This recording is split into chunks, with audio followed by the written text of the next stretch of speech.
ਤੁਹਾਡੀ ਨਜ਼ਰ 'ਚ ਅੰਮ੍ਰਿਤਪਾਲ ਕੌਣ ਹੈਗਾ? ਉਹ ਬਹੁਤ ਅੱਛਾ ਅਦਾਕਾਰ ਹੈ। ਉਹਦੇ ਤੋਂ ਪੰਜਾਬ ਦੀਆਂ ਫਿਲਮਾਂ ਦੇ ਅਦਾਕਾਰਾਂ ਨੂੰ ਸਿੱਖਣਾ ਚਾਹੀਦਾ ਕਿ ਕਿਸ ਤਰ੍ਹਾਂ ਦੇ ਨਾਲ ਭਾਸ਼ਾ ਦੇ ਉੱਪਰ ਜੇ ਤੁਹਾਡੀ ਕਮਾਂਡ ਹੈ ਤਾਂ ਅੱਧੀ ਤੇ ਤੁਹਾਡੀ ਅਦਾਕਾਰੀ ਉਹਦੇ ਤੇ ਚੱਲਦੀ। ਤੁਸੀਂ ਇੱਕ ਐਡੀ ਪੋਜੀਸ਼ਨ ਲੈ ਲਓ ਸਿਰੇ ਦੀ ਤੇ ਉਸ ਤੋਂ ਹੇਠਲਾ ਤੇ ਹਰੇਕ ਬੰਦਾ ਤੁਹਾਨੂੰ ਇਹੋ ਹੀ ਲੱਗੇਗਾ ਨਾ ਜੀ ਤੁਸੀਂ ਤੇ ਦੂਜਿਆਂ ਦੇ ਨਾਲ ਹੋ, ਤੁਸੀਂ ਤੇ ਲੜਨਾ ਨਹੀਂ ਚਾਹੁੰਦੇ। ਇਹੋ ਹੀ ਗੱਲ ਮੈਨੂੰ ਯਾਦ ਹੈ ਕਿ ਜਰਨੈਲ ਸਿੰਘ ਭਿੰਡਰਾਂ ਵਾਲੇ ਜਸਵੰਤ ਸਿੰਘ ਕਮਲ ਨੂੰ ਵੀ ਕਹਿੰਦੇ ਸਨ ਕਿ ਤੁਸੀਂ ਐਵੇਂ ਲੜਨ ਤੋਂ ਭੱਜੇ ਹੋਏ ਹੋ, ਮੈਂ ਤੇ ਅਰਦਾਸਾ ਸੋਧ ਲਿਆ। ਜਿਵੇਂ ਕਾਮਰੇਡਾਂ ਨੂੰ ਬਹੁਤ ਇਹ ਵਹਿਮ ਰਿਹਾ ਕਿ ਮਹਾਤਮਾ ਗਾਂਧੀ ਕੀ ਸ਼ੈ ਹੈ, ਅਸਲੀ ਤਾਂ ਅਸੀਂ ਲਿਆਂਦਾ, ਇਹਦਾ ਹਥਿਆਰਬੰਦ ਇਨਕਲਾਬ ਦੇ ਨਾਲ ਆਉਂਦਾ ਹੈ। ਔਰ ਇਸੇ ਦੇ ਵਿੱਚੋਂ ਹੀ ਮਹਾਤਮਾ ਗਾਂਧੀ ਤੇ ਭਗਤ ਸਿੰਘ ਦਾ ਇੱਕ ਵਿਵਾਦ ਖੜਾ ਕਰ ਲਿਆ ਗਿਆ, ਜਦੋਂ ਕਿ ਉਹਨਾਂ ਦੋਵਾਂ ਦੀ ਆਪਸ ਦੇ ਵਿੱਚ ਵਿਰੋਧ ਵੀ ਨੇ, ਮਤਭੇਦ ਵੀ ਨੇ, ਪਰ ਇੱਕ ਬੜੀ ਵੱਡੀ ਸਾਂਝ ਵੀ ਹੈ, ਸੰਵਾਦ ਵੀ ਹੈ। ਤੁਹਾਨੂੰ ਕੀ ਲੱਗਦਾ ਅੰਮ੍ਰਿਤਪਾਲ ਨੂੰ ਕੋਈ ਚਲਾ ਰਿਹਾ ਹੈਗਾ? ਅੰਮ੍ਰਿਤਪਾਲ ਕਿਸੇ ਨੇ ਭੇਜਿਆ ਹੈਗਾ? ਇਹ ਸਵਾਲ ਹਮੇਸ਼ਾ ਹੀ ਹਵਾ ਦੇ ਵਿੱਚ ਰਹੇਗਾ। ਪਰ ਮੈਂ ਇਹ ਗੱਲ ਪੁੱਛਣੀ ਜ਼ਰੂਰ ਚਾਹੁੰਦਾ ਕਿ ਅੰਮ੍ਰਿਤਪਾਲ ਦੇ ਸਾਰੇ ਇਸ ਕਾਰਵਾਈ ਦੇ ਨਾਲ ਫਾਇਦਾ ਕਿਹਨੂੰ? ਇਹ ਜਿਹੜੀ ਕਾਰਵਾਈ ਵਾਰਿਸ ਪੰਜਾਬ ਦੇ ਵਹੀਰ ਦੇ ਵੱਲੋਂ ਜੋ ਹੋ ਰਹੀ ਹੈ, ਇਹ ਪੰਜਾਬ ਦਾ ਜਿਹੜਾ ਚਿਹਰਾ ਸਾਹਮਣੇ ਲਿਆ ਰਹੀ ਹੈ।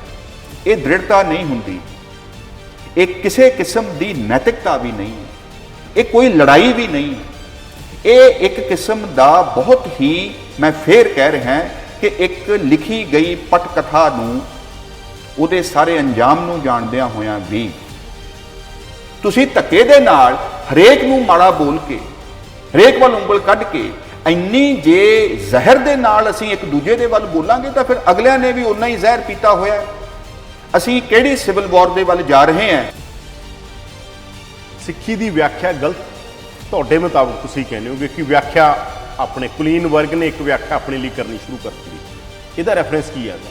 ਇਹਦਾ ਰੈਫਰੈਂਸ ਸਿੱਧਾ ਮੈਂ ਸਮਝਦਾ ਕਿ ਵਾਰ-ਵਾਰ ਹੁੰਦੀ ਰਹੀ ਹੈ ਇਹ ਕੁਲੀਨ। ਜਿਵੇਂ ਮਤਲਬ ਜਿਵੇਂ ਅੱਜ ਆਖਿਆ ਜਾ ਰਿਹਾ ਹੈ ਕਿ ਜਿਹੜੀ ਇਸ ਕਿਸਮ ਦੀਆਂ ਵਹੀਰਵਾਦੀ ਜਿਹੜੀਆਂ ਕਾਰਵਾਈਆਂ ਨੇ ਇਹ ਪੰਜਾਬ ਵਿਰੋਧੀ ਤਾਕਤਾਂ ਦੀ ਮਦਦ ਕਰ ਰਹੀਆਂ ਨੇ, ਉਵੇਂ ਹੀ ਪੰਜਾਬ ਦੇ ਵਿੱਚ ਇੱਕ ਧੜਾ ਜਿਹੜਾ ਕਿ ਗੁਰੂ ਸਾਹਿਬ ਦੇ ਵੱਡੇ ਭਰਾ ਪ੍ਰਿਥੀ ਚੰਦ ਦੇ ਨਾਲ ਜੋੜਿਆ ਜਾਂਦਾ, ਜਿਹਨੂੰ ਭਾਈ ਗੁਰਦਾਸ ਮੀਣੇ ਕਹਿੰਦੇ ਆ। ਉਹ ਦੋ ਤਰ੍ਹਾਂ ਦੇ ਨਾਲ ਮੁਗਲ ਦਰਬਾਰ ਦੇ ਵੱਲੋਂ ਛੱਡੇ ਗਏ ਬੰਦੇ ਸਨ। ਉਹਨਾਂ ਦੀ ਪਿੱਠ ਦੇ ਉੱਪਰ ਮੁਗਲ ਦਰਬਾਰ ਖੜਾ ਸੀ, ਜਿਹੜਾ ਸਿੱਖ ਪੰਥ ਦੀ ਕਿਸੇ ਰੈਡੀਕਲ ਏਜੰਡੇ ਦੀ ਆਪਸੀ ਏਕਤਾ ਨੂੰ ਤੋੜਨ ਦਾ ਕੰਮ ਕਰ ਰਹੇ ਸੀ, ਦੋ ਤਰ੍ਹਾਂ ਦੇ ਨਾਲ। ਅੰਮ੍ਰਿਤਪਾਲ ਜਿਹੜੀ ਇੱਕ ਗੱਲ ਕਹਿੰਦਾ ਗਏ ਸਾਰੇ ਰੈਫਰੈਂਸ 'ਚ, ਉਹ ਕਹਿੰਦਾ ਕਿ ਮੈਂ ਨਵਾਂ ਕੀ ਕਹਿ ਰਿਹਾ ਗਾ। 1920 ਦੇ ਦੌਰ 'ਚ ਜਿੱਥੇ ਖਾਲਿਸਤਾਨ ਦੀ ਗੱਲ ਹੁੰਦੀ ਹੈ, 40 'ਚ ਹੁੰਦੀ ਹੈਗੀ, ਮਤੇ ਪੈਂਦੇ ਨੇ, ਫਿਰ ਇੱਕ ਪੂਰਾ ਇੱਕ ਰੈਫਰੈਂਸ ਆ ਉਹਦੇ ਕੋਲ ਸਾਰੀ ਗੱਲ ਦਾ। ਪਰ ਮੈਂ ਨਵਾਂ ਕੀ ਕਹਿ ਰਿਹਾ ਗਾ, ਮੈਂ ਤਾਂ ਇਹ ਯਾਦ ਕਰਾ ਰਿਹਾ ਗਾ, ਆਹ ਸਾਡੀ ਹਿਸਟਰੀ, ਆਹ ਸਾਰਾ ਕੁਝ ਹੋ ਰਿਹਾ ਸੀਗਾ। ਜਦੋਂ ਖਾਲਿਸਤਾਨ ਦੀ ਗੱਲ ਕਰਦਾ ਤੇ ਤੁਸੀਂ ਜਦੋਂ ਮਹਾਰਾਜਾ ਰਣਜੀਤ ਸਿੰਘ ਦੀ ਗੱਲ ਕਰਦੇ ਹੋ, ਜੇ ਕੋਈ ਰਾਜ ਦੀ ਗੱਲ ਹੁੰਦੀ ਹੈ ਤਾਂ ਫਿਰ ਕਿਹਾ ਜਿਹਾ ਰਾਜ ਚਾਹੀਦਾ? ਜਿਹੜੀ ਉਹ ਗੱਲ ਕਰ ਰਹੇ ਹੋ ਉਹ 'ਚ ਤੁਹਾਨੂੰ ਜਿਵੇਂ ਦਿੱਕਤ ਕੀ ਹੈਗੀ? ਅੱਜ ਕੱਲ੍ਹ ਬਾਰ-ਬਾਰ ਬੋਲ ਰਿਹਾ ਅੰਮ੍ਰਿਤਪਾਲ ਕਿ ਵਾਇਲੈਂਸ ਤੋਂ ਅਵੋਇਡ ਕਰਨਾ ਚਾਹੀਦਾ, ਜਿੱਥੋਂ ਤੱਕ ਹੋ ਸਕੇ ਅਵੋਇਡ ਕਰੋ। ਜੇ ਆਪਸ਼ਨ ਹੀ ਨਾ ਬਚਦਾ ਬੰਦਾ ਕੀ ਕਰੇ? ਸਾਡੇ ਕੋਲ ਤਾਂ ਆਪਸ਼ਨ ਹੀ ਨਹੀਂ, ਜਦੋਂ ਅਸੀਂ ਤਾਂ ਕੀਤਾ ਨਹੀਂ ਉਹ ਕਹਿੰਦਾ, ਪਰ ਜਦੋਂ ਵੀ ਕਦੇ ਕੋਈ ਹੋਇਆ ਵੀ ਹੋਊਗਾ ਤਾਂ ਬਿਨਾਂ ਸਾਡੇ ਕੋਲ ਆਪਸ਼ਨ ਨਹੀਂ ਬਚੀ। ਹਾਂ, ਹਿਟਲਰ ਵੀ ਇਹੋ ਹੀ ਕਹਿੰਦਾ ਸੀ ਕਿ ਸਾਨੂੰ ਮਜਬੂਰ ਕੀਤਾ ਗਿਆ। ਹਰੇਕ ਤਾਨਾਸ਼ਾਹ ਇਹੋ ਹੀ ਕਹਿੰਦਾ। ਅੰਮ੍ਰਿਤਪਾਲ ਹਜੇ ਤਾਨਾਸ਼ਾਹ ਨਹੀਂ ਹੈ, ਪਰ ਉਹਦੀ ਤਿਆਰੀ ਹੈ। ਮੈਨੂੰ ਨਹੀਂ ਲੱਗਦਾ ਕਿ ਉਹ ਇਸ ਤੋਂ ਬਿਨਾਂ ਕੋਈ ਡੈਮੋਕ੍ਰੈਟ ਉਹਨੂੰ ਕਹਿ ਸਕਦਾ, ਜਾਂ ਉਹਦਾ ਖੁਦ, ਉਹ ਤੇ ਇਸ ਨੂੰ ਵੈਸੇ ਹੀ ਕਹਿੰਦਾ ਕਿ ਇਹ ਤੇ ਮਾਡਰਨਿਟੀ ਦੀਆਂ ਅਲਾਮਤਾਂ ਨੇ, ਡੈਮੋਕ੍ਰੇਸੀ ਹੁੰਦੀ ਕੁਛ ਨਹੀਂ। ਤੁਹਾਨੂੰ ਲੱਗਦਾ ਜੇ ਕਦੇ ਕੋਈ ਡਿਸਕਸ਼ਨ ਹੋਵੇ ਤੁਸੀਂ ਓਪਨ ਹੋ ਇਸ ਗੱਲ ਦੇ ਲਈ, ਜੇ ਅੰਮ੍ਰਿਤਪਾਲ ਕਰਨਾ ਚਾਹਵੇ? ਅੰਮ੍ਰਿਤਪਾਲ ਦੇ ਨਾਲ ਡਿਸਕਸ਼ਨ ਸੰਭਵ ਨਹੀਂ ਹੈ। ਉਹ ਹਜੇ, ਉਹਦਾ ਹਿਰਦਾ ਸੁੱਧ ਨਹੀਂ ਹੈ, ਉਹ ਹਜੇ ਖੋਜ ਸ਼ਬਦ ਮੈਂ ਲੇਹ ਦੇ ਕਾਬਿਲ ਨਹੀਂ ਹੋਇਆ। ਕਿ ਗੱਲ ਕਰਨ ਦੇ ਲਈ ਇੱਕ ਮੁੱਢਲੀ ਸ਼ਰਤ ਹੁੰਦੀ ਹੈ ਕਿ ਅਸੀਂ ਦੂਸਰੇ ਦੇ ਵਿਚਾਰਾਂ ਦਾ ਅਦਬ ਕਰਦੇ ਹਾਂ, ਅਸਹਿਮਤ ਹੋ ਸਕਦੇ ਹਾਂ, ਪਰ ਇਹਦੀ ਉਹਨੇ ਕੋਈ ਗੁੰਜਾਇਸ਼ ਨਹੀਂ ਛੱਡੀ। ਜਦੋਂ ਤੁਸੀਂ ਮਾਡਰਨਿਟੀ ਦੇ ਖਿਲਾਫ ਹੋ, ਤੁਸੀਂ ਆਖੋ ਜੀ ਅਸੀਂ ਤੇ ਪਰਸੂਏਸ਼ਨ ਦੇ ਨਾਲ ਨਹੀਂ ਹੈਗੇ। ਜੇ ਲੈਫਟ ਕੋਲ ਇਹ ਸੋਚਣ ਦਾ ਅਧਿਕਾਰ ਆ ਤਾਂ ਉਹ ਵੀ ਸੋਚ ਰਿਹਾ ਹੈਗਾ। ਤੁਸੀਂ ਕਿਸ ਮਿਡਲ ਵੇ 'ਚ ਹੋਗੇ? ਤੁਸੀਂ ਕਿਹੜੇ ਮੱਧ ਮਾਰਗ ਦੇ ਉੱਤੇ ਹੋ ਜਿੱਥੇ ਤੁਸੀਂ ਕਹਿ ਰਹੇ ਹੋਗੇ ਕਿ ਇੱਥੇ ਖੜ ਕੇ ਸਭ ਕੁਝ ਸੰਭਵ ਆ? ਕਿ ਜੇ ਲੋਕ ਕੁਝ ਖਾਲਿਸਤਾਨ ਮੰਗ ਰਹੇ ਸੀ ਤਾਂ ਉਹਦੇ ਲਈ ਮੈਨੂੰ ਤੇ ਹੇਠਲੇ ਪਾਸੇ ਤੇ ਕੁਝ ਨਹੀਂ ਦੱਸੀ। ਐਵੇਂ ਕਿਸੇ ਨੇ ਡੈਲੀਗੇਸ਼ਨ ਲੈ ਕੇ 4 ਬੰਦਿਆਂ ਨੇ, ਉਦੋਂ ਦੇ ਤਰ੍ਹਾਂ ਦੇ ਨਕਸ਼ੇ ਬਣ ਰਹੇ ਸੀ। ਕੋਈ ਆਜ਼ਾਦ ਪੰਜਾਬ ਕਹਿ ਰਿਹਾ ਸੀ, ਕੋਈ ਪੰਜਾਬਸਤਾਨ ਆਖੀ ਜਾਂਦਾ ਸੀ, ਕੋਈ ਖਾਲਿਸਤਾਨ ਆਖੀ ਜਾਂਦਾ ਸੀ। ਉਹਨਾਂ ਦੇ ਨਕਸ਼ੇ ਵੀ ਨਹੀਂ ਸੀ ਸਾਂਝੇ, ਇਹਦੇ 'ਚ ਕੀ ਆਊਗਾ। ਤੇ ਇਹ ਭੁੱਲ ਹੀ ਜਾਂਦੇ ਆ ਕਿ ਉਸ ਪੰਜਾਬ ਦੇ ਵਿੱਚ ਲਗਭਗ 60% ਦੇ ਕਰੀਬ ਤਾਂ ਮੁਸਲਮਾਨ ਸਨ, ਬਾਕੀ 40% ਦੇ ਕਰੀਬ ਹਿੰਦੂ ਸਨ। ਸਿੱਖਾਂ ਦੀ ਤੇ ਗਿਣਤੀ 9 ਤੋਂ 10% ਸੀ। ਜੇ ਤੁਹਾਨੂੰ ਐਡਾ ਚਾਹੀਦਾ, ਤੁਸੀਂ ਆਪਣੀ ਰੈਫਰੈਂਸ ਦੇ ਰਹੇ ਹੋ, ਮਤਲਬ ਕਿ ਜੀ ਕਿਉਂਕਿ ਸਾਡੇ ਕੋਲ ਮਹਾਰਾਜਾ ਰਣਜੀਤ ਸਿੰਘ ਦਾ ਰਾਜ ਸੀ, ਹੁਣ ਇਹਨਾਂ ਨੂੰ ਕੋਈ ਪੁੱਛੇ ਬਈ ਇਸ ਕਰਕੇ ਜੀ ਸਾਨੂੰ ਉਨੀਆਂ ਹੱਦਾਂ ਦੇ ਦਿਓ ਤੇ ਲੈ ਲਓ ਭਾਈ ਫਿਰ ਜਿਹੜੇ ਤੁਹਾਨੂੰ ਦਿੰਦੇ ਆ। ਇਸ ਕਿਸਮ ਦੀਆਂ ਡਿਮਾਂਡਸ ਨੂੰ ਕਰੀ ਜਾਣ ਦਾ ਤੇ ਉਹਨਾਂ ਦੇ ਬਾਰੇ ਕੋਈ ਵੀ ਕਰਦਾ ਰਹਿ ਸਕਦਾ। ਇਹ ਬੰਦੇ ਸੁਸਾਇਟੀ ਦੇ ਹਮੇਸ਼ਾ ਮਾਰਜਨਸ ਦੇ ਉੱਪਰ ਹਮੇਸ਼ਾ ਹੀ ਇਹੋ ਜਿਹੇ ਬੰਦੇ ਹੁੰਦੇ ਨੇ। ਤੁਸੀਂ RSS ਦੇ ਨਾਲ ਦੇ ਸੰਗਠਨਾਂ ਦੇ ਵਿੱਚ ਵੇਖ ਲਓ, ਉਹਨਾਂ ਦੇ ਕੋਲ ਵੀ ਹਿੰਦੂ ਰਾਸ਼ਟਰ ਦੇ ਜਿਹੜੇ ਨਕਸ਼ੇ ਨੇ ਉਹ ਅਫਗਾਨਿਸਤਾਨ ਤੱਕ ਨੂੰ ਕਵਰ ਕਰਦੇ ਨੇ ਤੇ ਬਰਮਾ ਤੱਕ ਜਾਂਦੇ। ਸਾਂਝੀਵਾਲਤਾ ਦੇ ਜ਼ਰੀਏ ਅਸੀਂ ਸਾਰੀ ਦੁਨੀਆ ਦੀ ਗੱਲ ਕਿਵੇਂ ਕਰਨੀ ਹੈ। ਸਰਬੱਤ ਦਾ ਭਲਾ ਐਵੇਂ ਹੀ ਨਹੀਂ ਆ ਗਿਆ, ਉਹ ਸਿੱਖਾਂ ਦਾ ਭਲਾ ਵੀ ਕਹਿ ਹੀ ਸਕਦੇ ਸੀ। ਜਿਹੜਾ ਤੁਸੀਂ ਲੈਕਚਰ ਦਿੱਤਾ ਆਸ਼ਿਕ ਸ਼ਹੀਦ ਤੇ ਖਾਲਸਾ ਕੰਪੋਜ਼ਿਟ ਕਲਚਰ ਜਿਹੜਾ ਪੰਜਾਬ ਦਾ ਜੀ, ਬਹੁਤ ਸਾਰੀਆਂ ਗੱਲਾਂ ਤੁਸੀਂ ਹੀਰ ਵਾਰਸ ਦੇ ਰੈਫਰੈਂਸ ਨਾਲ ਵੀ ਕਹੀਆਂ ਹਨ। ਪੰਜਾਬੀ ਹੋਣ ਦੀ ਪਹਿਲੀ ਸ਼ਰਤ ਸ਼ੇਖ ਫਰੀਦ ਨੇ ਆਸ਼ਿਕ ਹੋਣਾ ਰੱਖੀ ਹੈ ਕਿ ਦਿਲ ਹੈ ਮੁਹੱਬਤ ਜਿਨ ਸੇ ਸੱਚਿਆ। ਔਰ ਉਸ ਆਸ਼ਿਕ ਹੋਣ ਦਾ ਮਤਲਬ ਇਹ ਹੈ ਕਿ ਇੱਕ ਦਾ ਦੂਜੇ ਦੇ ਨਾਲ ਜਿਹੜਾ ਫਰਕ ਫਾਸਲਾ ਦੁਐਤ ਹੈ ਇਹ ਮਿਟਾ ਦਿੱਤੀ ਜਾਵੇ, ਇੱਕ ਹੋ ਜਾਇਆ ਜਾਵੇ। ਇੱਥੋਂ ਸਾਰੀ ਦੁਨੀਆ ਦੇ ਨਾਲ ਇੱਕ ਹੋਣ ਦਾ ਇੱਕ ਸੰਕਲਪੀ ਸੂਤਰ ਹੈ ਇਸ਼ਕ, ਅਦਰਸ ਦੇ ਨਾਲ। ਸੋ ਜਿੱਥੇ self or other, us versus them, Punjab versus Hindustan, Hindu versus Sikh ਵਾਲੀ ਜਿਹੜੀ ਇੱਕ ਪੂਰੀ ਵਿਸਾਤ ਹੈ, ਇਹਦੀ ਕਾਟ ਹੈ ਕਿ ਇੱਥੋਂ ਚੱਲਦੀ ਹੈ। ਫਿਰ ਉਸ ਨੇ ਆਸ਼ਿਕ ਨੇ ਨਿਭਣਾ ਹੈ ਸਮਾਜ ਦੇ ਵਿੱਚ, ਉਹਨੇ ਸਮਾਜ ਦੇ ਕੂੜ ਦੇ ਨਾਲ ਟਕਰਾਉਣਾ ਹੈ ਤੇ ਸ਼ਹੀਦ ਹੋਣ ਤੋਂ ਉਹਨੇ ਸਿਰ ਦੇਣ ਤੋਂ ਪਿੱਛੇ ਨਹੀਂ ਹਟਣਾ। ਗੁਰੂ ਨਾਨਕ ਸਾਹਿਬ ਵੀ ਕਹਿ ਦਿੰਦੇ ਆ, ਵਾਰਿਸ ਸ਼ਾਹ ਵੀ ਇਸ ਨੂੰ ਕਹਿੰਦਾ ਹੈ ਕਿ ਸਿਰ ਦਿੱਤਿਆਂ ਬਾਝ ਨਾ ਇਸ਼ਕ ਪੱਕੇ, ਇਹ ਨਹੀਂ ਸੁਖਾਲੀਆਂ ਯਾਰੀਆਂ ਵੇ। ਤੇ ਪ੍ਰੋਫੈਸਰ ਕਿਸ਼ਨ ਸਿੰਘ ਤੇ ਇਹ ਕਹਿੰਦੇ ਹੀ ਨੇ ਕਿ ਹੀਰ ਵਾਰਿਸ ਸ਼ਾਹ ਦੇ ਵਿੱਚ ਜਿਹੜਾ ਹੀਰ ਸਿਆਲ ਦਾ ਕਿਰਦਾਰ ਹੈ ਉਹ ਦਰਅਸਲ ਬੰਦਾ ਬਹਾਦਰ ਦੀ ਅਗਵਾਈ ਦੇ ਵਿੱਚ ਲੜੀ ਜਾ ਰਹੀ ਸਿੱਖ ਲਹਿਰ ਦਾ ਇੱਕ ਰੂਪਕ ਪ੍ਰਗਟਾਵਾ ਹੈ ਕਿ ਉਹ ਜਿੰਨੀ ਤਿਆਰੀ ਦੇ ਨਾਲ ਕਾਜ਼ੀਆਂ ਨੂੰ ਤੇ ਕਬੀਲਿਆਂ ਨੂੰ ਤੇ ਹੋਰਾਂ ਨੂੰ ਉਹ ਜਿਵੇਂ ਕਾਟ ਕਰਦੀ ਹੈ ਆਪਣੀ ਦਲੀਲ ਦੇ ਨਾਲ, ਕਿ ਉਹ ਦਰਅਸਲ ਸਿੱਖ ਲਹਿਰ ਦਾ ਲੌਜਿਕ ਉਹ ਉਹਦੇ ਵਿੱਚ ਪੇਸ਼ ਕਰਦੀ ਹੈ। ਖਾਲਸਾ ਕੀ ਹੈ?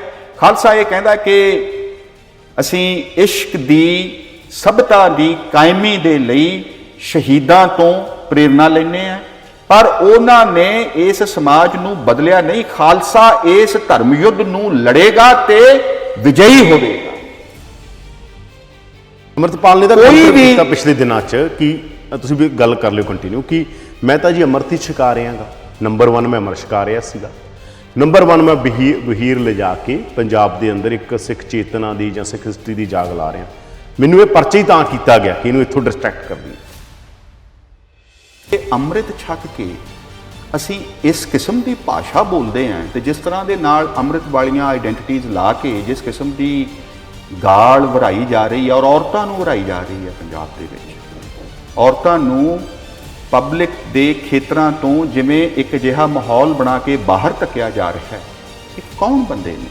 ਇਹ ਕਿਹੜਾ ਪੰਜਾਬ ਹੈ? ਇਹ ਕੋਈ ਪੰਜਾਬ ਨਹੀਂ ਹੈ। ਇਹ ਪੰਜਾਬ ਨੂੰ ਚੁਆਤੀ ਲਾਉਣ ਵਾਲੇ ਕੁਝ ਸ਼ਰਾਰਤੀ ਅਨਸਰ ਨੇ ਜਿਨ੍ਹਾਂ ਨੂੰ ਸਰਕਾਰਾਂ ਦੀ ਮੈਂ ਸਮਝਦਾ ਕਿ ਕਾਣੀ ਅੱਖ ਨੇ।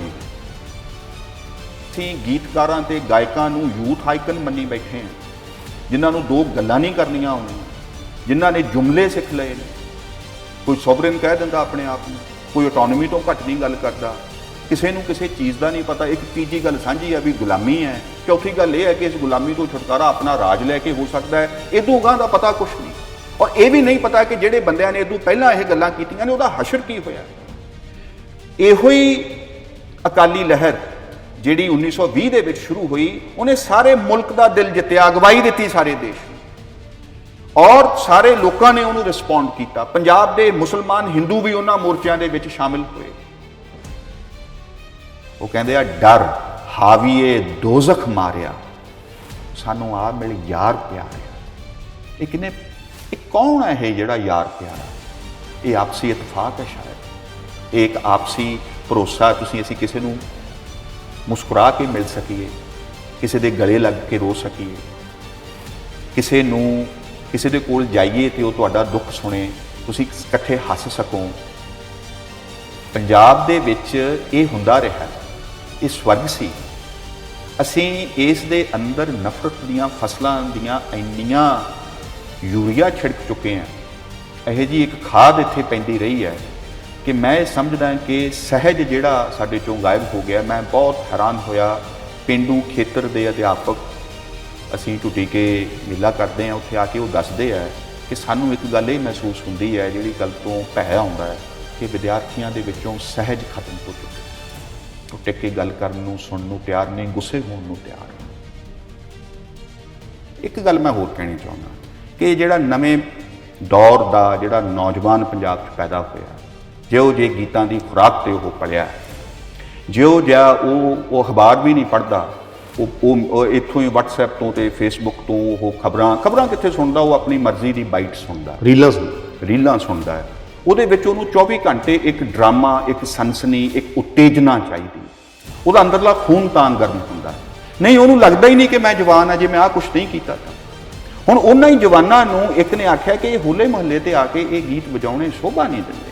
ਉਹ ਆਂਦੇ ਤੂੰ ਹੈ ਕੌਣ, ਕਿਹੜਾ ਹੋਲਾ ਮਹੱਲਾ, ਕਿਹੜਾ ਆਨੰਦਪੁਰ ਸਾਹਿਬ, ਸਾਨੂੰ ਕੋਈ ਪੰਜਾਬ 'ਚ ਰੋਕ ਜੂਗਾ?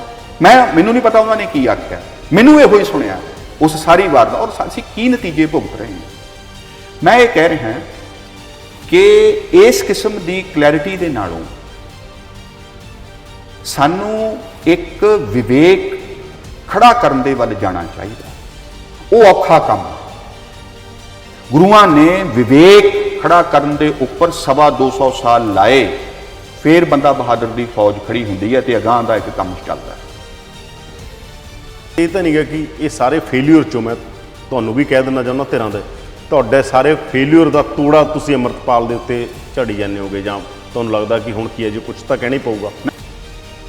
ਮੈਂ ਕਹਿ ਰਿਹਾ ਕਿ 92 ਦੀਆਂ ਚੋਣਾਂ, ਵਿਧਾਨ ਸਭਾ ਚੋਣਾਂ ਦਾ ਬਾਈਕਾਟ ਕਰਨ ਦਾ ਫੈਸਲਾ ਜਿਹੜਿਆਂ ਲੋਕਾਂ ਨੇ ਕੀਤਾ, ਉਹ ਜਵਾਬ ਦੇਣ ਇਸ ਗੱਲ ਦਾ ਕਿ ਕੀ ਉਹਨਾਂ ਨੇ ਬੇਅੰਤ ਸਿੰਘ ਦੀ ਸਰਕਾਰ ਦੇ ਲਈ ਰਾਹ ਪੱਧਰਾ ਕੀਤਾ ਕਿ ਨਹੀਂ ਕੀਤਾ।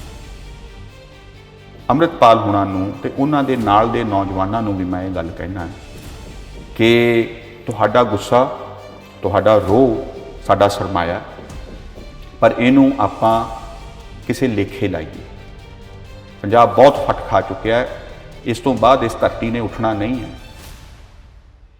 ਵਿਆਖਿਆ ਇਕਹਿਰੀ ਕਰ ਲਈ ਗਈ ਕਿ ਸਿੱਖੀ ਦਾ ਮਤਲਬ ਇਹ ਹੈ ਕਿ ਸਿੱਖੀ ਦਾ ਜਿਹੜਾ ਪ੍ਰੋਜੈਕਟ ਹੈ ਉਹ ਖਾਲਿਸਤਾਨ ਬਣਾਏ ਬਿਨਾ ਅਧੂਰਾ, ਉਹ ਮੁਕੰਮਲ ਹੀ ਨਹੀਂ ਹੋ ਸਕਦਾ। ਔਰ ਉਹਦੇ ਲਈ ਗੁਰਬਾਣੀ ਨੂੰ ਤੇ ਸਿੱਖ ਇਤਿਹਾਸ ਨੂੰ ਤੇ ਸਿੱਖ ਵਿਚਾਰਧਾਰਾ ਨੂੰ ਆਪਣੇ ਹਿੱਤਾਂ ਮੁਤਾਬਕ ਜਿਵੇਂ ਨਪੀੜਿਆ ਗਿਆ, ਜਿਵੇਂ ਸੇਵੀਆਂ ਵਾਲੀ ਮਸ਼ੀਨ ਦੇ ਵਿੱਚੋਂ ਦੀ ਵੱਟ ਕੇ ਉਹਦੀਆਂ ਜੋ ਸੇਵੀਆਂ ਵੱਟੀਆਂ ਗਈਆਂ, ਇਹ ਚੀਜ਼ ਜਿਹੜੀ ਪੈਦਾ ਹੋਈ ਹਵਾ 'ਚੋਂ ਤਾਂ ਪੈਦਾ ਨਹੀਂ ਹੋਈ ਹੋਣੀ ਨਾ, ਕੋਈ ਰੀਜ਼ਨ ਤਾਂ ਉਹਦੇ ਰਹੇ ਹੋਣਗੇ। 95 ਤੋਂ 23 ਤੱਕ ਮਿਸ ਕੀ ਆ? ਇੱਕ ਵਾਰ ਤੁਸੀਂ ਕਹਿ ਰਹੇ ਹੋ ਮਿਸ ਹੋ ਗਿਆ ਕੁਝ, ਜਿੱਥੋਂ ਕਨੈਕਟ ਨਹੀਂ ਕਰ ਸਕੇ, ਜਿੱਥੋਂ ਇਹ ਮੁੰਡੇ ਇੱਧਰ ਨੂੰ ਤੁਰਨ ਲੱਗੇ। ਅੰਮ੍ਰਿਤਪਾਲ ਤੇ ਇਹਦੋਂ ਅੱਗੇ ਵੀ ਜਾਂਦਾ, ਉਹ ਤਾਂ ਮਾਡਰਨਿਟੀ ਦਾ ਬਹੁਤ ਵੱਡਾ ਆਲੋਚਕ ਆ। ਉਹ ਕਹਿੰਦਾ ਮਾਡਰਨ ਐਜੂਕੇਸ਼ਨ ਆ ਜਿਹੜੀ, ਇਹ ਤਾਂ ਬੰਦੇ ਦੀ ਅਣਖ ਮਾਰ ਦਿੰਦੀ ਹੈ। ਮਾਡਰਨ ਐਜੂਕੇਸ਼ਨ ਤਾਂ ਬੇੜਾ ਗਰਕ ਕਰ ਰਹੀ ਹੈ ਕਿ ਦੁਨੀਆ ਦਾ। ਮਾੜੀ ਜੀ ਗੱਲ ਦੇ ਉੱਤੇ ਜਿਹੜਾ ਇੱਕ ਚੌੜਾ ਬਾਣਾ ਪਾ ਲੈਂਦਾ ਉਹ ਸੰਤ ਹੋ ਜਾਂਦਾ ਪੰਜਾਬ 'ਤੇ। ਤੇ ਜਿਹੜਾ ਉਹਨਾਂ ਨੇ ਘਾਣ ਕੀਤਾ ਪੰਜਾਬ ਦੇ ਅੰਦਰ ਕਿਸੇ ਵੀ ਬੁੱਧ ਵਿਵੇਕ ਦਾ, ਜਿਵੇਂ ਉਹਨਾਂ ਨੇ, ਮੈਂ ਸਾਫ਼ ਗੱਲ ਕਹਿਣੀ ਚਾਹੁੰਦਾ ਕਿ ਜਿਵੇਂ ਸਾਡੀ ਅਰਦਾਸ ਬਦਲੀ ਗਈ ਹੈ, ਇਹਦੇ ਬਾਰੇ ਚਰਚਾ ਨਹੀਂ ਹੁੰਦੀ ਕਿ ਜਿਹੜੀ ਅਰਦਾਸ ਅਸੀਂ ਬਚਪਨ ਦੇ ਵਿੱਚ ਸੁਣਦੇ ਆਏ ਹਾਂ ਉਹਨੂੰ ਬਦਲਣ ਦਾ ਕਾਰਨ ਕੀ ਸੀ। ਅਸੀਂ ਜਟਿਲ, ਪਰਖਦਾਰ, ਲੰਬੇਦਾਰ ਦੀ ਗੱਲ ਸਮਝਣ ਜੋਗੇ ਸ਼ਾਇਦ ਹੁਣ ਰਹਿ ਨਹੀਂ ਗਏ। ਸਾਡੇ ਕੋਲ ਕੋਈ ਐਸੇ ਵੱਡੇ ਲੇਖਕ ਨਹੀਂ ਬਚੇ ਇਸ ਵੇਲੇ। ਸਾਡੇ ਕੋਲ ਕੋਈ ਉਸ ਕਿਸਮ ਦੀ ਲਿਖਤ ਹਰ ਵਾਰ ਨਹੀਂ ਆਉਂਦੀ ਜਿਹੜੀ ਲੋਕਾਂ ਦੇ ਨਾਲ ਗੱਲ ਕਰ ਸਕੇ। ਮੈਨੂੰ ਖਿਆਲ ਆਉਂਦਾ ਕਿ ਸੰਤ ਰਾਮ ਉਦਾਸੀ ਦਾ ਲਿਟਰੇਚਰ ਤਾਂ ਬਹੁਤ ਛਪ ਰਿਹਾ, ਪਰ ਹਾਂ ਉਹ ਛਪ ਰਿਹਾ, ਪਤਾ ਨਹੀਂ ਕੀ ਉਹ ਹੈ, ਉਹ ਕਿਤੇ ਦਰਜ ਤੇ ਨਹੀਂ ਹੋ ਰਿਹਾ ਕਿ ਸਮਾਜ ਦੇ ਵਿੱਚ ਉਹ ਮੈਨੂੰ ਦਿਸਦਾ ਹੋਵੇ। ਉਹ ਮੈਨੂੰ ਸਾਹਿਤਕਾਰਾਂ ਦੀਆਂ, ਕਵੀਆਂ ਦੀਆਂ, ਆਲੋਚਕਾਂ ਦੀਆਂ ਆਪਣੀਆਂ ਬੈਠਕਾਂ ਦੇ ਵਿੱਚ ਜਦੋਂ ਮੈਂ ਜਾਂਦਾ ਤਾਂ ਮੈਂ ਸੱਚ ਜਾਣਿਓ ਕਿ ਮੈਨੂੰ ਉਹ ਅੰਮ੍ਰਿਤਪਾਲ ਹੁਣਾਂ ਤੋਂ ਘੱਟ ਨਹੀਂ ਲੱਗਦੇ, ਜਿੰਨੇ ਉਹ ਦੂਰ ਨੇ ਲੋਕਾਂ ਤੋਂ, ਜਿੰਨੀ ਲੋਕਾਂ ਤੋਂ ਇੱਕ ਫਾਸਲੇ ਦੇ ਵਿੱਚ ਉਹ ਆਪਣੀ ਕਵਿਤਾ ਨੂੰ ਵੇਖਦੇ ਆ ਜਾਂ ਆਪਣੀ ਲਿਖਤ ਨੂੰ ਵੇਖਦੇ ਆ, ਜਾਂ ਜਿਹੜੇ ਉਹ ਹਵਾਲਿਆਂ ਦੇ ਨਾਲ ਗੱਲ ਕਰਦੇ ਆ, ਉਹ ਗੱਲ ਨਹੀਂ ਕਰ ਸਕਦੇ ਕਿਸੇ ਦੀ। ਉਹਨਾਂ ਨੂੰ ਲੱਗਦਾ ਹੀ ਨਹੀਂ ਕਿ ਇਹ ਗੱਲ ਸਾਨੂੰ ਕਰਨੀ ਚਾਹੀਦੀ ਹੈ, ਸਾਡਾ ਕੰਮ ਨਹੀਂ, ਅਸੀਂ ਤਾਂ ਕਵਿਤਾ ਲਿਖਣੀ ਹੈ। ਮੈਨੂੰ ਇਹ ਨਹੀਂ ਪਤਾ ਕਿ ਇਹ ਕਿਹੜੀ ਪਰੰਪਰਾ ਦੇ ਸਾਡੇ ਸਾਹਿਤਕਾਰ ਨੇ ਜਿਨ੍ਹਾਂ ਨੇ ਸਾਹਿਤ ਦੀ ਪਰਿਭਾਸ਼ਾ ਵੀ ਆਪਣੇ ਹਿੱਤਾਂ ਮੁਤਾਬਿਕ ਘੜ ਲਈ ਹੈ। ਜਿਵੇਂ ਕੁਲੀਨ ਸਿੱਖਾਂ ਨੇ ਸਿੱਖ ਸਿਧਾਂਤ ਨੂੰ ਸਿੱਖ ਭਾਈਚਾਰੇ ਦੇ ਆਪਣੇ ਹਿੱਤਾਂ ਦੇ ਲਈ ਢਾਲ ਲਿਆ। ਇਹ ਸਭ ਤੋਂ ਵੱਡਾ ਸੰਕਟ ਹੈ। ਤੇ ਮੈਂ ਤੇ ਸੰਵਾਦ ਦੀ ਕੋਸ਼ਿਸ਼ ਦੇ ਵਿੱਚ ਹਾਂ। ਤੁਹਾਨੂੰ ਲੱਗਦਾ ਕਿ ਜਿਹੜੇ ਕਵੀ ਨੇ ਜਾਂ ਹੋਰ ਨੇ ਕੋਈ ਮੇਰੇ ਨਾਲ ਖੁਸ਼ ਨੇ ਜੋ ਮੈਨੂੰ ਪਸੰਦ ਕਰਦੇ ਨੇ? ਬਿਲਕੁਲ ਵੀ ਨਹੀਂ। ਪਰ ਸੈਕਸ਼ਨਸ ਹਰੇਕ ਦੇ ਵਿੱਚ ਹੀ ਹੁੰਦੇ ਨੇ। ਕੋਈ ਲੈਫਟ ਵੀ ਆਪਾਂ ਦੇਖਿਆਗਾ, ਲੈਫਟ ਹਾਂ, ਉਹ ਲੈਫਟ ਨੂੰ ਇਹ ਲੱਗਦਾ ਵੀ ਸਾਡੇ ਕੋਲ ਏਡੀਆਂ ਏਡੀਆਂ ਜਥੇਬੰਦੀਆਂ ਨੇ, ਅਸੀਂ ਕਿਸੇ ਦੀ ਗੱਲ ਕਿਉਂ ਸੁਣੀਏ? ਉਹੋ ਹੀ ਅੰਮ੍ਰਿਤਪਾਲ ਕਰ ਰਿਹਾ, ਜਿਵੇਂ ਮੇਰੀ ਵੀ ਚੱਲਦੀ ਹੈ, ਮੈਂ ਤੁਹਾਡੀ ਕਿਉਂ ਸੁਣਾ? ਸਿੱਖੀ ਦੀ ਆਤਮਾ ਦੇ ਉੱਪਰ ਇਹ ਸਭ ਤੋਂ ਵੱਡਾ ਹਮਲਾ ਸੀ ਕਿ ਤੁਸੀਂ ਇਸ ਕਿਸਮ ਦੇ ਨਾਲ ਆਪਣੀ ਮਰਜ਼ੀ ਦੇ ਨਾਲ, ਇਹ ਕੌਣ ਸਾਧਾਂ ਨੂੰ ਇਹ ਦਿੱਤੀ ਗਈ ਹੈ, ਕਿਹਨੇ ਇਹਨਾਂ ਨੂੰ ਆਗਿਆ ਦਿੱਤੀ ਕਿ ਐਡੀ ਗੱਲ ਡਿਕਟੇਟ ਕਰ ਸਕਣ? ਸਿੱਖੀ ਦੀ ਵਿਆਖਿਆ ਅੰਤਮ ਕਿਹੜੀ ਹੋਊਗੀ? ਸਿੱਖੀ ਦੀ ਵਿਆਖਿਆ ਅੰਤਮ ਕਿਉਂਕਿ ਤੁਹਾਨੂੰ ਤਾਂ ਅਗਲੇ ਕਹਿਣਗੇ ਤਾਂ ਕਾਮਰੇਡ ਹੈਗਾ, ਸਮੇਲ ਤਾਂ ਜਾਂ ਇਹ ਤਾਂ ਜੀ ਲਿਬਰਲ ਆ, ਸੈਕੂਲਰ ਹੈ, ਇਹਨੂੰ ਕਿਹਨੇ ਰਾਈਟ ਦਿੱਤਾਗਾ ਕਿ ਇਹ ਸਿੱਖੀ ਦੇ ਉੱਤੇ ਸਕਾਲਰ ਬਣ ਕੇ ਬੋਲੇ? ਉਹਨਾਂ ਨੂੰ ਕਿਹਨੇ ਰਾਈਟ ਦਿੱਤਾ ਹੈ ਕਿ ਉਹ ਮੈਨੂੰ ਰੋਕ ਲੈਣਗੇ ਇਹ ਕਰਨ ਤੋਂ? ਮੈਂ ਅੱਜ ਦੇ ਸਿੱਖਾਂ ਨੂੰ ਇਹ ਗੱਲ ਕਹਿਣੀ ਚਾਹੁੰਦਾ ਹੈ ਕਿ ਤੁਸੀਂ ਗੁਰਬਾਣੀ ਦੇ ਖਿਲਾਫ ਜਾ ਕੇ ਆਪਣੀ ਗੱਲ ਕਰ ਰਹੇ ਹੋ। ਤੁਸੀਂ ਕਿਸੇ ਹਿਸਾਬ ਦੇ ਨਾਲ ਗੁਰਬਾਣੀ ਦੇ ਮੁਤਾਬਕ ਦੇ ਸਿੱਖ ਨਹੀਂ ਹੈ। ਨਾ ਕਹੋ ਬੈਰੀ, ਨਾ ਹੀ ਬੇਗਾਨਾ। ਸਿੱਖ ਦੇ ਲਈ ਕੋਈ ਵੈਰੀ ਨਹੀਂ ਹੈ, ਕੋਈ ਸਾਡੇ ਲਈ ਬੇਗਾਨਾ ਨਹੀਂ ਹੈ। ਸਗਲ ਸੰਗ ਹਮ ਕਹੋ ਬਨੇ ਆਏ। ਬਾਬਾ ਬੁੱਲੇ ਸ਼ਾਹ ਨੇ ਕਦੇ ਲਿਖਿਆ ਸੀ, ਦਰ ਖੁੱਲਾ ਹਸ਼ਰ ਅਜ਼ਾਬ ਦਾ ਬੁਰਾ ਹਾਲ ਹੋਇਆ ਪੰਜਾਬ ਦਾ। ਪੰਜਾਬ 'ਚ ਪਿਛਲੇ ਦਿਨਾਂ 'ਚ ਬਹੁਤ ਸਾਰੀਆਂ ਘਟਨਾਵਾਂ ਵਾਪਰੀਆਂ ਨੇ, ਬਹੁਤ ਸਾਰੇ ਰੈਫਰੈਂਸ ਨੇ ਪੰਜਾਬ ਦੇ। ਆਨੰਦਪੁਰ ਸਾਹਿਬ ਦੇ ਅੰਦਰ ਇੱਕ ਨਿਹੰਗ ਸਿੰਘ ਦਾ ਚਲੇ ਜਾਣਾ, ਹੋਰ ਬਹੁਤ ਸਾਰੀਆਂ ਘਟਨਾਵਾਂ ਜਿਹੜੀਆਂ ਪੰਜਾਬ ਬਾਰੇ ਬਹੁਤ ਸਾਰੇ ਇਸ਼ਾਰੇ ਕਰ ਰਹੀਆਂ ਨੇ। ਪੰਜਾਬ ਕੀ ਹੈ ਜਾਂ ਆਈਡੀਆ ਆਫ ਪੰਜਾਬ ਕੀ ਹੋਣਾ ਚਾਹੀਦਾ ਹੈ? ਪੰਜਾਬ ਜੋ ਸਿਰਜਿਆ ਗਿਆ ਉਸ ਤੋਂ ਅੱਗੇ ਇਹਦੀ ਸਿਰਜਣਾ ਕਿਵੇਂ ਹੋ ਸਕਦੀ ਆ? ਬਹੁਤ ਸਾਰੇ ਥਾਟ ਪੰਜਾਬ 'ਚ ਰਹੇ ਨੇ। ਉਹ ਥਾਟ ਇੱਕ ਦੂਜੇ ਦੇ ਉੱਤੇ ਵੀ ਬੋਲਦੇ ਰਹੇ ਨੇ, ਇੱਕ ਦੂਜੇ ਦੀ ਆਲੋਚਨਾ ਵੀ ਕਰਦੇ ਰਹੇ ਨੇ। ਪਰ ਪੰਜਾਬ ਦੀ ਡਾਇਰੈਕਸ਼ਨ ਉਹ ਰਵੇ ਜਾਂ ਪੰਜਾਬ ਜਿੱਧਰ ਨੂੰ ਜਾਵੇ ਉਹ ਪੰਜਾਬ ਦੀ ਬਿਹਤਰੀ ਲਈ ਹੋਵੇ, ਇਹਨੂੰ ਲੈ ਕੇ ਬਹੁਤ ਸਾਰੇ ਸਵਾਲ ਉੱਠਦੇ ਨੇ। ਸਮੇਲ ਸਿੰਘ ਸਿੱਧੂ ਜਵਾਹਰ ਲਾਲ ਨਹਿਰੂ ਯੂਨੀਵਰਸਿਟੀ ਦਿੱਲੀ ਪੜ੍ਹੇ ਨੇ, ਉਹਨਾਂ ਦਾ ਬਹੁਤ ਸਾਰੇ ਮਸਲਿਆਂ ਤੇ ਕੰਮ ਵੀ ਹੈ। ਪਿਛਲੇ ਦਿਨਾਂ 'ਚ ਉਹਨਾਂ ਦਾ ਇੱਕ ਭਾਸ਼ਣ ਹੋਇਆ ਪੰਜਾਬ ਯੂਨੀਵਰਸਿਟੀ ਦੇ ਅੰਦਰ, ਜਿਹਦੇ 'ਚ ਉਹਨਾਂ ਨੇ ਆਸ਼ਕ, ਸ਼ਹੀਦ ਤੇ ਖਾਲਸਾ ਇਹ ਤਿੰਨ ਟਰਮਾਂ ਨੂੰ ਲੈ ਕੇ ਆਪਣੀ ਗੱਲ ਕਹੀ। ਹੀਰ ਵਾਰਿਸ ਸ਼ਾਹ ਦੇ ਜ਼ਰੀਏ ਵੀ ਉਹ ਬਹੁਤ ਸਾਰਾ ਗੱਲ ਜੋ ਕਲਚਰਲ ਪੋਲਿਟਿਕਸ ਆ ਪੰਜਾਬ ਦੀ, ਜਾਂ ਕਲਚਰ ਜਿਸ ਤਰੀਕੇ ਨਾਲ ਪੰਜਾਬ ਨੂੰ ਡਰਾਈਵ ਕਰਦਾ, ਸੱਭਿਆਚਾਰ ਦਾ ਜੋ ਰਾਜਨੀਤੀ ਨਾਲ ਰਿਸ਼ਤਾ, ਉਹਦੇ ਉੱਤੇ ਅਕਸਰ ਗੱਲ ਕਰਦੇ ਰਹੇ ਨੇ।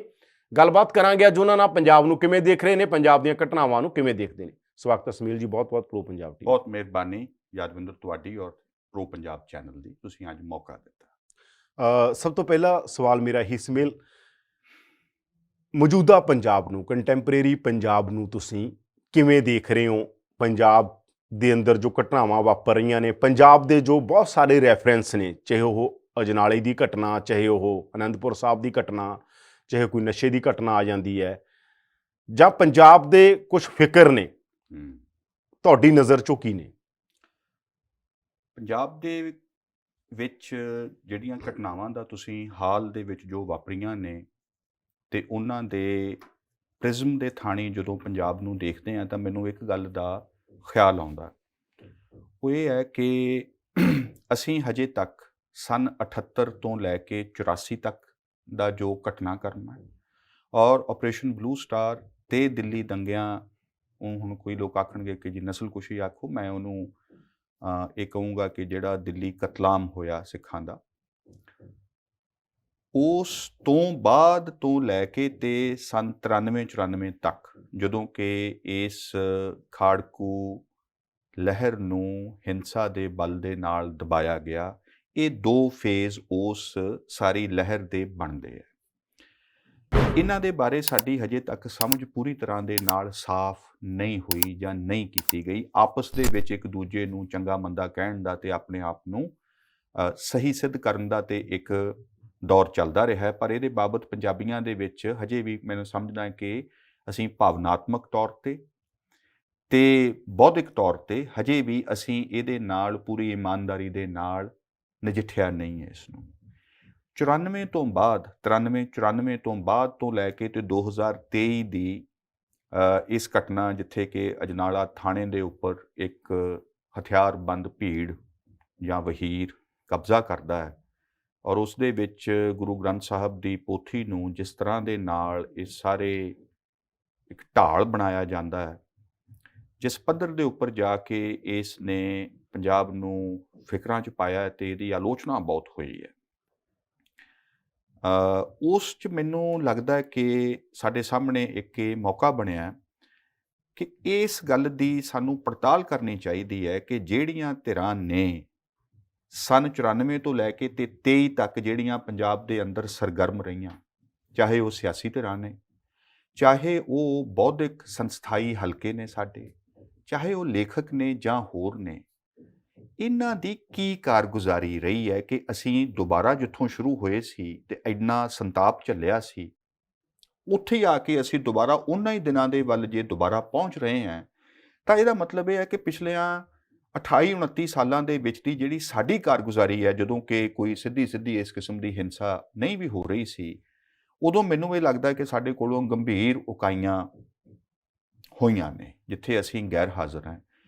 ਔਰ ਉੱਥੇ ਮੈਨੂੰ ਇਹ ਲੱਗਦਾ ਕਿ ਪੰਜਾਬ ਦੇ ਅੰਦਰ ਸੁਚੱਜੇ ਸਚਿਆਰੇ ਵਿਚਾਰ, ਸੰਸਥਾ ਅਤੇ ਪ੍ਰਕਿਰਿਆਵਾਂ ਦੀ ਜਿਹੜੀ ਗੈਰ ਹਾਜ਼ਰੀ ਹੈ, ਉਹਦਾ ਜਿਹੜਾ ਲੋਕਾਂ ਦੇ ਨਾਲੋਂ ਇੱਕ ਮੁਕੰਮਲ ਬੇਗਾਨਗੀ ਹੈ, ਫਾਸਲਾ ਹੈ, ਹਕਾਰਤ ਹੈ ਲੋਕਾਂ ਦੇ ਵੱਲ।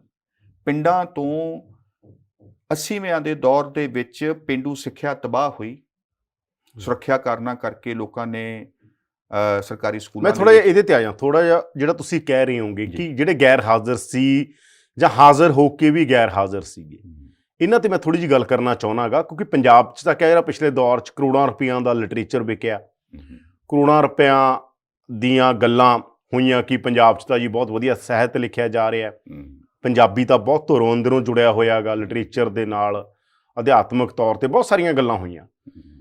ਤੁਸੀਂ ਉਹਦੇ ਲਈ ਡਾਇਰੈਕਟਲੀ ਜੇ ਤੁਸੀਂ ਨਾ ਬਚੋ ਇਸ ਗੱਲ ਤੋਂ, ਸ਼ਾਇਦ ਤੁਸੀਂ ਬਚ ਰਹੇ ਹੋਗੇ, ਕਿਹੜੀਆਂ ਧਿਰਾਂ ਦੀ ਨਿਸ਼ਾਨਦੇਹੀ ਕਰੋਗੇ ਤੁਸੀਂ?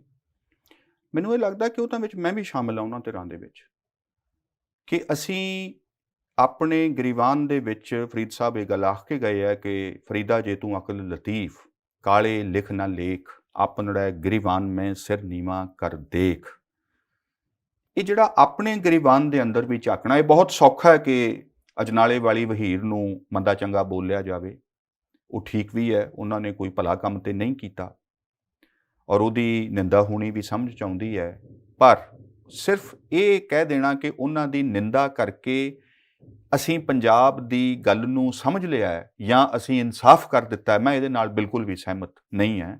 ਇਹ ਸਾਡੀ ਗੈਰ ਹਾਜ਼ਰੀ ਹੈ ਜਿਹਦੇ ਵਿੱਚੋਂ ਕਿ ਇਹ ਇੱਕ ਧਿਰ ਨਿਕਲ ਕੇ ਸਾਹਮਣੇ ਆਉਂਦੀ ਹੈ ਜਿਸ ਦਾ ਨਾਲ ਸਾਡਾ ਕੋਈ ਸੰਵਾਦ ਨਹੀਂ ਹੋ ਸਕਿਆ। ਦੋ ਵਜ੍ਹਾਵਾਂ ਨੇ। ਮੈਂ ਜਿਹੜੀ ਪੇਂਡੂ ਸਿੱਖਿਆ ਦੀ ਗੱਲ ਕਰ ਰਿਹਾ ਸੀ ਤੇ ਪੇਂਡੂ ਅਦਾਰਿਆਂ ਦਾ ਜਿਹੜਾ ਪਤਨ ਹੋਇਆ 80ਵਿਆਂ ਦੇ ਦੌਰ ਦੇ ਵਿੱਚ, ਕਿ ਸੁਰੱਖਿਆ ਕਾਰਨਾਂ ਕਰਕੇ ਸਕੂਲਾਂ ਦੇ ਵਿੱਚ ਮਾਸਟਰਾਂ ਦੀ ਤੇ ਵਿਦਿਆਰਥੀਆਂ ਦੀ ਗਿਣਤੀ ਘਟਣ ਲੱਗੀ, ਪੜ੍ਹਾਈ ਦੇ ਦਿਨ ਘਟਣ ਲੱਗੇ। ਪੇਂਡੂ ਸਿੱਖਿਆ ਸੰਸਥਾਵਾਂ ਦਾ ਵੀ ਇਹੋ ਹੀ ਹਾਲ ਹੋਇਆ। ਜਦੋਂ ਹਮਲੇ ਇਹਦੇ ਨਾਲ ਦੂਜੀ ਜਿਹੜੀ ਗੱਲ ਹੋਈ ਕਿ ਸਿਆਣਾ ਥੋੜ੍ਹਾ ਬਹੁਤਾ ਵੀ ਸਰਦਾ ਪੁੱਜਦਾ ਤਬਕਾ ਆਪਣੀ ਸੁਰੱਖਿਆ ਤੇ ਬੱਚਿਆਂ ਦੇ ਬਿਹਤਰ ਸਿੱਖਿਆ ਦੇ ਲਈ ਪਿੰਡਾਂ ਨੂੰ ਛੱਡ ਕੇ ਸ਼ਹਿਰਾਂ ਦੇ ਵੱਲ ਰਹਿਣ ਚਲਾ ਗਿਆ। ਪਿੰਡਾਂ ਦੇ ਵਿੱਚੋਂ ਉਸ ਵੇਲੇ ਜਿਹੜਾ ਮਾਸ ਮਾਈਗ੍ਰੇਸ਼ਨ ਸ਼ਹਿਰਾਂ ਦੇ ਵੱਲ ਹੋਇਆ, ਉਸ ਨੇ ਪਿੰਡਾਂ ਨੂੰ ਇੱਕ ਤਰ੍ਹਾਂ ਦੇ ਨਾਲ ਕਿਸੇ ਵੀ ਸਿਆਣਪ ਤੋਂ, ਕਿਸੇ ਵੀ ਸਚਿਆਰੀ ਗੱਲ ਤੋਂ, ਕਿਸੇ ਵੀ ਧੀਮੀ ਸਮਝਦਾਰੀ ਵਾਲੀ ਗੱਲ ਤੋਂ ਉਹਨੂੰ ਲਾਂਭੇ ਕਰਨਾ ਸ਼ੁਰੂ ਕੀਤਾ। ਦੂਜਾ ਕੰਮ ਇਹ ਹੋਇਆ ਜਿਹੜਾ 80ਵਿਆਂ ਦੀ ਹਿੰਸਾ ਨੇ ਕੀਤਾ ਕਿ ਆਪਣੇ ਤੋਂ ਵਿਰੋਧੀ ਹਰੇਕ ਸੁਰ ਨੂੰ ਗੱਦਾਰ ਕਹਿ ਕੇ ਤੇ ਸੋਧਾ ਲਾਉਣ ਵਾਲੇ ਅਮਲ ਦਾ ਹਵਾਲਾ ਦੇ ਕੇ ਉਹਨਾਂ ਨੇ ਜਿੰਨੀਆਂ ਵੀ ਹੋਰ ਆਵਾਜ਼ਾਂ ਸਨ, ਬਹੁਤ ਦਾ ਉਹਦੇ ਵਿੱਚੋਂ ਸਿੱਧਾ ਕਤਲ ਹੋਇਆ, ਜ਼ੁਬਾਨਬੰਦੀ ਕੀਤੀ ਗਈ। ਉਸ ਇੱਕ ਕਲਚਰ ਨੇ, ਔਰ ਉਹਨੂੰ ਜਸਟੀਫਾਈ ਕਰਨ ਦਾ ਅਗਲੇ 25 ਸਾਲ ਤੱਕ ਪ੍ਰੋਜੈਕਟ ਚੱਲਦਾ ਰਿਹਾ ਕਿ ਇਹ ਠੀਕ ਹੋਇਆ, ਇਹ ਵਾਜਬ ਸੀ। ਪਾਸ਼ ਦੇ ਕਤਲ ਨੂੰ ਜਸਟੀਫਾਈ ਕਰਨ ਦੇ ਲਈ ਕਿਤਾਬਾਂ ਲਿਖੀਆਂ ਗਈਆਂ। ਸਿੱਖੀ ਨੂੰ ਪਹਿਲੀ ਗੱਲ ਤੇ ਇਹ ਕਿ ਉਹਦੀ ਇੱਕ ਵਿਆਖਿਆ ਇਕਹਿਰੀ ਕਰ ਲਈ ਗਈ ਕਿ ਸਿੱਖੀ ਦਾ ਮਤਲਬ ਇਹ ਹੈ ਕਿ ਸਿੱਖੀ ਦਾ ਜਿਹੜਾ ਪ੍ਰੋਜੈਕਟ ਹੈ ਉਹ ਖਾਲਿਸਤਾਨ ਬਣਾਏ ਬਿਨਾਂ ਅਧੂਰਾ, ਉਹ ਮੁਕੰਮਲ ਹੀ ਨਹੀਂ ਹੋ ਸਕਦਾ। ਔਰ ਉਹਦੇ ਲਈ ਗੁਰਬਾਣੀ ਨੂੰ ਤੇ ਸਿੱਖ ਇਤਿਹਾਸ ਨੂੰ ਤੇ ਸਿੱਖ ਵਿਚਾਰਧਾਰਾ ਨੂੰ ਆਪਣੇ ਹਿੱਤਾਂ ਮੁਤਾਬਕ ਜਿਵੇਂ ਨਪੀੜਿਆ ਗਿਆ, ਜਿਵੇਂ ਸੇਵੀਆਂ ਵਾਲੀ ਮਸ਼ੀਨ ਦੇ ਵਿੱਚੋਂ ਦੀ ਵੱਟ ਕੇ ਉਹਦੀਆਂ ਜੋ ਸੇਵੀਆਂ ਵੱਟੀਆਂ ਗਈਆਂ ਨੇ, ਮੈਂ ਸਮਝਦਾ ਕਿ ਇਸ ਇੱਕ ਗੱਲ ਨੇ ਦੋ ਕੰਮ ਲਗਾਤਾਰ ਇਕੱਠਿਆਂ ਕੀਤੇ ਕਿ ਜਿਹੜਾ ਇੱਕ ਨਵੀਂ ਕਿਸਮ ਦਾ ਗਿਆਨ ਸਕੂਲਾਂ ਸਿੱਖਿਆ ਦੇ ਰਾਹੀਂ ਜਿਹੜਾ ਆਉਂਦਾ ਸੀ ਪਿੰਡਾਂ ਦੇ ਵਿੱਚ ਉਹਦੇ ਵੱਲੋਂ ਧਿਆਨ ਹਟਣਾ ਸ਼ੁਰੂ ਹੋਇਆ, ਪੰਜਾਬੀ ਜ਼ੁਬਾਨ ਦੀ ਬੇਕਦਰੀ ਹੋਣੀ ਸ਼ੁਰੂ ਹੋਈ ਤੇ ਅੰਗਰੇਜ਼ੀ ਮਾਡਲ ਸਕੂਲਾਂ ਦਾ ਚੱਲਣ ਸ਼ੁਰੂ ਹੋਇਆ। ਪਿੰਡਾਂ ਦੀ ਇੱਕ ਆਬਾਦੀ, ਇਹ ਪ੍ਰਕਿਰਿਆਵਾਂ ਸਾਡੀ ਜੜ 'ਚ ਪਈਆਂ ਨੇ, ਉਹ ਸ਼ਹਿਰਾਂ ਵੱਲ ਸ਼ਿਫਟ ਹੋਣੇ ਸ਼ੁਰੂ ਹੋਏ। ਪਿੰਡ ਇੱਕ ਕਿਸਮ ਦੇ ਹਨੇਰੇ ਗਾਰ ਦੇ ਵਿੱਚ ਇਹ ਹੌਲੀ ਹੌਲੀ ਹੌਲੀ ਹੌਲੀ ਜਾਣਾ ਸ਼ੁਰੂ ਹੋਇਆ। ਸ਼ਹਿਰ ਪਿੰਡਾਂ ਦੇ ਨਾਲੋਂ ਟੁੱਟਦੇ ਗਏ ਤੇ ਪਿੰਡ ਕਿਸੇ ਹੋਰ ਗੱਲ ਦੇ ਧੱਕੇ ਚੜ ਗਏ, ਜਿਸ ਦੇ ਵਿੱਚ ਕਿ ਮੈਂ ਕਹਿ ਰਿਹਾ ਕਿ ਜਿਹੜੀ ਇਹ ਕਾਊਂਟਰ ਪੋਲਿਟਿਕਸ ਸੀ ਇਹਦੇ ਉੱਤੇ, ਹਨਾ, ਉਹ ਕਿੱਥੇ ਸੀ ਫਿਰ? ਹਾਂ, ਉਹ ਕੌਣ ਸੀਗੇ? ਬਿਲਕੁਲ ਠੀਕ ਕਹਿ ਰਹੇ ਹੋ ਤੁਸੀਂ ਕਿ ਕੋਈ ਚੀਜ਼ ਜਿਹੜੀ ਪੈਦਾ ਹੋਈ ਹਵਾ ਚੋਂ ਤਾਂ ਪੈਦਾ ਨਹੀਂ ਹੋਈ ਹੋਣੀ ਨਾ, ਕੋਈ ਰੀਜ਼ਨ ਤਾਂ ਉਹਦੇ ਰਹੇ ਹੋਣਗੇ, ਉਹਦਾ ਕੋਈ ਲੌਜਿਕ ਤਾਂ ਹੋਊਗਾ। ਇਸ ਤੋਂ ਪਹਿਲਾਂ, ਇਸ ਮੂਵਮੈਂਟ ਤੋਂ ਪਹਿਲਾਂ ਵੀ ਲਹਿਰਾਂ ਤੇ ਪਾਰਟੀਆਂ ਪੈਦਾ ਹੁੰਦੀਆਂ ਰਹੀਆਂ, ਪਰ ਇਹ ਕਦੇ ਨਹੀਂ ਸੀ ਹੋਇਆ ਕਿ ਆਪਣੇ ਤੋਂ ਵਿਰੋਧੀਆਂ ਦੇ ਤੁਸੀਂ ਕਤਲਾਂ ਦੇ ਉੱਪਰ ਉਤਰ ਆਓ। ਔਰ ਕਤਲ ਵੀ ਇੱਕ ਅੱਧੇ ਦਾ ਨਹੀਂ, ਮਤਲਬ ਇੱਕ ਪੂਰਾ ਦਹਾਕਾ ਕਤਲ ਹੁੰਦੇ ਰਹੇ ਨੇ। ਔਰ ਜਿਨ੍ਹਾਂ ਦੇ ਕਤਲ ਹੋਏ ਨੇ ਉਹ ਕੋਈ ਆਮ ਜਿਹੜੇ ਨਿਰਦੋਸ਼ਾਂ ਦੇ ਕਤਲ ਹੋਏ ਉਹ ਤੇ ਹੋਏ ਹੀ ਹੋਏ, ਬੁੱਧੀਜੀਵੀਆਂ ਦੇ ਕਤਲ ਹੋਏ, ਨਾਟਕਕਾਰਾਂ ਦੇ ਕਤਲ ਹੋਏ, ਪੱਤਰਕਾਰਾਂ ਦੇ ਕਤਲ ਹੋਏ। ਇਸ ਗੱਲ ਨੂੰ, ਜਿਹੜਾ ਸਮਾਜ ਨੂੰ ਇਹ ਵਹਿਮ ਹੈ ਕਿ ਉਹ ਇਹਨਾਂ ਕਤਲਾਂ ਨੂੰ ਹਜ਼ਮ ਕਰ ਜਾਏਗਾ ਤੇ ਤੁਸੀਂ ਸਿੰਪਲੀ ਵਿਰੋਧੀ ਕਹਿ ਕੇ ਇਸ ਨੂੰ ਜਾਮ ਕਰ ਦਿਓਗੇ, ਉਹ ਸਮਾਜ ਆਪਣੀ ਨੈਤਿਕਤਾ ਦੇ ਵਿੱਚ ਕਦੇ ਖੜਾ ਨਹੀਂ ਹੋ ਸਕਦਾ ਇਸ ਤੋਂ ਬਾਅਦ। ਸੋ ਜਿਹੜੀ ਜ਼ੁਬਾਨਬੰਦੀ ਦਾ ਕਤਲਾਂ ਦੇ ਨਾਲ ਇਸ ਹੱਦ ਤੱਕ ਜਿਹੜਾ ਚਲਾ ਗਿਆ ਕੰਮ ਔਰ ਨਿੱਘਰ ਗਿਆ ਪੰਜਾਬ, ਇਸ ਦੇ ਵਿੱਚ ਦੂਜੀ ਧਿਰ ਦੇ ਕੋਲ ਕਰਨ ਦੇ ਲਈ ਵਿਰੋਧ ਤੋਂ ਬਿਨਾਂ ਰਹਿ ਵੀ ਕੀ ਜਾਂਦਾ ਸੀ। ਮੂਵਮੈਂਟ ਤੋਂ ਬਾਅਦ, ਮੂਵਮੈਂਟ ਦੇ ਦੌਰਾਨ ਇਹੋ ਹੀ ਤੇ ਸੀ। ਮੂਵਮੈਂਟ ਤੋਂ ਬਾਅਦ ਕਹਿ ਰਿਹਾ ਮੈਂ, ਮੂਵਮੈਂਟ ਤੋਂ ਬਾਅਦ ਵਾਲੇ ਸਾਲ ਨੇ ਜਿਹੜੇ 95 ਤੋਂ ਲੈ ਕੇ 2023। ਹਾਂਜੀ, ਇਹਦੇ ਵਿੱਚ ਜਿਹੜਾ ਦੂਸਰੀ ਧਿਰਾਂ ਦੇ ਕੋਲ ਕੰਮ ਸੀ ਕਿ ਉਹ ਪੰਜਾਬ ਦੇ ਇਹਨਾਂ ਪੇਂਡੂ ਅਦਾਰਿਆਂ ਦੇ ਵੱਲ ਧਿਆਨ ਧਰਦੇ, ਇਸ ਗੱਲ ਦੀ ਇੱਕ ਸੁੱਚੀ ਪੜਚੋਲ ਕੀਤੀ ਜਾਂਦੀ ਕਿ ਚੀਜ਼ਾਂ ਇੱਥੋਂ ਤੱਕ ਕਿਵੇਂ ਪਹੁੰਚੀਆਂ। ਇਹਦੇ ਬਾਬਤ ਦੋ ਧਿਰਾਂ ਦੇ ਦੋ ਕਿਸਮ ਦੇ ਨੈਰੇਟਿਵ ਨੇ। ਜਿਹੜੇ ਖਾਲਿਸਤਾਨ ਦੇ ਹਮਾਇਤੀ ਆਪਣੇ ਆਪ ਨੂੰ ਵਿਚਾਰਵਾਨ ਕਹਿੰਦੇ ਨੇ ਜਾਂ ਇਹਦੇ ਲਈ ਸਰਗਰਮ ਨੇ, ਉਹ ਆਪਣੀ ਸਿਆਸਤ ਬੁਨਿਆਦੀ ਤੌਰ ਤੇ ਇੱਥੋਂ ਸ਼ੁਰੂ ਕਰਦੇ ਆ ਕਿ ਆਪਰੇਸ਼ਨ ਨੀਲਾ ਤਾਰਾ ਤੋਂ ਬਾਅਦ ਫਿਰ ਇਹ ਸਾਡੇ ਲਈ ਖਾਲਿਸਤਾਨ ਤੋਂ ਬਿਨਾਂ ਹੋਰ ਕੋਈ ਚਾਰਾ ਨਾ ਰਹਿ ਗਿਆ। ਜਦ ਕਿ ਇਹਦੇ ਸਹੀ ਵਿਸ਼ਲੇਸ਼ਣ ਦੇ ਲਈ ਇਹ ਬਹੁਤ ਜ਼ਰੂਰੀ ਹੈ ਜਾਣਨਾ ਕਿ 84 ਤੱਕ ਹਾਲਾਤ ਕਿਵੇਂ ਪਹੁੰਚੇ। ਉਸ ਤੋਂ ਪਹਿਲਾਂ ਵੀ ਨਿਰਦੋਸ਼ਾਂ ਦੇ ਕਤਲ, ਢਿਲਵਾਂ ਬਸਕਾਂਡ ਹੋ ਰਿਹਾ ਸੀ, ਕੋਈ ਨਹੀਂ ਬੋਲ ਰਿਹਾ ਸੀ। ਇਹਦੀ ਕੋਈ ਉਸ ਕਿਸਮ ਦੀ ਕੋਈ ਨਿਖੇਧੀ ਵੀ ਨਹੀਂ ਸੀ ਹੋ ਰਹੀ। ਔਰ ਇਹ ਇੱਕ ਦਰਬਾਰ ਸਾਹਿਬ ਦੀ ਹਦੂਦ ਦੇ ਅੰਦਰ ਕਤਲ ਕੀਤੇ ਜਾ ਰਹੇ ਸਨ DIG ਅਵਤਾਰ ਸਿੰਘ ਅਟਵਾਲ ਦਾ। ਕਿਸਮ ਦੇ ਲੋਕ ਇਹਦੇ ਵਿੱਚ ਸ਼ਾਮਿਲ ਸਨ। ਧਰਮ ਯੁੱਧ ਮੋਰਚਾ ਸੰਤ ਹਰਚੰਦ ਸਿੰਘ ਲੌਂਗੋਵਾਲ ਦੀ ਅਗਵਾਈ ਦੇ ਵਿੱਚ ਲੱਗਿਆ ਹੋਇਆ ਸੀ, ਉਹਦੇ ਨਾਲ ਇੱਕ ਬਹਿਸ ਚੱਲ ਰਹੀ ਸੀ, ਠਿੱਠ ਕੀਤਾ ਜਾ ਰਿਹਾ ਸੀ ਲੀਡਰਸ਼ਿਪ ਨੂੰ। ਸਧਾਰਨ ਵਿਚਾਰ ਦੀ ਪੱਧਰ ਦੇ ਉੱਪਰ, ਬਹਿਸ ਦੀ ਪੱਧਰ ਦੇ ਉੱਪਰ ਗੱਲ ਨਹੀਂ ਸੀ ਹੋ ਰਹੀ, ਧਮਕੀਆਂ ਮਿਲ ਰਹੀਆਂ ਸਨ। ਇਸ ਕਿਸਮ ਦਾ ਜਿਹੜੀ ਇੱਕ ਅਫਰਾ ਤਫਰੀ ਦਾ ਮਾਹੌਲ ਮਿੱਥ ਕੇ ਬਣਾਇਆ ਜਾ ਰਿਹਾ ਸੀ। ਔਰ ਉਹਦੇ ਵਿੱਚ ਇੱਕ ਘਟਨਾ ਜਿਹੜੀ ਅਜਨਾਲਾ ਥਾਣੇ ਦੇ ਸਾਰੀ ਵਾਰਦਾਤ ਦੇ ਨਾਲ ਜਿਹੜੀ ਮਿਲਦੀ ਜੁਲਦੀ ਹੈ, ਉਹ ਬਿਲਕੁਲ ਜਿਵੇਂ ਕਾਪੀ, ਇੱਕੋ ਹੀ ਸਕ੍ਰਿਪਟ ਚੱਲ ਰਹੀ ਹੋਵੇ।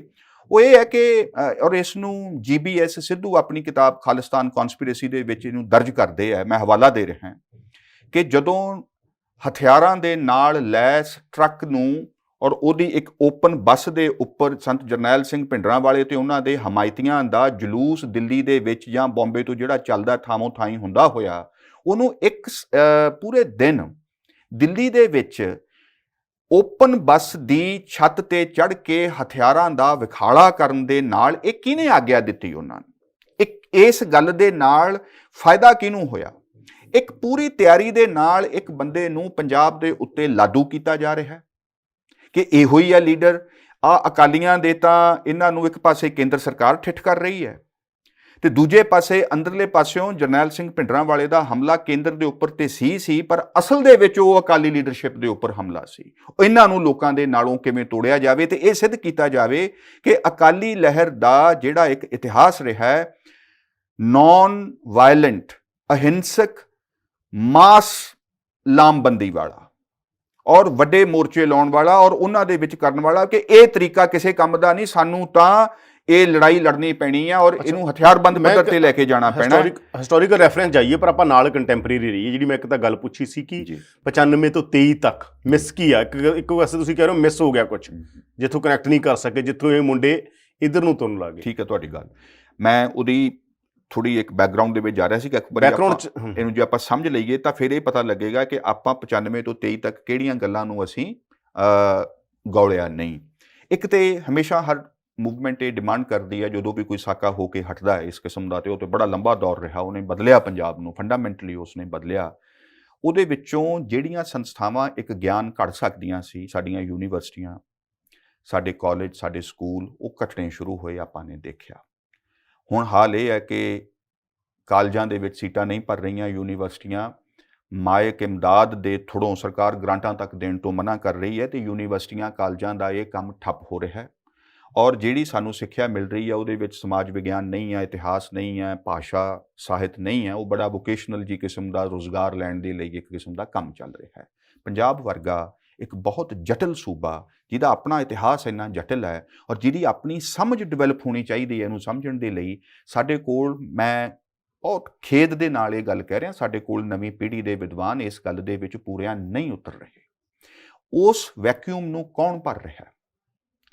ਕੌਣ ਉਹ ਬੱਚੇ ਨੇ ਜਿਹੜੇ ਸਰਕਾਰੀ ਸਕੂਲਾਂ 'ਚ ਪੜ੍ਹ ਕੇ ਵੱਡੇ ਹੋਏ ਆ, ਜਿਨ੍ਹਾਂ ਨੂੰ ਚੰਗੇ ਅਧਿਆਪਕ ਨਹੀਂ ਮਿਲੇ, ਜਿਨ੍ਹਾਂ ਨੂੰ ਪੂਰੇ ਅਧਿਆਪਕ ਨਹੀਂ ਮਿਲੇ, ਜਿਨ੍ਹਾਂ ਨੂੰ ਉਂਝ ਹੀ ਪਾਸ ਕੀਤਾ ਜਾਂਦਾ ਰਿਹਾ, ਜਿਨ੍ਹਾਂ ਦੇ ਉੱਪਰ ਕਿਸੇ ਨੇ ਮਿਹਨਤ ਨਹੀਂ ਕੀਤੀ?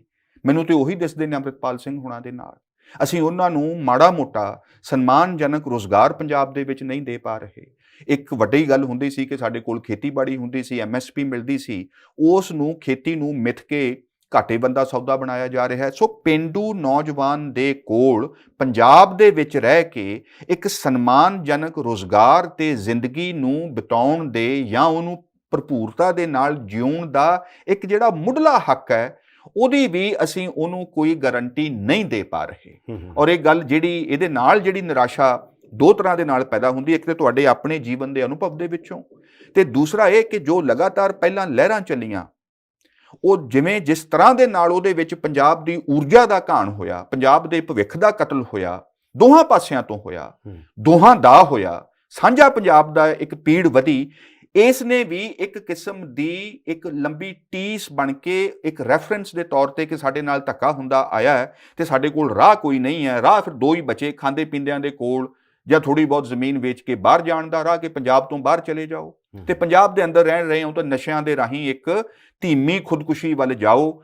ਉਹਦੇ ਵਿੱਚੋਂ ਜਦੋਂ ਫਿਰ ਕੋਈ ਇਹ ਕਹਿੰਦਾ ਕਿ ਇੰਜ ਵੀ ਮਰ ਰਹੇ ਹੋ ਤੇ ਇਹਦੇ ਨਾਲੋਂ ਲੜ ਕੇ ਮਰ ਜਾਈਏ, ਤਾਂ ਮੈਂ ਇਹ ਸਮਝਦਾ ਕਿ ਉਹ ਕਿਤੇ ਨਾ ਕਿਤੇ ਉਸ ਜਵਾਨੀ ਦੇ ਨਾਲ ਜਾ ਕੇ ਉਹ ਵੱਜਦਾ, ਜਾ ਕੇ ਉਹਦੇ ਅੰਦਰ ਇਹ ਜਿਹੜਾ ਇੱਕ ਪੈਂਤੜਾ ਹੈ, ਉਹਦੇ ਅੰਦਰ ਕੋਈ ਗੱਲ, ਉਹਦਾ ਲਹੂ ਥੋੜਾ ਗਰਦਿਸ਼ ਦੇ ਵਿੱਚ। ਅੰਮ੍ਰਿਤਪਾਲ ਤੇ ਇਹਦੋਂ ਅੱਗੇ ਵੀ ਜਾਂਦਾ, ਉਹ ਤਾਂ ਮਾਡਰਨਿਟੀ ਦਾ ਬਹੁਤ ਵੱਡਾ ਆਲੋਚਕ ਆ। ਉਹ ਕਹਿੰਦਾ ਮਾਡਰਨ ਐਜੂਕੇਸ਼ਨ ਆ ਜਿਹੜੀ, ਇਹ ਤਾਂ ਬੰਦੇ ਦੀ ਅਣਖ ਮਾਰ ਦਿੰਦੀ ਹੈ। ਮਾਡਰਨ ਐਜੂਕੇਸ਼ਨ ਤਾਂ ਬੇੜਾ ਗਰਕ ਕਰ ਰਹੀ ਹੈ ਕਿ ਦੁਨੀਆ ਦਾ, ਮਾਡਰਨਿਟੀ ਨੇ ਬੇੜਾ ਗਰਕ ਕੀਤਾ ਦੁਨੀਆ ਦਾ।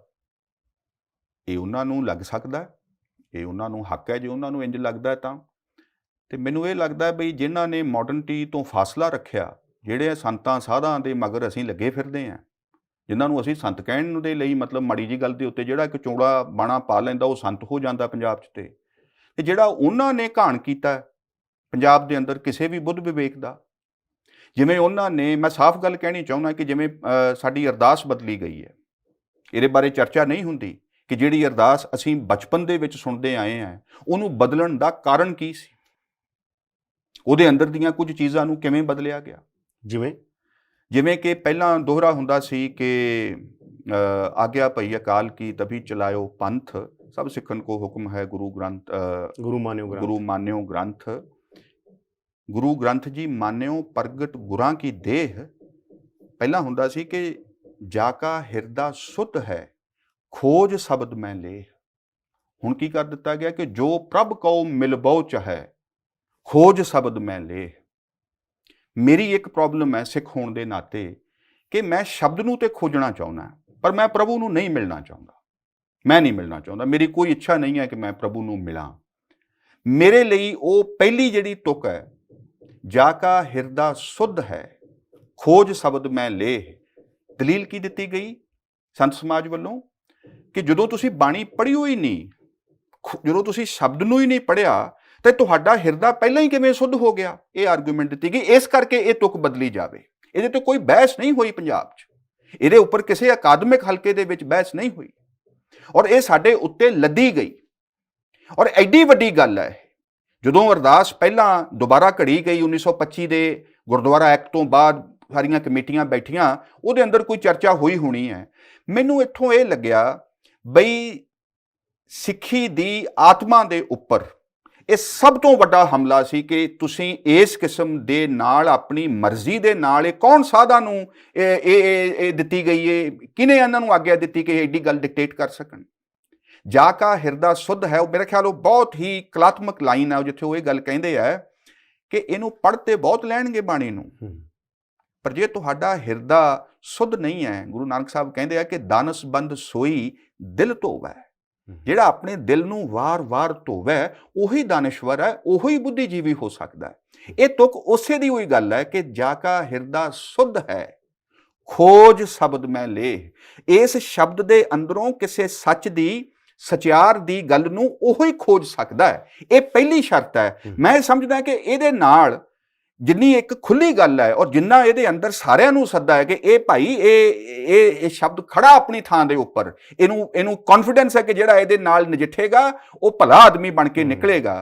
ਹੁਣ ਤੁਸੀਂ ਇਹ ਕਰ ਲਿਆ ਕਿ ਇਹ ਜਿਹੜਾ ਸ਼ਬਦ ਹੈ ਇਹ ਸਿਰਫ ਪ੍ਰਭ ਨੂੰ ਪਾਉਣ ਦੀ, ਕਹਿੰਦੇ ਇਹਨੂੰ ਤੋੜ ਕੇ ਐ ਨਾ ਦੇਖੋ, ਗੁਰਬਾਣੀ ਨੂੰ ਜਾਂ ਸਿੱਖੀਜ਼ਮ ਨੂੰ ਜਾਂ ਗੁਰੂ ਗ੍ਰੰਥ ਸਾਹਿਬ ਨੂੰ ਐ ਤੋੜ ਕੇ ਨਹੀਂ ਦੇਖਣਾ ਚਾਹੀਦਾ ਜਿਹੜਾ ਦੂਜੇ ਪਾਸੋਂ ਦਲੀਲ ਲੈਂਦੇ। ਉਹ ਕਹਿੰਦੇ ਕਿ ਟੈਕਸਟ ਵਾਂਗੂ ਨਾ ਪੜੋ, ਕਿਉਂਕਿ ਜੇ ਤੁਹਾਡੀ ਸ਼ਰਧਾ ਹੀ ਨਹੀਂ ਹੈਗੀ, ਧਰਮ ਤਾਂ ਉਹੀ ਹੈ, ਜੇ ਫਿਰ ਤੁਹਾਨੂੰ ਪੜ੍ਹ ਲਿਆ ਚਾਹੇ ਨਹੀਂ ਪੜ੍ਹਦੇ ਉਹਦਾ ਕੋਈ ਮੀਨਿੰਗ ਨਹੀਂ ਹੈ। ਗੁਰੂ ਨਾਨਕ ਸਾਹਿਬ ਕਹਿੰਦੇ ਆ ਕਿ ਅਕਲੀ ਸਾਹਿਬ ਸੇਵੀ ਹੈ, ਅਕਲੀ ਕੀਚੈ ਦਾਨ। ਉਹ ਸ਼ਰਧਾ ਦੀ ਗੱਲ ਨਹੀਂ ਕਰ ਰਹੇ, ਅਕਲ ਦੀ ਗੱਲ ਕਰ ਰਹੇ ਹੈ। ਸਿੱਖ ਹਰ ਰੋਜ਼ ਆਪਣੀ ਅਰਦਾਸ ਦੇ ਵਿੱਚ ਵਿਵੇਕ ਦਾਨ ਮੰਗਦੇ ਆ। ਵਿਵੇਕ ਦਾਨ ਦੇ ਵਿੱਚ ਜਿਹੜਾ ਵਿਵੇਕ ਸ਼ਬਦ ਦੇ ਅਰਥ ਨੇ, ਜਿਹੜੇ ਉਹਦੇ ਸੰਕਲਪੀ ਅਰਥ ਨੇ, ਇਹ ਰੈਸ਼ਨੈਲਿਟੀ ਦੇ ਬਹੁਤ ਨੇੜੇ ਹੈ। ਇਹਦੇ ਅੰਦਰ ਹੋਰ ਵੀ ਐਲੀਮੈਂਟਸ ਨੇ, ਪਰ ਰੀਜ਼ਨ ਦਾ ਐਲੀਮੈਂਟ ਪ੍ਰਧਾਨ ਹੈ ਇਹਦੇ ਵਿੱਚ। ਵਿਵੇਕ ਸ਼ਬਦ ਦੇ ਬੜੇ ਡੈਫੀਨਿਟ ਮੀਨਿੰਗਸ ਨੇ, ਜਿਹੜੀਆਂ ਇਹ ਵਿਆਖਿਆਵਾਂ ਦੇਣ ਵਾਲੇ। ਮੈਂ ਇਸੇ ਤੇ ਆ ਰਿਹਾ ਸੀਗਾ, ਹੁਣ ਵਿਆਖਿਆਵਾਂ ਦਾ ਮਸਲਾ ਹੀ ਹੈ ਨਾ। ਦੁਨੀਆ ਤਾਂ ਹੀ ਚੱਲਦੀ ਹੈਗੀ ਕਿ ਜਾਂ ਤਾਂ ਤੁਸੀਂ ਕਿਸੇ ਦੀ ਵਿਆਖਿਆ ਕਰ ਦਿਓ ਜਾਂ ਕੋਈ ਤੁਹਾਡੀ ਕਰ ਦੇਗਾ, ਕਿ ਉਹ ਸਾਰੀਆਂ ਵਿਆਖਿਆਵਾਂ ਠੀਕ ਨੇ ਜੋ ਤੁਹਾਡੇ ਬਾਰੇ ਕੀਤੀਆਂ ਗਈਆਂ ਜਾਂ ਕਿਸੇ ਹੋਰ ਬਾਰੇ ਕੀਤੀਆਂ ਗਈਆਂ। ਫਿਰ ਸਿੱਖੀ ਦੀ ਵਿਆਖਿਆ ਅੰਤਮ ਕਿਹੜੀ ਹੋਊਗੀ? ਸਿੱਖੀ ਦੀ ਵਿਆਖਿਆ ਅੰਤਮ, ਕਿਉਂਕਿ ਤੁਹਾਨੂੰ ਤਾਂ ਅਗਲੇ ਕਹਿਣਗੇ ਤਾਂ ਕਾਮਰੇਡ ਹੈਗਾ, ਸਮੇਲ ਤਾਂ ਜਾਂ ਇਹ ਤਾਂ ਜੀ ਲਿਬਰਲ ਆ, ਸੈਕੂਲਰ ਹੈ। ਬਿਲਕੁਲ, ਇਹਨੂੰ ਕਿਹਨੇ ਰਾਈਟ ਦਿੱਤਾਗਾ ਕਿ ਇਹ ਸਿੱਖੀ ਦੇ ਉੱਤੇ ਸਕਾਲਰ ਬਣ ਕੇ ਬੋਲੇ? ਇਹ ਉਹਨਾਂ ਨੂੰ ਕਿਹਨੇ ਰਾਈਟ ਦਿੱਤਾ ਹੈ ਕਿ ਉਹ ਮੈਨੂੰ ਰੋਕ ਲੈਣਗੇ ਇਹ ਕਰਨ ਤੋਂ? ਇਹ ਕਿੱਥੇ ਰੋਕਿਆ ਗਿਆ ਹੈ? ਗੁਰਬਾਣੀ ਤੇ ਇਹ ਕਹਿੰਦੀ ਹੈ ਕਿ ਖੋਜੀ ਉਪਜੈ ਬਾਦੀ ਬਿਨਸੈ, ਰੋਸ ਨਾ ਕੀਜੈ ਉੱਤਰ ਦੀਜੈ। ਜਿਹੜੇ ਬੰਦਿਆਂ ਨੇ ਗੁਰਬਾਣੀ ਨੂੰ ਨਹੀਂ ਪੜ੍ਹਿਆ, ਜਿਹੜੇ ਉਹਦੇ ਤੇ ਆਪਣਾ ਮਤਲਬ ਆਪਣੇ ਕਿੱਲੇ ਦੇ ਨਾਲ ਉਹਨੂੰ ਬੰਨਣ ਨੂੰ ਫਿਰਦੇ ਆ, ਜਿਵੇਂ ਉਹ ਆਪਣੇ ਨਾਲ ਪਾਲਕੀ ਚੱਕੀ ਫਿਰਦੇ ਆਪਣੇ ਵਹੀਰ ਦੇ ਨਾਲ, ਤੇ ਹਰੇਕ ਨੂੰ ਇਹ ਕਹਿ ਰਹੇ ਨੇ ਕਿ ਤੁਸੀਂ ਇਹਦੀ ਬੇਅਦਬੀ ਕਰ ਰਹੇ ਹੋ ਤੇ ਬਲਾਸਫੇਮੀ ਕਰ ਰਹੇ ਹੋ। ਇਹ ਬੰਦੇ ਦੱਸਣਗੇ ਕਿ ਗੁਰਬਾਣੀ ਕੀ ਕਹਿੰਦੀ ਹੈ। ਜਿਨ੍ਹਾਂ ਨੂੰ ਇੱਕ ਦਿੱਤੀ ਹੋਈ ਸਕ੍ਰਿਪਟ ਦੇ ਉੱਪਰ, ਜਿਹੜੇ ਨਹੀਂ ਚੱਲ ਸਕਦੇ ਗੁਰਬਾਣੀ ਦੀ ਝਾਲ ਨੂੰ, ਉਹਦੇ ਅੰਦਰ ਸੱਚ ਦੇ ਉੱਪਰ ਜਿਸ ਹੱਦ ਤੱਕ ਜਾ ਕੇ ਪਹਿਰਾ ਦਿੱਤਾ ਗਿਆ, ਉਸ ਲਿਹਾਜ਼ ਦੇ ਨਾਲ ਮੈਂ ਤੇ ਕਹਿੰਦਾ ਕਿ ਗੁਰਬਾਣੀ ਤੇ ਹਰ ਉਸ ਬੰਦੇ ਦੇ ਨਾਲ ਗੱਲ ਕਰਨ ਨੂੰ ਤਿਆਰ ਹੈ ਜਿਹੜਾ ਵੀ ਉਹਦੇ ਕੋਲ ਭਾਵੇਂ ਜਿਸ ਵੀ ਮੁਦਰਾ ਦੇ ਵਿੱਚ ਜਾਵੇ। ਬਾਣੀ ਕਹਿੰਦੀ ਆਓ ਗੱਲ ਕਰਦੇ ਹਾਂ ਆਪਾਂ। ਗੁਰੂ ਨਾਨਕ ਸਾਹਿਬ ਨੇ ਬੜੇ ਵਿਰੋਧੀਆਂ ਦੇ ਨਾਲ ਗੱਲ ਕੀਤੀ ਔਰ ਹਰੇਕ ਦੇ ਨਾਲ ਦਲੀਲ ਦੇ ਨਾਲ ਗੱਲ ਕੀਤੀ ਹੈ, ਡਰਾਮਾ ਕੀਤਾ ਹੈ, ਜਨਮ ਸਾਖੀਆਂ ਜਿਵੇਂ ਰੱਖਦੀਆਂ ਨੇ, ਬੜੇ ਨਾਟਕੀ ਅੰਦਾਜ਼ ਦੇ ਵਿੱਚ ਉਹਨਾਂ ਨੇ ਪੇਸ਼ਕਾਰੀ ਕੀਤੀ ਹੈ। ਹਰੇਕ ਥਾਂ ਦੇ ਉੱਪਰ ਜਾ ਕੇ ਉਹਨਾਂ ਨੇ ਉੱਥੋਂ ਦੀ ਰਵਾਇਤ ਨੂੰ ਚੁਣੌਤੀ ਦਿੱਤੀ ਹੈ। ਤੇ ਜੇ ਉਹ ਤੁਸੀਂ ਜਿਹੜਾ ਇਸ ਰੈਫਰੈਂਸ ਨਾਲ ਹਮੇਸ਼ਾ ਕਹਿੰਦੇ ਹੋ ਸਿੱਖੀ ਦੀ ਵਿਆਖਿਆ ਗਲਤ, ਤੁਹਾਡੇ ਮੁਤਾਬਕ ਤੁਸੀਂ ਕਹਿੰਦੇ ਹੋਗੇ ਕਿ ਵਿਆਖਿਆ ਆਪਣੇ ਕੁਲੀਨ ਵਰਗ ਨੇ ਇੱਕ ਵਿਆਖਿਆ ਆਪਣੇ ਲਈ ਕਰਨੀ ਸ਼ੁਰੂ ਕਰਤੀ, ਇਹਦਾ ਰੈਫਰੈਂਸ ਕੀ ਹੈਗਾ? ਇਹਦਾ ਰੈਫਰੈਂਸ ਸਿੱਧਾ ਮੈਂ ਸਮਝਦਾ ਕਿ ਵਾਰ-ਵਾਰ ਹੁੰਦੀ ਰਹੀ ਹੈ ਇਹ ਕੁਲੀਨ। ਜਿਵੇਂ ਮੈਂ ਤੁਹਾਨੂੰ ਦੱਸ ਦਿੰਦਾ ਕਿ ਇੱਕ ਤੇ ਸਿੱਖੀ ਕੀ ਸੀ ਤੇ ਸਿੱਖੀ ਕੀ ਬਣਾਤੀ ਤੁਸੀਂ ਕਹਿੰਦੇ ਹੋ? ਇਹ ਕੰਟੈਸਟ ਅੱਜ ਦਾ ਸ਼ੁਰੂ ਨਹੀਂ ਹੋਇਆ, ਇਹ ਉਦੋਂ ਦਾ ਸ਼ੁਰੂ ਹੈ ਇੱਕ ਲਿਹਾਜ਼ ਦੇ ਨਾਲ ਜਦੋਂ ਗੁਰੂ ਅਰਜਨ ਸਾਹਿਬ ਬੀੜ ਨੂੰ ਸੰਪਾਦਿਤ ਕਰ ਰਹੇ ਨੇ। ਆਦਿ ਗ੍ਰੰਥ ਦੀ ਸੰਪਾਦਨਾ ਦਾ ਦੌਰ ਚੱਲ ਰਿਹਾ ਹੈ। ਉਹੀ ਵੇਲਾ ਵੀ ਹੈ ਕਿ ਤੁਹਾਡਾ ਮੁਗਲ ਦੇ ਦਰਬਾਰ ਦੇ ਨਾਲ ਲਾਹੌਰ ਦੇ ਵਿੱਚ ਪੂਰਾ ਵਿਰੋਧ ਸ਼ੁਰੂ ਹੋ ਚੁੱਕਿਆ। ਸ਼ਹਾਦਤ ਹੁੰਦੀ ਹੈ ਗੁਰੂ ਸਾਹਿਬ ਦੀ, ਤੇ ਉਸ ਤੋਂ ਬਾਅਦ ਦੇ ਦੌਰ ਦੇ ਵਿੱਚ ਮੁਗਲ ਦਰਬਾਰ ਦਾ ਅਸਰ, ਜਿਵੇਂ ਅੱਜ ਆਖਿਆ ਜਾ ਰਿਹਾ ਹੈ ਕਿ ਜਿਹੜੀ ਇਸ ਕਿਸਮ ਦੀਆਂ ਵਹੀਰਵਾਦੀ ਜਿਹੜੀਆਂ ਕਾਰਵਾਈਆਂ ਨੇ ਇਹ ਪੰਜਾਬ ਵਿਰੋਧੀ ਤਾਕਤਾਂ ਦੀ ਮਦਦ ਕਰ ਰਹੀਆਂ ਨੇ, ਉਵੇਂ ਹੀ ਪੰਜਾਬ ਦੇ ਵਿੱਚ ਇੱਕ ਧੜਾ ਜਿਹੜਾ ਕਿ ਗੁਰੂ ਸਾਹਿਬ ਦੇ ਵੱਡੇ ਭਰਾ ਪ੍ਰਿਥੀ ਚੰਦ ਦੇ ਨਾਲ ਜੋੜਿਆ ਜਾਂਦਾ, ਜਿਹਨੂੰ ਭਾਈ ਗੁਰਦਾਸ ਮੀਣੇ ਕਹਿੰਦੇ ਹੈ। ਉਹ ਦੋ ਤਰ੍ਹਾਂ ਦੇ ਨਾਲ ਮੁਗਲ ਦਰਬਾਰ ਦੇ ਵੱਲੋਂ ਛੱਡੇ ਗਏ ਬੰਦੇ ਸਨ। ਉਹਨਾਂ ਦੀ ਪਿੱਠ ਦੇ ਉੱਪਰ ਮੁਗਲ ਦਰਬਾਰ ਖੜਾ ਸੀ, ਜਿਹੜਾ ਸਿੱਖ ਪੰਥ ਦੀ ਕਿਸੇ ਰੈਡੀਕਲ ਏਜੰਡੇ ਦੀ ਆਪਸੀ ਏਕਤਾ ਨੂੰ ਤੋੜਨ ਦਾ ਕੰਮ ਕਰ ਰਹੇ ਸੀ ਦੋ ਤਰ੍ਹਾਂ ਦੇ ਨਾਲ। ਇੱਕ ਤੇ ਇਹ ਕਿ ਉਹਨਾਂ ਨੇ ਉਸ ਤੋਂ ਬਾਅਦ ਜਦੋਂ ਹੀ ਗੁਰੂ ਹਰਗੋਬਿੰਦ ਸਾਹਿਬ ਇੱਥੋਂ ਅੰਮ੍ਰਿਤਸਰ ਤੋਂ ਉਹਨਾਂ ਨੂੰ ਕੀਰਤਪੁਰ ਸਾਹਿਬ ਜਾਣਾ ਪੈਂਦਾ ਛੱਡ ਕੇ, ਕਿਉਂਕਿ ਇੱਥੇ ਦਖਲ ਇੰਨਾ ਹੋ ਚੁੱਕਿਆ ਸੀ। ਉਸ ਤੋਂ ਬਾਅਦ ਕੋਈ ਸਿੱਖ ਗੁਰੂ ਅੰਮ੍ਰਿਤਸਰ ਨਹੀਂ ਸੀ ਆ ਸਕਿਆ। ਗੁਰੂ ਤੇਗ ਬਹਾਦਰ ਨਹੀਂ ਸੀ ਆ ਸਕੇ। ਗੁਰੂ ਹਰਰਾਏ ਸਾਹਿਬ ਨੂੰ ਇਧਰ ਨਾਹਨ ਵਾਲੇ ਪਾਸੇ ਰੱਖਿਆ ਗਿਆ। ਗੁਰੂ ਹਰਗੋਬਿੰਦ ਸਾਹਿਬ, ਜਿੱਥੇ ਅੱਜ ਗੁਰਦੁਆਰਾ ਬੰਗਲਾ ਸਾਹਿਬ ਹੈ, ਇਹ ਜੈਪੁਰ ਦੇ ਰਾਜੇ ਦਾ, ਦਿੱਲੀ ਦੇ ਵਿੱਚ ਉਹਨਾਂ ਦੀ ਹਵੇਲੀ ਸੀ। ਇੱਥੇ ਉਹਨਾਂ ਦੀ ਨਜ਼ਰਬੰਦੀ ਹੇਠ ਰੱਖੇ ਗਏ ਤੇ ਗੁਰੂ ਗੋਬਿੰਦ ਸਿੰਘ ਨਹੀਂ ਸਨ ਆ ਸਕੇ। ਮੈਂ ਇਹ ਤਾਂ ਕਰਕੇ ਕਹਿਣਾ ਕਿ ਇਹ ਕਿਉਂ ਹੋਇਆ, ਕਿਹੜਿਆਂ ਲੋਕਾਂ ਦਾ ਕਬਜ਼ਾ ਹੋਇਆ ਦਰਬਾਰ ਸਾਹਿਬ ਦੇ ਉੱਪਰ ਮੀਣਿਆਂ ਦੇ ਜ਼ਰੀਏ। ਜਿਹੜਾ ਮੰਜੀਆਂ ਦਾ ਦੌਰ ਆਗਾ, ਬਹੁਤ ਸਾਰੀ ਮੰਜੀਆਂ ਦਾ ਦੌਰ ਪਹਿਲਾਂ ਸੀ, ਮਸੰਦਾਂ ਦੇ ਵਿੱਚ ਫਿਰ ਉਹ ਬਦਲਦੇ ਨੇ। ਮੀਣੇ ਆ ਕੇ ਇਸ ਸਾਰੀ ਸੰਸਥਾ ਦੇ ਉੱਪਰ ਤੇ ਉਹਦੇ ਚੜਾਵੇ ਨੂੰ ਸਾਂਭਣ ਦੇ ਲਈ ਤੇ ਹੋਰ ਸਾਰੇ ਕੁਝ ਦੇ ਵਿੱਚ ਇੱਥੇ ਆਪਣਾ ਦਖਲ ਦਿੰਦੇ ਆ ਤੇ ਮੁਗਲ ਦਰਬਾਰ ਉਹਨਾਂ ਦੀ ਪਿੱਠ ਤੇ ਆ। ਇਸ ਕਰਕੇ ਇਹਨਾਂ ਨੂੰ ਬਾਹਰ ਨਿਕਲਣਾ ਪੈਂਦਾ, ਇੱਕ ਗੱਲ। ਔਰ ਨਾਲ ਹੀ ਗੁਰੂ ਸਾਹਿਬ ਹੋਰਾਂ ਨੂੰ ਨਿਕਲਣਾ ਪੈਂਦਾ ਇਸ ਕਰਕੇ। ਜੀ ਨਾਲ ਹੀ ਉਦੋਂ ਇਸ ਕਿਸਮ ਦੀਆਂ ਬੀੜਾਂ ਤਿਆਰ ਕੀਤੀਆਂ ਜਾਂਦੀਆਂ ਨੇ ਜਿਨ੍ਹਾਂ ਨੂੰ ਸ਼ਾਹੀ ਬੀੜ ਆਖਿਆ ਜਾਂਦਾ ਹੈ, ਜਿਨ੍ਹਾਂ ਨੂੰ ਖਾਰੀ ਬੀੜ ਆਖਿਆ ਜਾਂਦਾ ਹੈ, ਜਿਹਦੇ ਵਿੱਚੋਂ ਕਿ ਢਾਡੀ ਵਾਰਾਂ ਤੇ ਆਧਾਰਿਤ ਗਾਇਨ ਜਿਹੜੇ ਸ਼ਬਦ ਨੇ ਉਹ ਕੱਢੇ ਜਾਂਦੇ ਨੇ। ਇਸ ਤਰ੍ਹਾਂ ਦੇ ਨਾਲ ਐਡੀਟਿੰਗ ਹੁੰਦੀ ਹੈ ਔਰ ਨਾਲ ਹੀ ਉਹਦੀ ਇੱਕ ਐਸੀ ਵਿਆਖਿਆ ਪ੍ਰਣਾਲੀ ਖੜੀ ਕੀਤੀ ਜਾਂਦੀ ਹੈ ਜਿਸ ਨੂੰ ਕਿ ਜਿਹਦੇ ਵਿੱਚ ਸੋਢੀ ਹਰਜੀ, ਸੋਢੀ ਮਿਹਰਬਾਨ, ਇਹਨਾਂ ਸਭ ਦੇ ਗ੍ਰੰਥ ਆਉਂਦੇ ਨੇ, ਜਿਹਦੇ ਵਿੱਚ ਕਿ ਸਿੱਖ ਲਹਿਰ ਦੀ ਤੇ ਗੁਰਬਾਣੀ ਦੀ ਜਿਹੜੀ ਇੱਕ ਲੋਕ ਪੱਖੀ ਲੋਕਾਂ ਦੇ ਨਾਲ ਖੜੀ ਹੋਈ ਇੱਕ ਪੂਰੀ ਜਿਹੜੀ ਇੱਕ ਜ਼ਿੰਦਗੀ ਦਾ ਜਿਹੜਾ ਇੱਕ ਨਵਾਂ ਤੌਰ ਖੜਾ ਕੀਤਾ ਜਾ ਰਿਹਾ ਹੈ, ਇਸ ਨੂੰ ਦੁਬਾਰਾ ਤੋਂ ਬ੍ਰਾਹਮਣਵਾਦੀ ਪਰੰਪਰਾ ਦੇ ਵਿੱਚ ਐਸਟੈਬਲਿਸ਼ ਕੀਤਾ ਜਾਂਦਾ। ਤੇ ਇਹਦੇ ਨੂੰ ਇੱਕ ਪਾਸੇ ਤੁਸੀਂ ਰਾਜਨੀਤਿਕ ਤੌਰ ਦੇ ਉੱਪਰ ਮੁਗਲਾਂ ਤੋਂ ਹਮਾਇਤ ਲੈ ਰਹੇ ਹੋ, ਦੂਜੇ ਪਾਸੇ ਤੁਸੀਂ ਬ੍ਰਾਹਮਣਵਾਦ ਦੇ ਘੇਰੇ ਦੇ ਅੰਦਰ ਹੀ ਉਹਦੀ ਵਿਆਖਿਆ ਦੇ ਲਈ ਵੀ ਜ਼ਮੀਨ ਖੜੀ ਕਰ ਰਹੇ ਹੋ। ਭਾਈ ਗੁਰਦਾਸ ਇਹਨਾਂ ਦੋਵਾਂ ਰੁਚੀਆਂ ਦਾ ਸਿਰ ਤੋੜ ਵਿਰੋਧ ਕਰਦੇ ਨੇ ਆਪਣੀ ਵਿਆਖਿਆ ਪ੍ਰਣਾਲੀ ਦੇ ਵਿੱਚ ਵੀ, ਤੇ ਜਿਹੜੀ ਉਹ ਲਗਾਤਾਰ ਸੇਧ ਦਿੰਦੇ ਨੇ ਕਿ ਅਸੀਂ ਇਸ ਥਾਂ ਦੇ ਉੱਤੇ ਰਹਿਣਾ ਹੈ, ਗੁਰੂ ਹਰਗੋਬਿੰਦ ਸਾਹਿਬ ਦੇ ਨਾਲ ਰਹਿਣਾ, ਇੱਥੇ ਕੋਈ ਸੱਚ ਦੀ ਲੜਾਈ ਚੱਲ ਰਹੀ ਹੈ। ਫਿਰ ਆਪਾਂ ਨਾ ਭੁੱਲੀਏ ਕਿ ਗੁਰੂ ਤੇਗ ਬਹਾਦਰ ਸਾਹਿਬ ਨੂੰ ਜਦੋਂ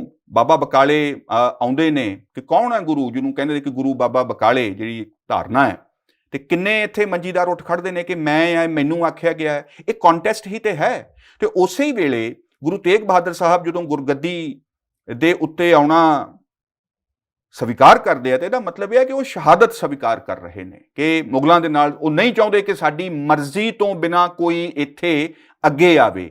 ਮੈਂ ਯਾਦਵਿੰਦਰ ਇਹ ਸਾਨੂੰ ਇਤਿਹਾਸ ਦੇ ਤੇ ਵਿਆਖਿਆ ਦੇ ਇਹਨਾਂ ਸਰੋਤਾਂ ਦੇ ਵੱਲ ਮੁੜਨ ਦੀ ਲੋੜ ਹੈ ਕਿ ਸਿੱਖ ਪੰਥ ਦੀ ਜਿਹੜੀ ਇੱਕ ਆਪਣਾ ਬਹੁਤ ਕ੍ਰਾਂਤੀਕਾਰੀ ਜਿਹੜਾ ਇਹਦਾ ਇੱਕ ਸੁਨੇਹਾ ਹੈ, ਜਿਹਦੇ ਉੱਤੇ ਇਹਨੇ ਸਮਝੌਤਾ ਨਹੀਂ ਕੀਤਾ, ਸਰਬੱਤ ਦੀ ਆਜ਼ਾਦੀ ਦੇ ਲਈ ਜੂਝਣ ਦਾ ਕੰਮ ਹੈ, ਉਹਦੇ ਲਈ ਕਿੰਨਾ ਜ਼ੋਰ ਆ ਉਹਨਾਂ ਦਾ ਸਾਂਝੀਵਾਲਤਾ ਵਾਲੇ ਕਨਸੈਪਟ ਦੇ ਉੱਤੇ ਕਿ ਸਾਂਝੀਵਾਲਤਾ ਤੋਂ ਬਿਨਾਂ ਸਿੱਖੀ ਦੀ ਕਲਪਨਾ ਕਰਨੀ ਮੁਸ਼ਕਿਲ ਹੈ। ਜਿੰਨਾ ਉਹਨਾਂ ਦਾ ਜ਼ੋਰ ਹੈ ਸਿੱਖੀ ਦੀ, ਗੁਰੂ ਅਰਜਨ ਸਾਹਿਬ ਇਹ ਵਿਆਖਿਆ ਹੀ ਨਹੀਂ, ਉਹ ਸਿੱਖ ਹੋਣ ਦਾ ਇੱਕ ਸਟੈਂਡਰਡ ਖੜਾ ਕਰ ਦਿੰਦੇ ਹੈ। ਕੀ ਕਹਿੰਦੇ ਆ ਕਿ ਨਾ ਕਹੋ ਬੈਰੀ ਨਾ ਹੀ ਬੇਗਾਨਾ। ਮੈਂ ਅੱਜ ਦੇ ਸਿੱਖਾਂ ਨੂੰ ਇਹ ਗੱਲ ਕਹਿਣੀ ਚਾਹੁੰਦਾ ਹੈ ਕਿ ਤੁਸੀਂ ਗੁਰਬਾਣੀ ਦੇ ਖਿਲਾਫ ਜਾ ਕੇ ਆਪਣੀ ਗੱਲ ਕਰ ਰਹੇ ਹੋ, ਤੁਸੀਂ ਕਿਸੇ ਹਿਸਾਬ ਦੇ ਨਾਲ ਗੁਰਬਾਣੀ ਦੇ ਮੁਤਾਬਕ ਦੇ ਸਿੱਖ ਨਹੀਂ ਹੈਗੇ। ਨਾ ਕਹੋ ਬੈਰੀ ਨਾ ਹੀ ਬੇਗਾਨਾ, ਸਿੱਖ ਦੇ ਲਈ ਕੋਈ ਵੈਰੀ ਨਹੀਂ ਹੈ, ਕੋਈ ਸਾਡੇ ਲਈ ਬੇਗਾਨਾ ਨਹੀਂ ਹੈ। ਸਗਲ ਸੰਗ ਹਮ ਕਹੋ ਬਨ ਆਈ, ਇਹ ਸਾਡੇ ਤੇ ਬਣ ਆਈ, ਅਸੀਂ ਇਸ ਤੋਂ ਬਿਨਾਂ ਨਹੀਂ ਕੁਝ ਹੋਰ ਕਰਨਾ ਚਾਹੁੰਦੇ। ਮੈਂ ਇਹ ਸਮਝਦਾ ਹਾਂ। ਪਰ ਅੰਮ੍ਰਿਤਪਾਲ ਬਾਰ-ਬਾਰ ਇਸੇ ਰੈਫਰੈਂਸ ਨਾਲ ਕਹਿੰਦਾ ਕਿ ਮੈਂ ਤਾਂ ਏਅਰਪੋਰਟ ਤੇ ਉਤਰਿਆ, ਮੈਨੂੰ ਏਜੰਸੀਆਂ ਨੇ 5 ਘੰਟੇ ਨਹੀਂ ਬਾਹਰ ਨਿਕਲਣ ਦਿੱਤਾ। ਅੰਮ੍ਰਿਤਪਾਲ ਕਹਿੰਦਾ ਮੈਨੂੰ ਤਾਂ ਗੁਲਾਮ ਹੋਣ ਦਾ ਅਹਿਸਾਸ ਹੋਰ ਕੀ ਹੁੰਦਾ, ਸਾਡੇ ਤੇ ਝੂਠਾ ਪਰਚਾ ਦਿੱਤਾ। ਅੰਮ੍ਰਿਤਪਾਲ ਕੀ ਹੈ ਤੁਹਾਡੀ ਨਜ਼ਰ 'ਚ? ਅੰਮ੍ਰਿਤਪਾਲ ਕੌਣ ਹੈਗਾ? ਉਹ ਬਹੁਤ ਅੱਛਾ ਅਦਾਕਾਰ ਹੈ। ਉਹਦੇ ਤੋਂ ਸਿੱਖਣਾ ਚਾਹੀਦਾ ਕਿ ਪੰਜਾਬ ਦੀਆਂ ਜਿਹੜੀਆਂ ਬੋਲੀਆਂ ਦੀ ਤਾਕਤ ਹੈ, ਮਾਝੀ ਨੂੰ ਉਹ ਜਿਸ ਅੰਦਾਜ਼ ਦੇ ਵਿੱਚ ਬੋਲਦਾ ਗਰਾਰੀਆਂ ਦੇ ਨਾਲ, ਉਹਦੇ ਤੋਂ ਪੰਜਾਬ ਦੀਆਂ ਫਿਲਮਾਂ ਦੇ ਅਦਾਕਾਰਾਂ ਨੂੰ ਸਿੱਖਣਾ ਚਾਹੀਦਾ ਕਿ ਕਿਸ ਤਰ੍ਹਾਂ ਦੇ ਨਾਲ ਭਾਸ਼ਾ ਦੇ ਉੱਪਰ ਜੇ ਤੁਹਾਡੀ ਕਮਾਂਡ ਹੈ ਤਾਂ ਅੱਧੀ ਤੇ ਤੁਹਾਡੀ ਅਦਾਕਾਰੀ ਉਹਦੇ ਤੇ ਚੱਲਦੀ ਹੈ। ਦੂਜੀ ਜਿਹੜੀ ਗੱਲ ਹੈ ਕਿ ਉਹਨੇ ਇੱਕ ਪਟਕਥਾ ਨੂੰ ਜਿਸ ਤਰ੍ਹਾਂ ਦੇ ਨਾਲ ਆਪਣੇ ਅੰਦਰ ਉਤਾਰਿਆ ਹੋਇਆ, ਉਹ ਇੱਕ ਲਾਈਵ ਪਰਫਾਰਮੈਂਸ ਹੋ ਰਹੀ ਹੁੰਦੀ ਹੈ। ਇੱਕ ਅਦਾਕਾਰ ਕਿੰਨਾ ਤਿਆਰ ਹੈ ਆਪਣੇ ਕੈਰੈਕਟਰ ਦੇ ਵਿੱਚ, ਕਿੰਨਾ ਉਤਰ ਚੁੱਕਿਆ ਹੋਇਆ ਉਹ। ਤੇ ਤੀਸਰੀ ਇੱਕ ਗੱਲ ਹੈ ਕਿ ਉਸ ਦੀ ਲਗਾਤਾਰ ਇੱਕੋ ਹੀ ਗੱਲ ਦੇ ਉੱਪਰ ਜਿਹੜੀ ਉਹਨੇ ਧਾਰ ਰੱਖੀ ਹੋਈ ਹੈ, ਵਾਰ-ਵਾਰ ਇੱਕੋ ਹੀ ਗੱਲ ਨੂੰ ਉਸ ਜਿਹੜਾ ਦੁਹਰਾ ਰਿਹਾ ਹੈ। ਔਰ ਹਰੇਕ ਦੂਸਰਾ ਬੰਦਾ, ਤੁਸੀਂ ਇੱਕ ਐਡੀ ਪੋਜੀਸ਼ਨ ਲੈ ਲਓ ਸਿਰੇ ਦੀ, ਤੇ ਉਸ ਤੋਂ ਹੇਠਲਾ ਤੇ ਹਰੇਕ ਬੰਦਾ ਤੁਹਾਨੂੰ ਇਹੋ ਹੀ ਲੱਗੇਗਾ ਨਾ ਜੀ ਤੁਸੀਂ ਤੇ ਦੂਜਿਆਂ ਦੇ ਨਾਲ ਹੋ, ਤੁਸੀਂ ਤੇ ਲੜਨਾ ਨਹੀਂ ਚਾਹੁੰਦੇ। ਇਹੋ ਹੀ ਗੱਲ ਮੈਨੂੰ ਯਾਦ ਹੈ ਕਿ ਜਰਨੈਲ ਸਿੰਘ ਭਿੰਡਰਾਂ ਵਾਲੇ ਜਸਵੰਤ ਸਿੰਘ ਕਮਲ ਨੂੰ ਵੀ ਕਹਿੰਦੇ ਸਨ ਕਿ ਤੁਸੀਂ ਐਵੇਂ ਹੀ ਲੜਨ ਤੋਂ ਭੱਜੇ ਹੋਏ ਹੋ, ਮੈਂ ਤੇ ਅਰਦਾਸਾ ਸੋਧ ਲਿਆ। ਤੇ ਉਦੋਂ ਯਾਦ ਕਰਵਾਇਆ ਸੀ ਕਮਲ ਸਾਹਿਬ ਨੇ ਭਿੰਡਰਾਂ ਵਾਲਿਆਂ ਨੂੰ ਕਿ ਸੰਗਤ ਤੋਂ ਵੱਡੇ ਤੇ ਤੁਸੀਂ ਨਹੀਂ ਹੋ ਸਕਦੇ। ਗੁਰਬਾਣੀ ਜਾਂ ਸਿੱਖ ਇਤਿਹਾਸ ਤੇ ਇਹ ਕਹਿੰਦਾ, ਤੇ ਚਮਕੌਰ ਦੀ ਜੰਗ ਦੇ ਵਿੱਚ ਸੰਗਤ ਨੇ ਗੁਰੂ ਸਾਹਿਬ ਨੂੰ ਆਖਿਆ ਸੀ ਕਿ ਅਰਦਾਸਾ ਸੋਧਿਆ ਹੋਇਆ ਆਪਾਂ ਇੱਥੇ ਲੜਾਂਗੇ, ਪਰ ਸੰਗਤ ਨੇ ਹੁਣ ਇਹ ਫੈਸਲਾ ਕੀਤਾ ਕਿ ਤੁਸੀਂ ਇੱਥੋਂ ਨਿਕਲ ਜਾਓਗੇ, ਅਸੀਂ ਇੱਥੇ ਲੜਾਂਗੇ, ਅਗਾਂਹ ਦਾ ਕੰਮ ਵੇਖਣਾ ਹੈ। ਔਰ ਮੈਂ ਇਹ ਸਮਝਦਾ ਕਿ ਅਸੀਂ ਹਰੇਕ ਧੀਮੇ ਬੰਦੇ ਨੂੰ, ਜਿਵੇਂ ਲੋਕਾਂ ਨੂੰ, ਜਿਵੇਂ ਕਾਮਰੇਡਾਂ ਨੂੰ ਬਹੁਤ ਇਹ ਵਹਿਮ ਰਿਹਾ ਕਿ ਮਹਾਤਮਾ ਗਾਂਧੀ ਕੀ ਸ਼ੈ ਹੈ, ਅਸਲੀ ਤਾਂ ਅਸੀਂ ਲਿਆਂਦਾ, ਇਹਦਾ ਹਥਿਆਰਬੰਦ ਇਨਕਲਾਬ ਦੇ ਨਾਲ ਆਉਂਦਾ ਹੈ। ਔਰ ਇਸੇ ਦੇ ਵਿੱਚੋਂ ਹੀ ਮਹਾਤਮਾ ਗਾਂਧੀ ਤੇ ਭਗਤ ਸਿੰਘ ਦਾ ਇੱਕ ਵਿਵਾਦ ਖੜਾ ਕਰ ਲਿਆ ਗਿਆ, ਜਦੋਂ ਕਿ ਉਹਨਾਂ ਦੋਵਾਂ ਦੀ ਆਪਸ ਦੇ ਵਿੱਚ ਵਿਰੋਧ ਵੀ ਨੇ, ਮਤਭੇਦ ਵੀ ਨੇ, ਪਰ ਇੱਕ ਬੜੀ ਵੱਡੀ ਸਾਂਝ ਵੀ ਹੈ, ਸੰਵਾਦ ਵੀ ਹੈ। ਸਿੱਖ ਵੀ ਰਹੇ ਨੇ। ਭਗਤ ਸਿੰਘ ਤੇ ਕਹਿੰਦਾ ਕਿ ਹਰੇਕ ਜਿਹੜੀ ਲੋਕ ਲਹਿਰ ਹੈ, ਜੇ ਉਹਨੇ ਵਾਕਈ ਲੋਕ ਲਹਿਰ ਬਣਨਾ ਤਾਂ ਉਹਨੂੰ ਅਹਿੰਸਕ ਹੋਣਾ ਪਵੇਗਾ, ਤੇ ਗਾਂਧੀ ਤੋਂ ਸਾਨੂੰ ਇਹ ਗੱਲ ਸਿੱਖਣ ਦੀ ਲੋੜ ਹੈ। ਲੈਨਨ ਕਹਿੰਦਾ ਕਿ ਲੋਕ ਗਾਂਧੀ ਦੇ ਨਾਲ ਨੇ, ਸਿੱਖੋ ਇਸ ਕਿ ਉਹਦੇ ਨਾਲ ਕਿਉਂ ਨੇ। ਮੈਂ ਇਸ ਕਰਕੇ ਇਹ ਗੱਲ ਕਹਿ ਰਿਹਾ ਕਿ ਅਸੀਂ ਜਿਹੜਾ ਸਿੱਖੀ ਦਾ ਇੱਕ ਸ਼ਸਤਰੀਕਰਨ ਕਰਨ ਦੇ ਉੱਪਰ ਜਿਹੜਾ ਡਟ ਗਏ ਹੋਏ ਹਾਂ, ਔਰ ਉਹਦੇ ਵਿੱਚ ਅਸੀਂ ਇਹ ਵੀ ਭੁੱਲ ਜਾਂਦੇ ਹਾਂ ਕਿ ਸ਼ਸਤਰ ਜਿਹੜਾ ਹੈ ਉਹਦੇ ਉੱਪਰ ਇੱਕ ਕਕਾਰ ਕੜਾ ਵੀ ਰੱਖਿਆ ਹੋਇਆ, ਜਿਹੜਾ ਕਿ ਬੁੱਧ ਵਿਵੇਕ ਦਾ, ਅਨੁਸ਼ਾਸਨ ਦਾ, ਕਿ ਜਿਹੜੀ ਖੱਬੇ ਪਾਸਿਓਂ ਜਿਹੜੀ ਕਿਰਪਾਨ ਨਿਕਲੇਗੀ ਬਾਹਰ, ਸੱਜੇ ਹੱਥ ਦੇ ਇਸ ਮੁੱਠੀ 'ਚ ਆਏਗੀ, ਉਹਦੇ ਉੱਪਰ ਲੋਹੇ ਦਾ ਇਹ ਕੜਾ ਹੈ ਜਿਹੜਾ, ਇਹ ਇੱਕ ਕਿਸਮ ਦੇ ਨੈਤਿਕ ਅਨੁਸ਼ਾਸਨ ਦਾ ਪ੍ਰਤੀਕ ਹੈ ਕਿ ਇਹ ਜਿਹੜੀ ਤਲਵਾਰ ਹੈ ਇਹ ਕਿਸੇ ਨਿਰਦੋਸ਼ ਦੇ ਉੱਪਰ, ਕਿਸੇ ਕਮਜ਼ੋਰ ਦੇ ਉੱਪਰ ਨਹੀਂ ਉੱਠੇਗੀ। ਇਹ ਬੜੇ ਵਿਵੇਕ ਦੇ ਨਾਲ ਔਰ ਉਹਨਾਂ ਹੀ ਹਾਲਤਾਂ ਦੇ ਵਿੱਚ ਉੱਠੇਗੀ ਜਿੱਥੇ ਇਹਨੇ ਕਿਸੇ ਨਵੀਂ ਸਿਰਜਣਾ ਦੇ ਵੱਲ ਜਾਣਾ। ਮੈਂ ਪੁੱਛ ਰਿਹਾਗਾ, ਤੁਹਾਨੂੰ ਕੀ ਲੱਗਦਾ ਅੰਮ੍ਰਿਤਪਾਲ ਨੂੰ ਕੋਈ ਚਲਾ ਰਿਹਾ ਹੈਗਾ? ਅੰਮ੍ਰਿਤਪਾਲ ਕਿਸੇ ਨੇ ਭੇਜਿਆ ਹੈਗਾ? ਇਹ ਹੋ ਵੀ ਸਕਦਾ, ਇਹ ਨਹੀਂ ਵੀ ਹੋ ਸਕਦਾ। ਮੈਂ ਤਾਂ ਇਹਦੇ ਬਾਰੇ ਕੋਈ ਨਹੀਂ ਜਾਣਦਾ, ਔਰ ਇਹ ਸਵਾਲ ਹਮੇਸ਼ਾ ਹੀ ਹਵਾ ਦੇ ਵਿੱਚ ਰਹੇਗਾ ਵੀ। ਪਰ ਮੈਂ ਇਹ ਗੱਲ ਪੁੱਛਣੀ ਜ਼ਰੂਰ ਚਾਹੁੰਦਾ ਕਿ ਅੰਮ੍ਰਿਤਪਾਲ ਦੇ ਸਾਰੇ ਇਸ ਕਾਰਵਾਈ ਦੇ ਨਾਲ ਫਾਇਦਾ ਕਿਹਨੂੰ ਹੋ ਰਿਹਾ? ਕੀ ਇਹਦੇ ਨਾਲ ਪੰਜਾਬ ਤਕੜਾ ਹੋ ਰਿਹਾ? ਕੀ ਜਿਹੜੇ ਪਹਿਲੇ ਇਸ ਕਿਸਮ ਦੇ ਸੰਘਰਸ਼ ਜਿਹੜੇ ਇਸ ਤਰੀਕੇ ਦੇ ਨਾਲ ਸ਼ੁਰੂ ਕੀਤੇ ਗਏ, ਉਹਨਾਂ ਦੇ ਬਾਰੇ ਕੀ ਰਾਏ ਹੈ? ਇਹ ਆਖਿਆ ਜਾਂਦਾ ਕਿ ਬੁੱਚੜ ਆ ਗਏ।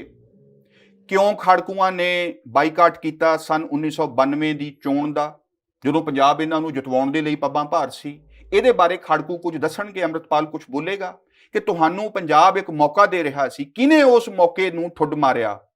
ਕਿਹਨੇ ਉਸ ਬੇਅੰਤ ਸਿੰਘ ਦੀ ਸਰਕਾਰ 8% ਵੋਟ ਦੇ ਨਾਲ ਬਣਵਾਈ? ਸਾਰੇ ਪੰਜਾਬ ਨੇ ਤੇ ਬਾਈਕਾਟ ਕੀਤਾ। ਤੇ ਜੋ ਉਹਨੇ ਫਿਰ ਹਾਲ ਕੀਤਾ, ਕੀ ਇਹ ਨਹੀਂ ਸੀ ਪਤਾ ਕਿ ਇਹਨੇ ਇਹ ਹਾਲ ਕਰਨਾ ਹੈ? ਜਿਵੇਂ ਕਿ ਮੈਂ ਇਹ ਵੇਖਦਾ ਕਿ ਜਿਹੜੀਆਂ ਕਿਸਾਨ ਜਥੇਬੰਦੀਆਂ ਨੇ, ਤੇ ਮੈਨੂੰ ਯਾਦ ਆ ਯਾਦਵਿੰਦਰ ਕਿ ਚੱਕ ਬਖਤੂ ਦੇ ਖੇਤਾਂ ਦੇ ਵਿੱਚ ਇੱਕ ਇੰਟਰਵਿਊ ਹੋਈ ਸੀ, ਆਪਣੇ ਦਰਮਿਆਨ ਵਾਰਤਾ ਹੋਈ ਸੀ। ਮੈਨੂੰ ਉਹ ਪਿਛਲੇ ਦਿਨੀ ਮੈਂ ਵੇਖੀ ਤਾਂ ਉਹ ਫਰਵਰੀ 2021 ਦੇ ਵਿੱਚ ਮੈਂ ਇਹ ਕਹਿ ਰਿਹਾ ਸੀ ਕਿ ਸਾਲ ਨੂੰ ਚੋਣ ਆਉਣੀ ਹੈ ਪੰਜਾਬ ਦੀ, ਸਾਨੂੰ ਉਹਦੇ ਵਿੱਚ ਇਹ ਜਿਹੜੀ ਊਰਜਾ ਤੇ ਏਕਤਾ ਜਿੰਨੀ ਦੂਰ ਤੱਕ ਜਾ ਕੇ ਇਹ ਬਣੀ ਹੈ, ਇਹਨੂੰ ਕਿਸੇ ਲੇਖੇ ਲਾਉਣਾ ਚਾਹੀਦਾ, ਨਹੀਂ ਇੱਕ ਬਹੁਤ ਵੱਡਾ ਸਿਆਸੀ ਖਲਾ ਪੈਦਾ ਹੋ ਸਕਦਾ ਹੈ।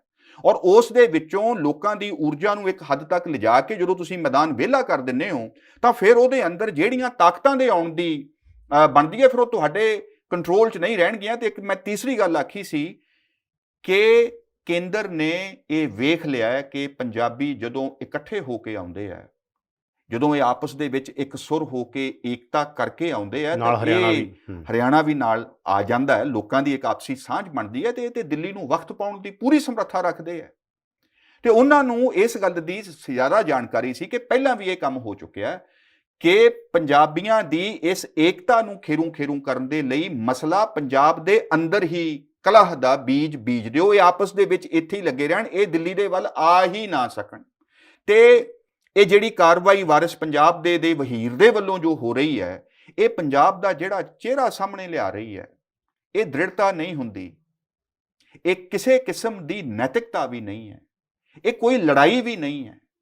ਇਹ ਇੱਕ ਕਿਸਮ ਦਾ ਬਹੁਤ ਹੀ, ਮੈਂ ਫੇਰ ਕਹਿ ਰਿਹਾ ਕਿ ਇੱਕ ਲਿਖੀ ਗਈ ਪਟਕਥਾ ਨੂੰ, ਉਹਦੇ ਸਾਰੇ ਅੰਜਾਮ ਨੂੰ ਜਾਣਦਿਆਂ ਹੋਇਆਂ ਵੀ ਪੰਜਾਬ ਦੇ ਅੰਦਰ ਦੀ ਜਿਹੜੀ ਇੱਕ ਬੇਵਸੀ ਹੈ, ਇਹੀ ਬੇਵਸੀ ਨੇ ਇੱਕ ਹਾਂਦਰੂ ਰਾਹ ਫੜਿਆ ਸੀ ਕਿਸਾਨ ਅੰਦੋਲਨ ਦੇ ਵਿੱਚੋਂ, ਉਹਨੇ ਆਪਣੇ ਆਪ ਨੂੰ ਅਗਾਂਹ ਜਾਂਦਿਆਂ ਦੇਖਿਆ ਸੀ। ਕੇਂਦਰ ਸਰਕਾਰ ਨੇ ਹਜੇ ਵੀ ਉਹਨਾਂ ਮੰਗਾਂ ਦੇ ਉੱਤੇ ਕਾਰਵਾਈ ਨਹੀਂ ਕੀਤੀ। ਹਜੇ ਸਾਡਾ ਸਾਂਝਾ ਹੰਬਲਾ ਉਹਦੇ ਤੇ ਹਜੇ ਵੀ ਬਣਨਾ ਹੈ। ਉਸ ਤੋਂ ਪਹਿਲਾਂ ਹੀ ਅਸੀਂ ਇਧਰਲਾ ਰਾਹ ਜਿਹੜਾ ਫੜ ਚੁੱਕੇ ਹਾਂ ਔਰ ਇਧਰ ਨੂੰ ਜਿਹੜਾ ਜਾ ਰਹੇ ਹਾਂ। ਔਰ ਜੇ ਅਸੀਂ ਗੀਤਕਾਰਾਂ ਤੇ ਗਾਇਕਾਂ ਨੂੰ ਯੂਥ ਆਈਕਨ ਮੰਨੀ ਬੈਠੇ ਹਾਂ, ਜਿਨ੍ਹਾਂ ਨੂੰ ਦੋ ਗੱਲਾਂ ਨਹੀਂ ਕਰਨੀਆਂ ਆਉਂਦੀਆਂ, ਜਿਨ੍ਹਾਂ ਨੇ ਜੁਮਲੇ ਸਿੱਖ ਲਏ ਨੇ, ਕੋਈ ਸੋਵਰਨ ਕਹਿ ਦਿੰਦਾ ਆਪਣੇ ਆਪ ਨੂੰ, ਕੋਈ ਆਟੋਨਮੀ ਤੋਂ ਘੱਟ ਨਹੀਂ ਗੱਲ ਕਰਦਾ, ਕਿਸੇ ਨੂੰ ਕਿਸੇ ਚੀਜ਼ ਦਾ ਨਹੀਂ ਪਤਾ। ਇੱਕ ਤੀਜੀ ਗੱਲ ਸਾਂਝੀ ਹੈ ਵੀ ਗੁਲਾਮੀ ਹੈ। ਚੌਥੀ ਗੱਲ ਇਹ ਹੈ ਕਿ ਇਸ ਗੁਲਾਮੀ ਤੋਂ ਛੁਟਕਾਰਾ ਆਪਣਾ ਰਾਜ ਲੈ ਕੇ ਹੋ ਸਕਦਾ ਹੈ। ਇਦੋਂ ਗਾਂ ਦਾ ਪਤਾ ਕੁਛ ਨਹੀਂ। ਔਰ ਇਹ ਵੀ ਨਹੀਂ ਪਤਾ ਕਿ ਜਿਹੜੇ ਬੰਦਿਆਂ ਨੇ ਇਦੋਂ ਪਹਿਲਾਂ ਇਹ ਗੱਲਾਂ ਕੀਤੀਆਂ ਨੇ ਉਹਦਾ ਹਸ਼ਰ ਕੀ ਹੋਇਆ। ਇਹੋ ਹੀ ਅਕਾਲੀ ਲਹਿਰ ਜਿਹੜੀ 1920 ਦੇ ਵਿੱਚ ਸ਼ੁਰੂ ਹੋਈ, ਉਹਨੇ ਸਾਰੇ ਮੁਲਕ ਦਾ ਦਿਲ ਜਿੱਤਿਆ, ਅਗਵਾਈ ਦਿੱਤੀ ਸਾਰੇ ਦੇਸ਼ ਨੂੰ, ਔਰ ਸਾਰੇ ਲੋਕਾਂ ਨੇ ਉਹਨੂੰ ਰਿਸਪੌਂਡ ਕੀਤਾ। ਪੰਜਾਬ ਦੇ ਮੁਸਲਮਾਨ ਹਿੰਦੂ ਵੀ ਉਹਨਾਂ ਮੋਰਚਿਆਂ ਦੇ ਵਿੱਚ ਸ਼ਾਮਿਲ ਹੋਏ।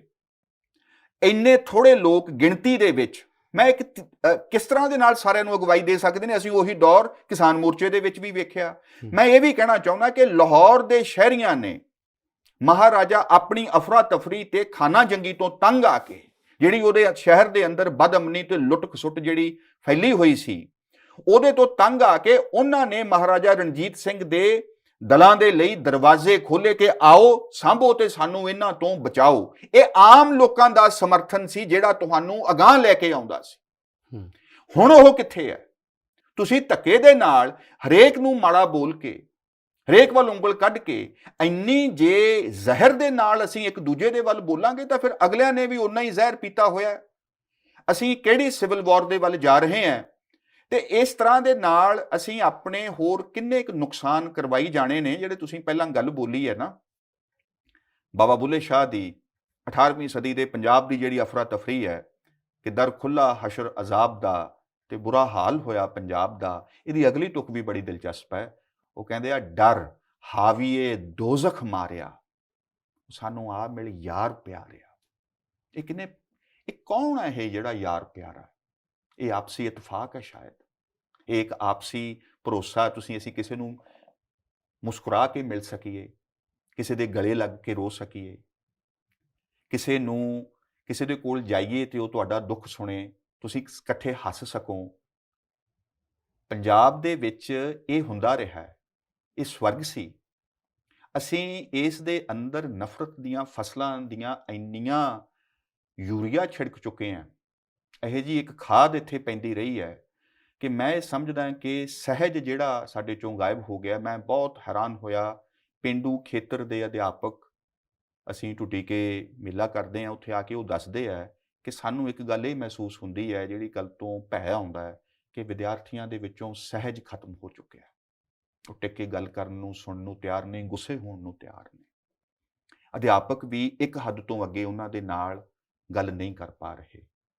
ਦੂਜੀ ਜਿਹੜੀ ਗੱਲ ਹੈ, ਜੋ ਮੈਂ ਪੇਂਡੂ ਸਿੱਖਿਆ ਦਾ ਪਹਿਲਾਂ ਵੀ ਗੱਲ ਕੀਤਾ ਕਿ ਜਿੱਥੇ ਨੌਜਵਾਨ ਜਾਂਦੇ ਆ, ਰਾਮਪੁਰਾ ਫੂਲ ਦੇ ਇੱਕ ਕਾਲਜ ਦੀ ਆਪਾਂ ਗੱਲ ਕਰੀਏ, 3000 ਉਹਦੀ ਕੁੱਲ ਵਿਦਿਆਰਥੀਆਂ ਦੀ ਸੰਖਿਆ, ਉਹਦੇ ਚੋਂ ਸਿਰਫ 10% ਨੇ ਜਿਹੜੇ ਉੱਥੇ ਰੈਗੂਲਰ ਕਲਾਸਾਂ ਲਾ ਸਕਦੇ ਆ। ਬਾਕੀਆਂ ਨੂੰ ਦਿਹਾੜੀਆਂ ਕਰਕੇ ਆਪਣੇ ਪਰਿਵਾਰ ਪਾਲਣਾ ਪੈ ਰਿਹਾ। ਪੰਜਾਬ ਦੀ ਹਾਲਤ ਇਹ ਹੈ। ਉਸ ਨੌਜਵਾਨ ਦੇ ਕੋਲ ਰਾਹ ਕੀ ਹੈ? ਉਹ ਤੇ ਬਾਹਰ ਵੀ ਨਹੀਂ ਜਾ ਸਕਦਾ। ਅੱਛਾ, ਅਮਰਤਪਾਲ ਜਿਹੜੀ ਇੱਕ ਗੱਲ ਕਹਿੰਦਾ ਗਿਆ ਸਾਰੇ ਰੈਫਰੈਂਸ 'ਚੋਂ, ਕਹਿੰਦਾ ਕਿ ਮੈਂ ਨਵਾਂ ਕੀ ਕਹਿ ਰਿਹਾ ਗਾ। 1920 ਦੇ ਦੌਰ 'ਚ ਇੱਥੇ ਖਾਲਿਸਤਾਨ ਦੀ ਗੱਲ ਹੁੰਦੀ ਹੈ, 40 'ਚ ਹੁੰਦੀ ਹੈਗੀ, ਮਤੇ ਪੈਂਦੇ ਨੇ, ਫਿਰ ਇੱਕ ਪੂਰਾ ਇੱਕ ਰੈਫਰੈਂਸ ਆ ਉਹਦੇ ਕੋਲ ਸਾਰੀ ਗੱਲ ਦਾ। ਉਹ ਕਹਿੰਦਾ ਮੈਂ ਨਵਾਂ ਕੀ ਕਹਿ ਰਿਹਾ ਗਾ, ਮੈਂ ਤਾਂ ਇਹ ਯਾਦ ਕਰਾ ਰਿਹਾ ਗਾ, ਆਹ ਸਾਡੀ ਹਿਸਟਰੀ, ਆਹ ਸਾਰਾ ਕੁਛ ਹੋ ਰਿਹਾ ਸੀਗਾ। ਜਦੋਂ ਖਾਲਿਸਤਾਨ ਦੀ ਗੱਲ ਕਰਦਾ ਤੇ ਤੁਸੀਂ ਜਦੋਂ ਮਹਾਰਾਜਾ ਰਣਜੀਤ ਸਿੰਘ ਦੀ ਗੱਲ ਕਰਦੇ ਹੋ, ਜੇ ਕੋਈ ਰਾਜ ਦੀ ਗੱਲ ਹੁੰਦੀ ਹੈ ਤਾਂ ਫਿਰ ਕਿਹਾ ਜਿਹਾ ਰਾਜ ਚਾਹੀਦਾ? ਜਿਹੜੀ ਉਹ ਗੱਲ ਕਰ ਰਹੇ ਹੋ, ਉਹ 'ਚ ਤੁਹਾਨੂੰ ਜਿਵੇਂ ਦਿੱਕਤ ਕੀ ਹੈਗੀ? ਮੈਨੂੰ ਇਹ ਦਿੱਕਤ ਹੈ ਕਿ ਇਹ ਪੁਰਾਣੀ ਗੱਲ ਹੈ। ਤੇ ਜਿਵੇਂ ਉਹ ਕਹਿੰਦਾ ਵਾਇਲੈਂਸ ਬਾਰੇ ਵੀ ਅੱਜ ਕੱਲ੍ਹ ਬਾਰ-ਬਾਰ ਬੋਲ ਰਿਹਾ ਅਮਰਤਪਾਲ ਕਿ ਵਾਇਲੈਂਸ ਤੋਂ ਅਵੋਇਡ ਕਰਨਾ ਚਾਹੀਦਾ, ਜਿੱਥੋਂ ਤੱਕ ਹੋ ਸਕੇ ਅਵੋਇਡ ਕਰੋ। ਜੇ ਆਪਸ਼ਨ ਹੀ ਨਾ ਬਚੇ ਤਾਂ ਬੰਦਾ ਕੀ ਕਰੇ? ਸਾਡੇ ਕੋਲ ਤਾਂ ਆਪਸ਼ਨ ਹੀ ਨਹੀਂ, ਜਦੋਂ ਅਸੀਂ ਤਾਂ ਕੀਤਾ ਨਹੀਂ, ਉਹ ਕਹਿੰਦਾ, ਪਰ ਜਦੋਂ ਵੀ ਕਦੇ ਕੋਈ ਹੋਇਆ ਵੀ ਹੋਊਗਾ ਤਾਂ ਬਿਨਾਂ ਸਾਡੇ ਕੋਲ ਆਪਸ਼ਨ ਨਹੀਂ ਬਚੀ ਹੋਣੀ। ਹਾਂ, ਹਿਟਲਰ ਵੀ ਇਹੋ ਹੀ ਕਹਿੰਦਾ ਸੀ ਕਿ ਸਾਨੂੰ ਮਜਬੂਰ ਕੀਤਾ ਗਿਆ। ਹਰੇਕ ਤਾਨਾਸ਼ਾਹ ਇਹੋ ਹੀ ਕਹਿੰਦਾ। ਅਮਰਤਪਾਲ ਤਾਨਾਸ਼ਾਹ? ਅੰਮ੍ਰਿਤਪਾਲ ਹਜੇ ਤਾਨਾਸ਼ਾਹ ਨਹੀਂ ਹੈ, ਪਰ ਉਹਦੀ ਤਿਆਰੀ ਹੈ। ਮੈਨੂੰ ਨਹੀਂ ਲੱਗਦਾ ਕਿ ਉਹ ਇਸ ਤੋਂ ਬਿਨਾਂ ਕੋਈ ਡੈਮੋਕ੍ਰੈਟ ਉਹਨੂੰ ਕਹਿ ਸਕਦਾ, ਜਾਂ ਉਹਦਾ ਖੁਦ, ਉਹ ਤੇ ਇਸ ਨੂੰ ਵੈਸੇ ਹੀ ਕਹਿੰਦਾ ਕਿ ਇਹ ਤੇ ਮਾਡਰਨਿਟੀ ਦੀਆਂ ਅਲਾਮਤਾਂ ਨੇ, ਡੈਮੋਕ੍ਰੇਸੀ ਹੁੰਦੀ ਕੁਛ ਨਹੀਂ। ਫਿਰ ਮੈਂ ਦੂਜੀ ਗੱਲ ਇਹ ਪੁੱਛਣਾ ਚਾਹੁੰਦਾ ਕਿ ਜੇ ਲੋਕ ਕੁਝ ਖਾਲਿਸਤਾਨ ਮੰਗ ਰਹੇ ਸੀ ਤਾਂ ਉਹਦੇ ਲਈ ਮੈਨੂੰ ਤੇ ਹੇਠਲੇ ਪਾਸੇ ਤੇ ਕੁਛ ਨਹੀਂ। ਤੁਸੀਂ ਐਵੇਂ ਕਿਸੇ ਨੇ ਡੈਲੀਗੇਸ਼ਨ ਲੈ ਕੇ 4 ਬੰਦਿਆਂ ਨੇ, ਉਦੋਂ ਦੇ ਤਰ੍ਹਾਂ ਦੇ ਨਕਸ਼ੇ ਬਣ ਰਹੇ ਸੀ। ਕੋਈ ਆਜ਼ਾਦ ਪੰਜਾਬ ਕਹਿ ਰਿਹਾ ਸੀ, ਕੋਈ ਪੰਜਾਬਸਤਾਨ ਆਖੀ ਜਾਂਦਾ ਸੀ, ਕੋਈ ਖਾਲਿਸਤਾਨ ਆਖੀ ਜਾਂਦਾ ਸੀ। ਉਹਨਾਂ ਦੇ ਨਕਸ਼ੇ ਵੀ ਨਹੀਂ ਸੀ ਸਾਂਝੇ, ਇਹਦੇ 'ਚ ਕੀ ਆਊਗਾ। ਤੇ ਇਹ ਭੁੱਲ ਹੀ ਜਾਂਦੇ ਆ ਕਿ ਉਸ ਪੰਜਾਬ ਦੇ ਵਿੱਚ ਲਗਭਗ 60% ਦੇ ਕਰੀਬ ਤਾਂ ਮੁਸਲਮਾਨ ਸਨ, ਬਾਕੀ 40% ਦੇ ਕਰੀਬ ਹਿੰਦੂ ਸਨ। ਸਿੱਖਾਂ ਦੀ ਤੇ ਗਿਣਤੀ 9 ਤੋਂ 10% ਸੀ। ਜੇ ਤੁਹਾਨੂੰ ਐਡਾ ਚਾਹੀਦਾ, ਤੁਸੀਂ ਆਪਣੀ ਰੈਫਰੈਂਸ ਦੇ ਰਹੇ ਹੋ, ਮਤਲਬ ਕਿ ਜੀ ਕਿਉਂਕਿ ਸਾਡੇ ਕੋਲ ਮਹਾਰਾਜਾ ਰਣਜੀਤ ਸਿੰਘ ਦਾ ਰਾਜ ਸੀ। ਹੁਣ ਇਹਨਾਂ ਨੂੰ ਕੋਈ ਪੁੱਛੇ ਬਈ ਇਸ ਕਰਕੇ ਜੀ ਸਾਨੂੰ ਉਨੀਆਂ ਹੱਦਾਂ ਦੇ ਦਿਓ, ਤੇ ਲੈ ਲਓ ਭਾਈ ਫਿਰ ਜਿਹੜੇ ਤੁਹਾਨੂੰ ਦਿੰਦੇ ਆ। ਇਸ ਕਿਸਮ ਦੀਆਂ ਡਿਮਾਂਡਸ ਨੂੰ ਕਰੀ ਜਾਣ ਦਾ ਤੇ ਉਹਨਾਂ ਦੇ ਬਾਰੇ ਕੋਈ ਵੀ ਕਰਦਾ ਰਹਿ ਸਕਦਾ। ਇਹ ਬੰਦੇ ਸੁਸਾਇਟੀ ਦੇ ਹਮੇਸ਼ਾ ਮਾਰਜਨਸ ਦੇ ਉੱਪਰ ਹਮੇਸ਼ਾ ਹੀ ਇਹੋ ਜਿਹੇ ਬੰਦੇ ਹੁੰਦੇ ਨੇ। ਤੁਸੀਂ RSS ਦੇ ਨਾਲ ਦੇ ਸੰਗਠਨਾਂ ਦੇ ਵਿੱਚ ਵੇਖ ਲਓ, ਉਹਨਾਂ ਦੇ ਕੋਲ ਵੀ ਹਿੰਦੂ ਰਾਸ਼ਟਰ ਦੇ ਜਿਹੜੇ ਨਕਸ਼ੇ ਨੇ ਉਹ ਅਫਗਾਨਿਸਤਾਨ ਤੱਕ ਨੂੰ ਕਵਰ ਕਰਦੇ ਨੇ ਤੇ ਬਰਮਾ ਤੱਕ ਜਾਂਦੇ ਆ ਕਿ ਜੀ ਇਹ ਅਖੰਡ ਹਿੰਦੂ ਰਾਸ਼ਟਰ ਸਾਡਾ ਇਹ ਬਣੇਗਾ। ਉਹ ਵੀ ਕਹਿ ਸਕਦੇ ਜੀ ਸਾਡਾ ਐਡਾ ਹੁੰਦਾ ਸੀ, ਸਾਨੂੰ ਵੀ ਓਡਾ ਚਾਹੀਦਾ। ਤੇ ਉਹ ਤੇ ਗੱਲ ਆਖਣਗੇ ਵੀ ਅਸੀਂ ਆਖਾਂਗੇ ਜੀ ਸਾਨੂੰ 1849 ਵਾਲਾ ਚਾਹੀਦਾ, ਉਹ ਆਖਣਗੇ ਜੀ ਸਾਨੂੰ ਸਮੁੰਦਰਗੁਪਤ ਵਾਲਾ ਚਾਹੀਦਾ। ਸਾਨੂੰ ਉਹ ਇਹ ਵੀ ਲੌਜਿਕ ਦਿੰਦੇ ਆ ਕਿ ਬਾਉਂਡਰੀਜ਼ ਤਾਂ ਬਣਦੀਆਂ ਵਿਗੜਦੀਆਂ ਰਹਿੰਦੀਆਂ ਨੇ, ਕੋਈ ਐਡਾ ਮਸਲਾ ਨਹੀਂ ਹੁੰਦਾ, ਇਹਨੂੰ ਇੰਨਾ ਸੀਰੀਅਸ ਨਾ ਲਓ ਬਾਉਂਡਰੀਜ਼ ਨੂੰ। ਸੀਰੀਅਸ ਤੇ ਅਸੀਂ ਅੰਮ੍ਰਿਤਪਾਲ ਤੈਨੂੰ ਨਹੀਂ ਲੈ ਰਹੇ, ਮਤਲਬ ਤੇਰੀ ਗੱਲ ਦੇ ਵਿੱਚ ਤੇ ਕੁਝ ਸੀਰੀਅਸ, ਜੇ ਸਿਰਫ ਉਹਦੀ ਜੇ ਗੱਲ ਦੇ ਉੱਪਰ ਕੋਈ ਗੱਲ ਕਰਨੀ ਹੋਵੇ ਤਾਂ ਉਹ ਕੋਈ ਵੀ, ਉਹਨੂੰ ਵੀ ਪਤਾ ਕਿ ਉਹ ਕੋਈ ਗੰਭੀਰ ਗੱਲ ਨਹੀਂ ਕਰ ਰਿਹਾ। ਅਸੀਂ ਇਸ ਕਰਕੇ ਸੀਰੀਅਸਲੀ ਲੈ ਰਹੇ ਹਾਂ। ਤੁਹਾਨੂੰ ਲੱਗਦਾ ਜੇ ਕਦੇ ਕੋਈ ਡਿਸਕਸ਼ਨ ਹੋਵੇ ਤੁਸੀਂ ਓਪਨ ਹੋ ਇਸ ਗੱਲ ਦੇ ਲਈ, ਜੇ ਅੰਮ੍ਰਿਤਪਾਲ ਕਰਨਾ ਚਾਹਵੇ ਤੁਹਾਡੇ ਨਾਲ? ਅੰਮ੍ਰਿਤਪਾਲ ਦੇ ਨਾਲ ਡਿਸਕਸ਼ਨ ਸੰਭਵ ਨਹੀਂ ਹੈ। ਅੰਮ੍ਰਿਤਪਾਲ ਤੁਹਾਡੇ ਨਾਲ ਨਹੀਂ ਗੱਲ ਕਰਦਾ। ਅੰਮ੍ਰਿਤਪਾਲ ਇਹ ਕਹਿੰਦਾ ਕਿ ਤੁਸੀਂ ਗੱਦਾਰ ਹੋ, ਤੁਸੀਂ ਭੱਜੇ ਹੋਏ ਹੋ, ਤੁਸੀਂ ਮਰਨ ਤੋਂ ਡਰਦੇ ਹੋ। ਜਿਹੜਾ ਬੰਦਾ ਇਸ ਲਹਿਜੇ ਦੇ ਵਿੱਚ ਗੱਲ ਕਰਦਾ ਹੋਵੇ, ਇਹਦਾ ਮਤਲਬ ਇਹ ਹੈ ਕਿ ਉਹਨੂੰ ਨਹੀਂ, ਉਹ ਹਜੇ ਉਹਦਾ ਹਿਰਦਾ ਸੁੱਧ ਨਹੀਂ ਹੈ, ਉਹ ਹਜੇ ਖੋਜ ਸ਼ਬਦ ਮੈਂ ਲੇਹ ਦੇ ਕਾਬਿਲ ਨਹੀਂ ਹੋਇਆ। ਮੈਂ ਬੜੀ ਸਦਭਾਵਨਾ ਦੇ ਨਾਲ ਉਹਦੀ ਇਸ ਆਲੋਚਨਾ ਦੇ ਵਿੱਚ ਮੈਂ ਖੁਦ ਨੂੰ ਸ਼ਾਮਿਲ ਕਰਦਾ ਕਿ ਅਸੀਂ ਪੰਜਾਬ ਦੇ ਵਿੱਚ ਸੰਵਾਦਹੀਣਤਾ ਦੀ ਸਥਿਤੀ ਦੇ ਵਿੱਚ ਹੈਗੇ ਬਹੁਤ ਲੰਬੇ ਸਮੇਂ ਤੋਂ। ਅੰਮ੍ਰਿਤਪਾਲ ਦੇ ਆਉਣ ਤੋਂ ਪਹਿਲਾਂ ਤੋਂ ਹੈ। ਅੰਮ੍ਰਿਤਪਾਲ ਸਾਡੀ ਉਸ ਸੰਵਾਦਹੀਣਤਾ ਦੇ 29 ਸਾਲਾਂ ਦੀ ਲੌਜੀਕਲ ਕਨਕਲੂਜਨ ਹੈ। ਉਹ ਸਾਡੀ ਕਮਜ਼ੋਰੀ ਹੈ। ਮੈਂ ਉਹਦੇ ਨਾਲ ਸ਼ਾਇਦ ਮੈਂ ਗੱਲ ਕਰਨੀ ਚਾਹਾਂ, ਸਾਰਿਆਂ ਦੇ ਨਾਲ ਹੀ ਗੱਲ ਕਰਨੀ ਚਾਹੀਦੀ ਹੈ। ਉਹ ਕੋਈ ਓਪਰੇ ਨਹੀਂ ਹੈਗੇ, ਕਿਸੇ ਦੇ ਨਾਲ ਵੀ ਗੱਲ ਕਰਨ ਨੂੰ ਤਿਆਰ ਹੈ। ਮੈਨੂੰ ਗੁਰਬਾਣੀ ਜਾਂ ਸਿੱਖ ਇਤਿਹਾਸ ਮੈਨੂੰ ਇਹ ਦੱਸਦਾ ਹੈ, ਪਰ ਮੈਂ ਨਾਲ ਇਹ ਵੀ ਆਖੂੰਗਾ ਕਿ ਗੱਲ ਕਰਨ ਦੇ ਲਈ ਇੱਕ ਮੁੱਢਲੀ ਸ਼ਰਤ ਹੁੰਦੀ ਹੈ ਕਿ ਅਸੀਂ ਦੂਸਰੇ ਦੇ ਵਿਚਾਰਾਂ ਦਾ ਅਦਬ ਕਰਦੇ ਹਾਂ, ਅਸਹਿਮਤ ਹੋ ਸਕਦੇ ਹਾਂ। ਔਰ ਇਹਦੀ ਉਹਨੇ ਕੋਈ ਗੁੰਜਾਇਸ਼ ਨਹੀਂ ਛੱਡੀ। ਜਦੋਂ ਤੁਸੀਂ ਮਾਡਰਨਿਟੀ ਦੇ ਖਿਲਾਫ ਹੋ, ਤੁਸੀਂ ਆਖੋ ਜੀ ਅਸੀਂ ਤੇ ਪਰਸੂਏਸ਼ਨ ਦੇ ਨਾਲ ਨਹੀਂ ਹੈਗੇ। ਇਹ ਮਾਡਰਨਿਟੀ ਤੋਂ ਪਹਿਲਾਂ ਮੈਂ ਦੱਸ ਦਿਆਂ ਇਹ ਕਿ ਫੈਸਲੇ ਤਲਵਾਰਾਂ ਦੇ ਜ਼ੋਰ ਨਾਲ ਹੁੰਦੇ ਸੀ।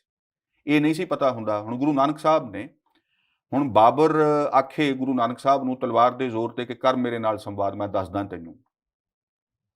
ਤੇ ਆਪਾਂ ਇਹ ਵੀ ਵੇਖੀਏ ਜਦੋਂ ਉਹਨੇ ਹੋਰ ਕਤਲਾਮ ਕੀਤਾ ਤੇ ਚਾਹੁੰਦਾ ਤੇ ਗੁਰੂ ਨਾਨਕ ਸਾਹਿਬ ਦੇ ਨਾਲ ਵੀ ਉਹਨੂੰ ਲੱਗ ਜਾਂਦਾ ਪਤਾ ਕਿ ਅੱਛਾ ਕੋਈ ਹੈ ਇਸ ਕਿਸਮ ਦਾ ਬੰਦਾ, ਤੇ ਉਹ ਵੀ ਟੱਕਰ ਲੈ ਲੈਂਦਾ ਜਾਂ ਉਹਨੂੰ ਕਰੋ ਇਹਨੂੰ ਖਤਮ, ਕਾਫਰ ਨੂੰ ਇਹ ਕੀ ਬੋਲਦਾ। ਨਹੀਂ ਕੀਤਾ ਉਹਨੇ। ਗੁਰੂ ਨਾਨਕ ਸਾਹਿਬ ਬਾਬਰ ਬਾਣੀ ਦੇ ਵਿੱਚ ਕੀ ਕਹਿ ਰਹੇ ਨੇ ਕਿ ਇਹ ਜਿਹੜਾ ਲੋਧੀਆਂ ਦਾ ਰਾਜ ਹੈ, ਇਹਨੇ ਇੰਨੀ ਲੁੱਟ ਖਸੁੱਟ ਕਰ ਰੱਖੀ ਹੈ, ਲੱਭ ਪਾਪ ਦੋਏ ਰਾਜਾ ਪਰਜਾ, ਇਹਨਾਂ ਦਾ ਤੇ ਜਾਣਾ ਬਣਦਾ ਹੈ। ਬਾਬਰ ਦਾ ਆਉਣਾ ਹੱਕੀ ਹੈ ਇਕਲਿਆਸ ਦੇ ਨਾਲ, ਜਿਹਨੂੰ ਕਹਿੰਦਾ ਕਿ ਜੰਮ ਕਰ ਮੁਗਲ ਚੜਾਇਆ, ਕਿ ਇਹ ਜਿਹੜਾ ਜਮਦੂਤ ਬਣ ਕੇ ਆਇਆ, ਪਰ ਇਹਨੇ ਆ ਕੇ ਐਸੀ ਕਤਲੋਗਾਰਤ ਕੀਤੀ ਹੈ, ਇਹਨੇ ਐਸਾ ਬੇਦੋਸ਼ੀਆਂ ਦੇ ਕਤਲ ਦੇ ਨਾਲ ਇਹਨੇ ਜੋ ਆਪਣੀ ਲੈਜੀਟੀਮੇਸੀ ਇਹਨੇ ਗਵਾ ਲਈ ਹੈ। ਇਹ ਗੱਲ ਠੀਕ ਹੈ ਅੰਮ੍ਰਿਤਪਾਲ ਦੀ ਕਿ ਉਹ ਜਿਹੜਾ ਕੁਝ ਜਿਹਨੂੰ ਅਸੀਂ ਜਿਉਣਾ ਕਹਿ ਬੈਠੇ ਹਾਂ ਪੰਜਾਬ ਦੇ ਵਿੱਚ, ਜਿਹਦੇ ਵਿੱਚ ਕਿ ਸਾਡੇ ਨੌਜਵਾਨ ਦੇ ਕੋਲ ਭਵਿੱਖ ਦਾ ਕੋਈ ਚੰਗਾ ਸੁਪਨਾ ਅਸੀਂ ਨਹੀਂ ਛੱਡਿਆ। ਅਸੀਂ ਪੰਜਾਬ ਦੀ ਆਰਥਿਕਤਾ ਨੂੰ ਲੈ ਕੇ ਪੂਰੀ ਤਰ੍ਹਾਂ ਦੇ ਨਾਲ ਅਵੇਸਲੇ ਹਾਂ। ਸ਼ਾਰਟ ਟਰਮ ਦੇ ਵਿੱਚ ਸੋਚਿਆ ਜਾ ਰਿਹਾ ਹੈ। ਪੰਜਾਬ ਦੀ ਜਿਹੜੀ ਕੇਂਦਰੀ ਸਰਕਾਰ ਦੀਆਂ ਨੀਤੀਆਂ ਕਰਕੇ ਜਿਹੜੀ ਵਿਧੀਵਤ ਲੁੱਟ ਹੋ ਰਹੀ ਹੈ, ਜਿਹੜਾ ਇਹਦਾ ਬਣਦਾ ਹਿੱਸਾ ਨਹੀਂ ਦਿੱਤਾ ਜਾ ਰਿਹਾ, ਜਿਹੜੇ ਪੁਰਾਣੇ ਜ਼ਖਮ ਖੜੇ ਨੇ ਉਹਨਾਂ ਦੇ ਉੱਪਰ ਕੋਈ ਕਾਰਵਾਈ ਅੱਗੇ ਵਧਾਉਣ ਦੇ ਲਈ ਕੋਈ ਰਾਜਨੀਤਿਕ ਧਿਰ ਲੋਕ ਲਹਿਰ ਖੜੀ ਕਰਨ ਨੂੰ ਤਿਆਰ ਨਹੀਂ ਹੈ। ਜਿਹੜਾ ਸਿੱਖੀ ਦਾ ਜਿਹੜਾ ਸਵਾਲ ਹੈ, ਸਿੱਖ ਇਤਿਹਾਸ ਦਾ ਜਿਹੜਾ ਸਵਾਲ ਹੈ, ਉਹ ਪੰਜਾਬ ਦਾ ਇਹ ਹਮੇਸ਼ਾ ਹੀ ਉਹਦੇ ਅੰਦਰ ਇੱਕ ਵੱਜਦਾ ਰਹੇਗਾ।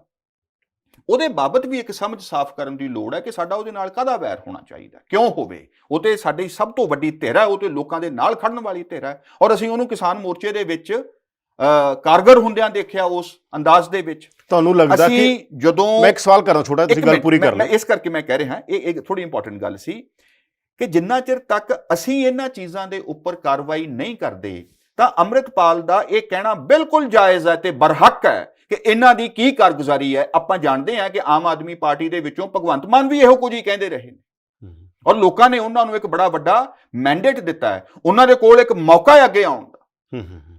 ਔਰ ਜੇ ਇੰਨਾ ਹੋ ਕੇ ਹਟਿਆ ਤੇ ਜੇ ਸਾਨੂੰ ਇਹ ਲੱਗ ਰਿਹਾ ਕਿ ਤੁਹਾਨੂੰ ਕੀ ਲੱਗਦਾ, ਤੁਹਾਨੂੰ ਇਹ ਲੱਗਦਾ ਕਿ ਇਸੇ ਸਿਸਟਮ ਦੇ ਅੰਦਰ ਜੀ ਸਭ ਕੁਝ ਸੰਭਵ ਆ?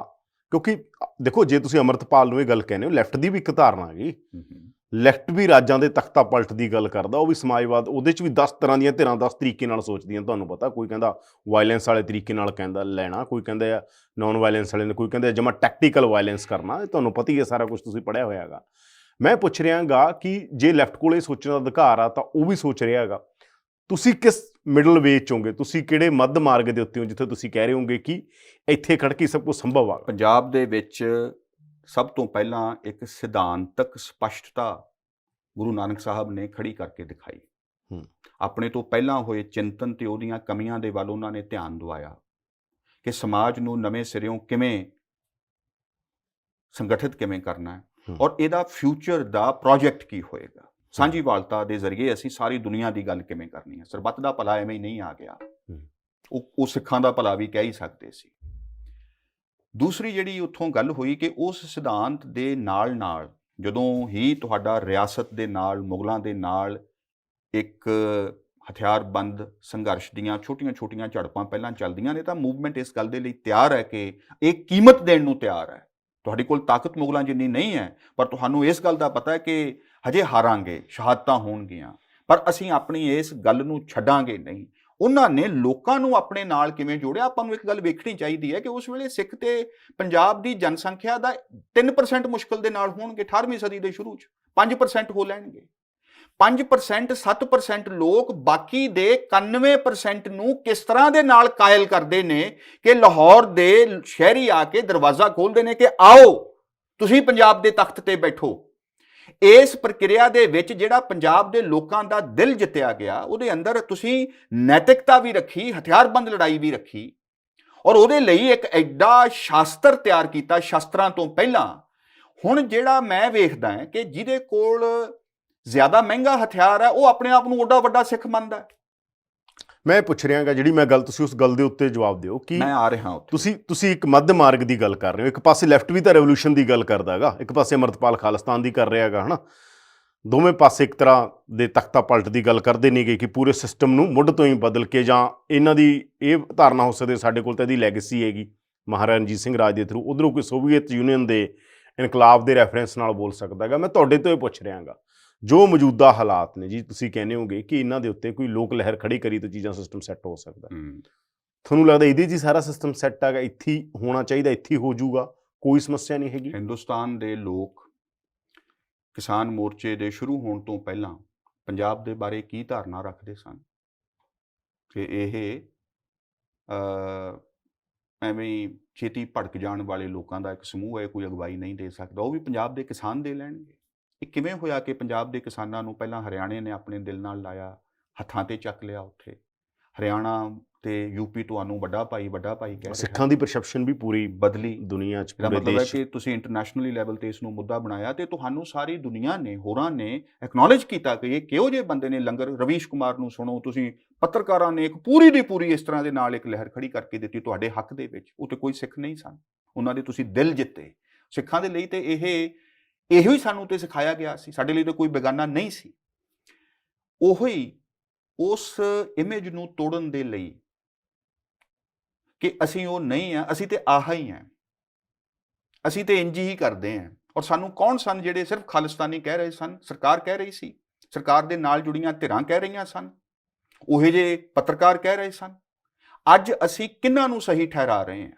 ਅੰਮ੍ਰਿਤਪਾਲ ਇਸ ਗੱਲ ਦਾ ਜਵਾਬ ਦੇਵੇ ਕਿ ਤੇਰੇ ਜਾਂ ਤੁਹਾਡੇ ਇਸ ਵਹੀਰ ਵੱਲੋਂ ਜੋ ਕਾਰਵਾਈ ਜਾਂ ਵਾਰਦਾਤ ਕੀਤੀ ਜਾ ਰਹੀ ਹੈ ਉਹਦੇ ਵਿੱਚ ਬੜੇ ਹੋਰ ਨੁਕਸ ਹੋ ਸਕਦੇ ਆ ਬਾਕੀ ਦੇ ਸਮਾਜ ਦੇ ਵਿੱਚ।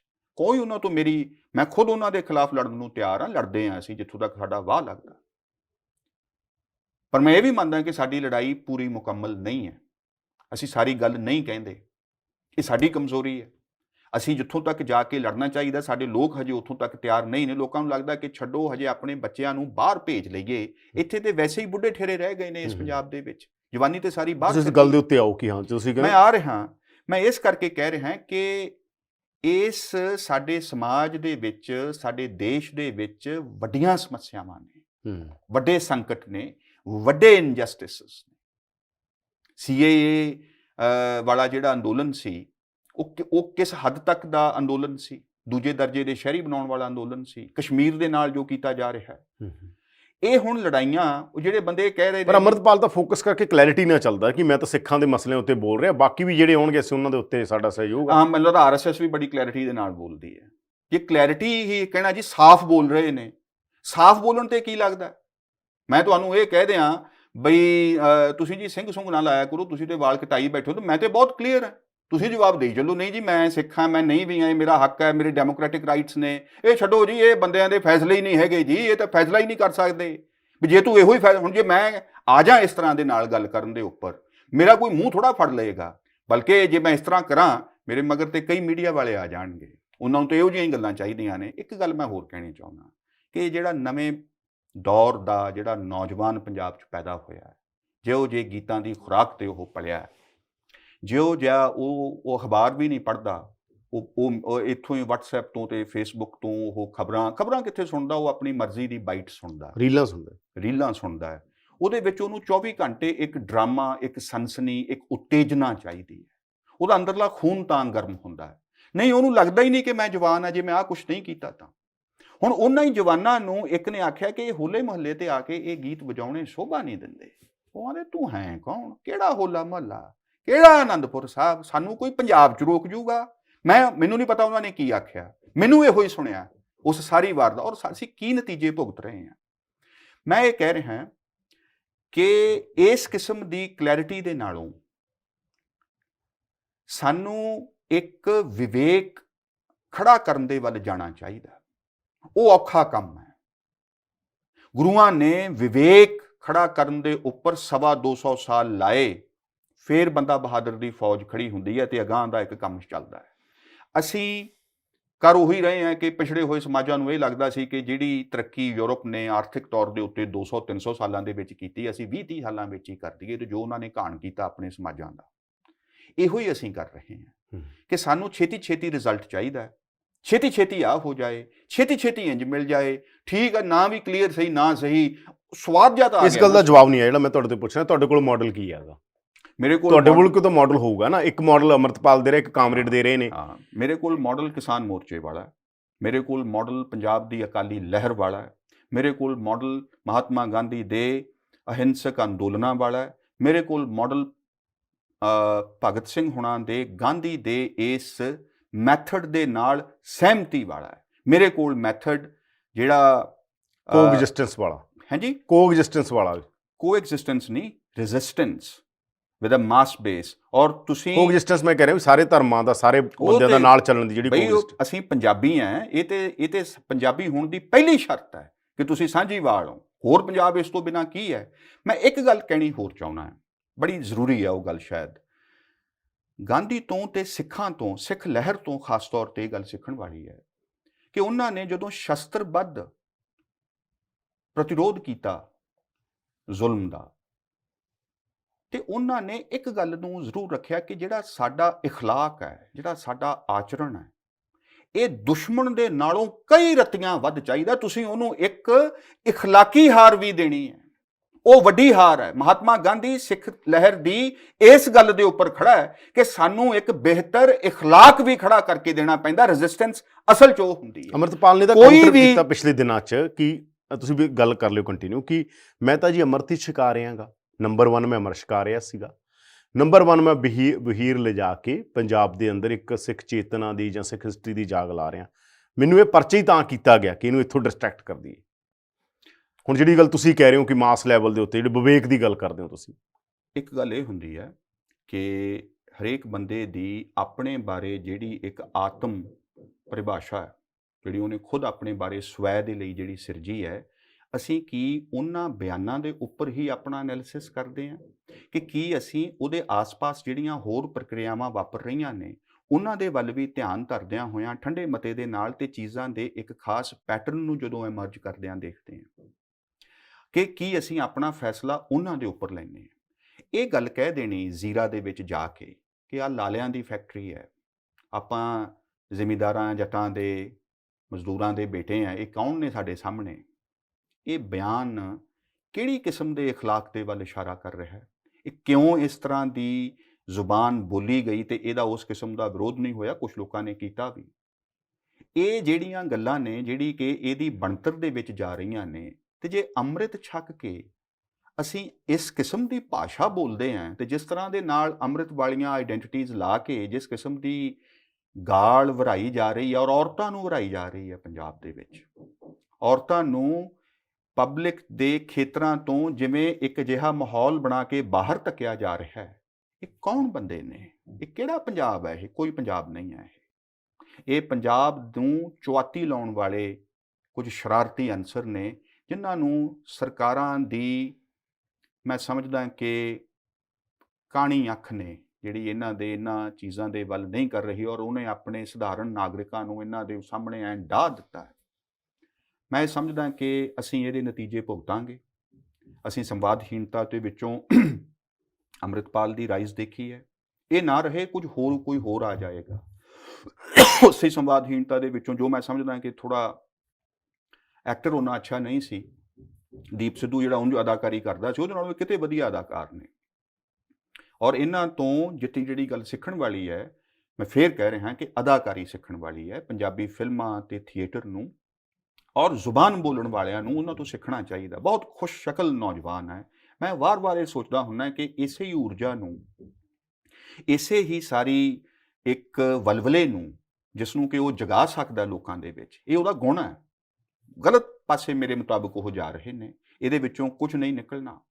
ਇਸੇ ਨੂੰ ਹੀ ਪੰਜਾਬ ਦੀ ਸਿਰਜਣਾ ਦੇ ਪੱਖ ਦੇ ਵਿੱਚ ਜੇ ਲਾਇਆ ਜਾਵੇ ਔਰ ਆਪਣੇ ਹੱਕ ਦੇ ਵਿੱਚ ਗਲਤ ਦਲੀਲਾਂ ਦੇਣੀਆਂ ਬੰਦ ਕੀਤੀਆਂ ਜਾਣ। ਇਤਿਹਾਸ ਦੀ ਗਲਤ ਪੜ੍ਹਤ ਹੈ। ਸਾਡੇ ਕੋਲ ਦਿੱਕਤ ਇਹ ਹੋ ਚੁੱਕੀ ਹੈ ਕਿ ਸਾਡੇ ਪੱਤਰਕਾਰਾਂ ਦੇ ਵਿੱਚ, ਸਾਡੇ ਹੋਰਾਂ ਲੋਕਾਂ ਦੇ ਕੋਲ ਸਿੱਖ ਇਤਿਹਾਸ ਦੀ, ਗੁਰਬਾਣੀ ਦੀ, ਵਿਚਾਰਧਾਰਾ ਦੀ, ਪਹਿਲਿਆਂ ਦੌਰਾਂ ਦੀ ਉਹ ਜਾਣਕਾਰੀ ਹੀ ਨਹੀਂ ਹੈ ਕਿ ਉਹ ਕਾਊਂਟਰ ਸਵਾਲ ਕਰ ਸਕਣ। ਇਸ ਕਰਕੇ ਉਹਨਾਂ ਦੇ ਲਈ ਉਸੇ ਨੂੰ ਹੀ ਦੁਹਰਾ ਉਹਦਾ ਬਣ ਜਾਂਦਾ। ਹਾਲਾਂਕਿ ਕੁਝ ਲੋਕ ਕਮੈਂਟਰੀ ਜਦੋਂ ਕਰਦੇ ਨੇ ਤਾਂ ਉਦੋਂ ਇੱਕ ਗੱਲ ਕਰਦੇ ਨੇ, ਪਰ ਮੈਂ ਬਹੁਤ ਘੱਟ ਦੇਖਿਆ ਕਿ ਸਿੱਧੀ ਇੰਟਰਵਿਊ ਦੇ ਵਿੱਚ ਕੋਈ ਇਸ ਤਰ੍ਹਾਂ ਦੇ ਨਾਲ ਉਹਨਾਂ ਨੂੰ ਪ੍ਰਤੀਵਾਦ ਕਰਦਾ ਹੋਵੇ। ਜਿਹੜੀ ਗੱਲ ਤੁਸੀਂ ਕਹਿ ਰਹੇ ਹੋ ਤਾਂ ਮੈਂ ਤੁਹਾਨੂੰ ਇੱਕ ਆਪਣੀ ਸਮਝ ਦੱਸ ਦਿੱਤੀ ਹੈ ਕਿ ਰੈਜ਼ਿਸਟੈਂਸ ਖੜੀ ਕਰਨੀ ਹੈ। ਲੋਕ ਲਹਿਰ ਵਡੇਰੇ ਮਾਸ ਵਾਲੀ ਅਸੀਂ ਉਹ ਕਿਸਾਨ ਮੋਰਚੇ 'ਚ ਦੇਖੀ ਹੈ, ਅਕਾਲੀ ਲਹਿਰ 'ਚ ਦੇਖੀ ਹੈ, ਮਹਾਤਮਾ ਗਾਂਧੀ ਦੇ ਅੰਦੋਲਨਾਂ 'ਚ ਦੇਖੀ ਹੈ, ਭਗਤ ਸਿੰਘ ਦੀ ਉਹਨਾਂ ਦੇ ਨਾਲ ਸਹਿਮਤੀ ਦੇ ਵਿੱਚ ਵੇਖੀ ਹੈ। ਇਹਦੇ ਇਸ ਤੋਂ ਪਹਿਲਾਂ ਵੀ ਸਿੱਖ ਗੁਰੂਆਂ ਦੀ ਸ਼ਹਾਦਤਾਂ ਦੇ ਵਿੱਚ ਪ੍ਰਮਾਣ ਮਿਲਦੇ ਹੈ। ਇਹ ਸਾਡਾ ਰਾਹ ਹੈ ਔਰ ਉਹ ਰਾਹ ਇੱਕ ਸਮਾਜ ਦੀ ਪੁਨਰ ਸਿਰਜਣਾ ਦਾ ਰਾਹ ਹੈ ਔਰ ਉਹਨੇ ਇਸ ਮੁਲਕ ਦੇ ਅੰਦਰ ਆਪਣੇ ਨਾਲ ਬਾਕੀ ਖਿੱਤਿਆਂ ਨੂੰ ਜੋੜਨਾ ਹੈ।